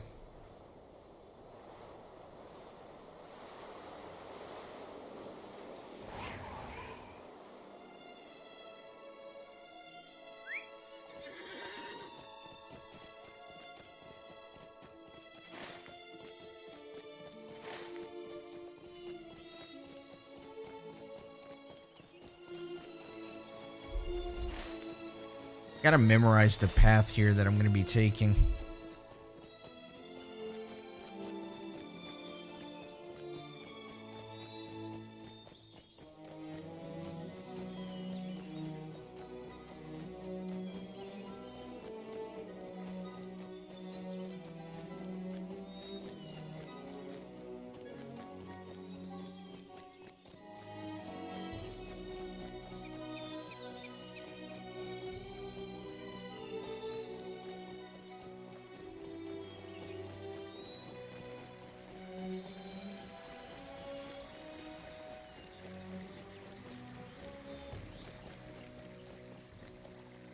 Three-eyed Melon.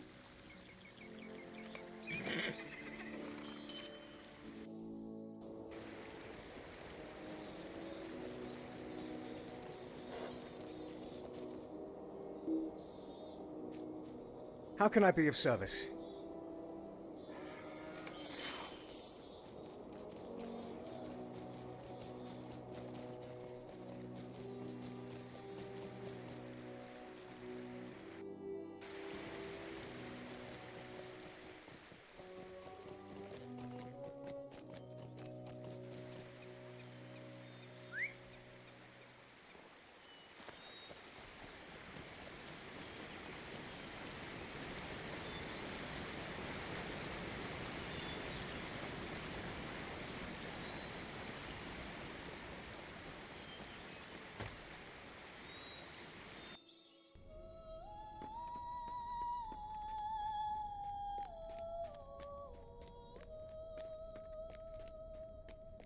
Unfortunately, everybody, I do think that once I finish book 13, I'm going to call it for the night.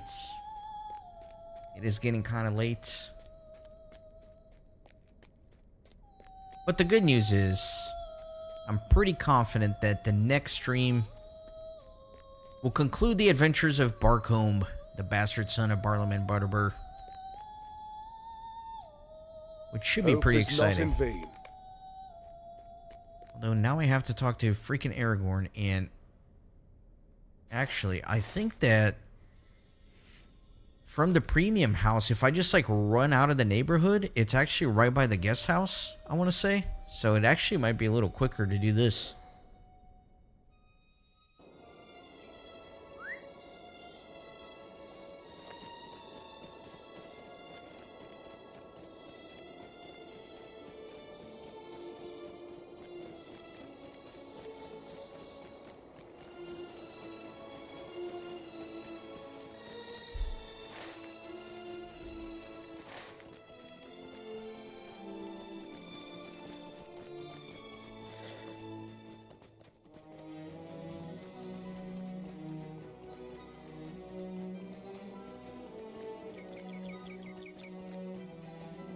Yeah, Sasquatchuan, I am really excited to see what the next class is going to be.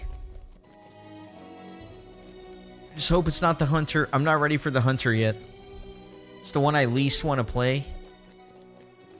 And I know we're going to hit it eventually. I just hope it's not the second character, you know? Make it like the 4th or 5th or something.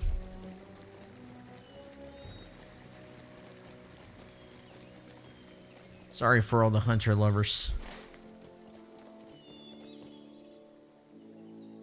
Wait a second, how do I get out of here? I don't know why I just assumed it was this way. Looks like it is, though. Looks like I was right.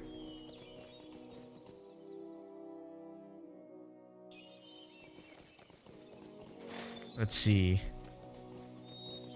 Yeah, I was kind of right. It does put you reasonably close here to the guest house.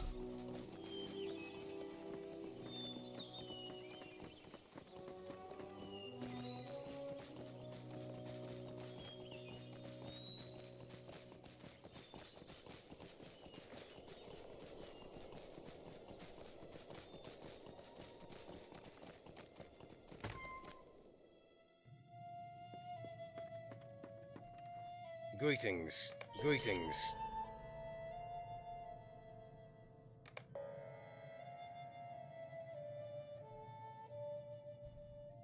I guess this is the quest you were talking about, Coco, the one who lingers. But not going to be doing it on this character. Laerdon, I'm assuming, is in Last Homely House. Yep.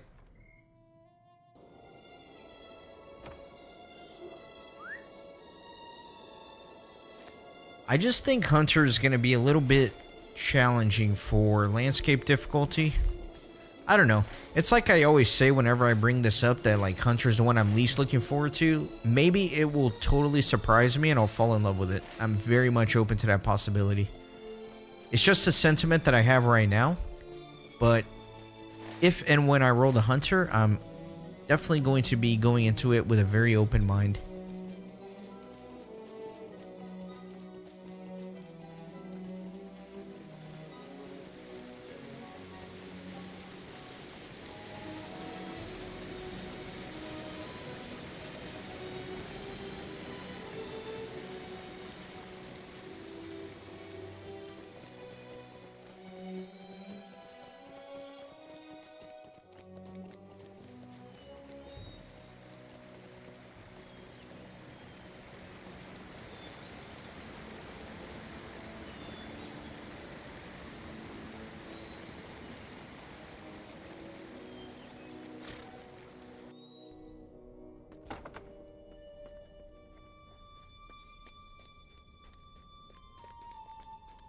Yeah, plus the whole, like, set down a trap, shoot a few, like, induction skills, then the enemy comes in and nukes you.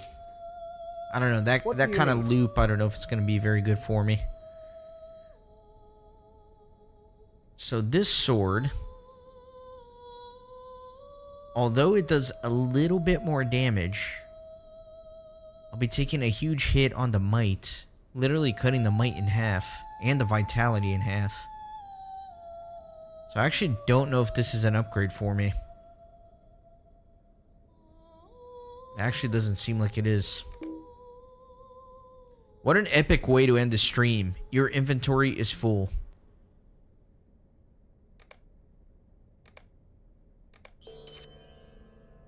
Will you lend me your ear? Okay, so book 14. I think it's a perfect place to stop because I gotta like clear my inventory, and I'm not gonna torture you guys with that. I'll do that off screen, and then I will probably do a few other things off screen as well. Mainly that being crafting my level 50 gear. So I'm gonna be doing a little bit of crafting. I'll put on my Stone of the Tortoise for that, of course. I don't want to get like experience from crafting. So yeah, I'll start like cleaning things up a little bit. I'll clear the inventory, get everything crafted, get everything set up for the final push for Barcombe. It's going to be exciting. But for now, I think that's going to do it. Thank you guys so much. Definitely appreciate you being here. I enjoyed chatting with all of you today, and I enjoyed having the lurkers who didn't chat. Always appreciate the lurkers. Blue Hunter, no traps, no inductions.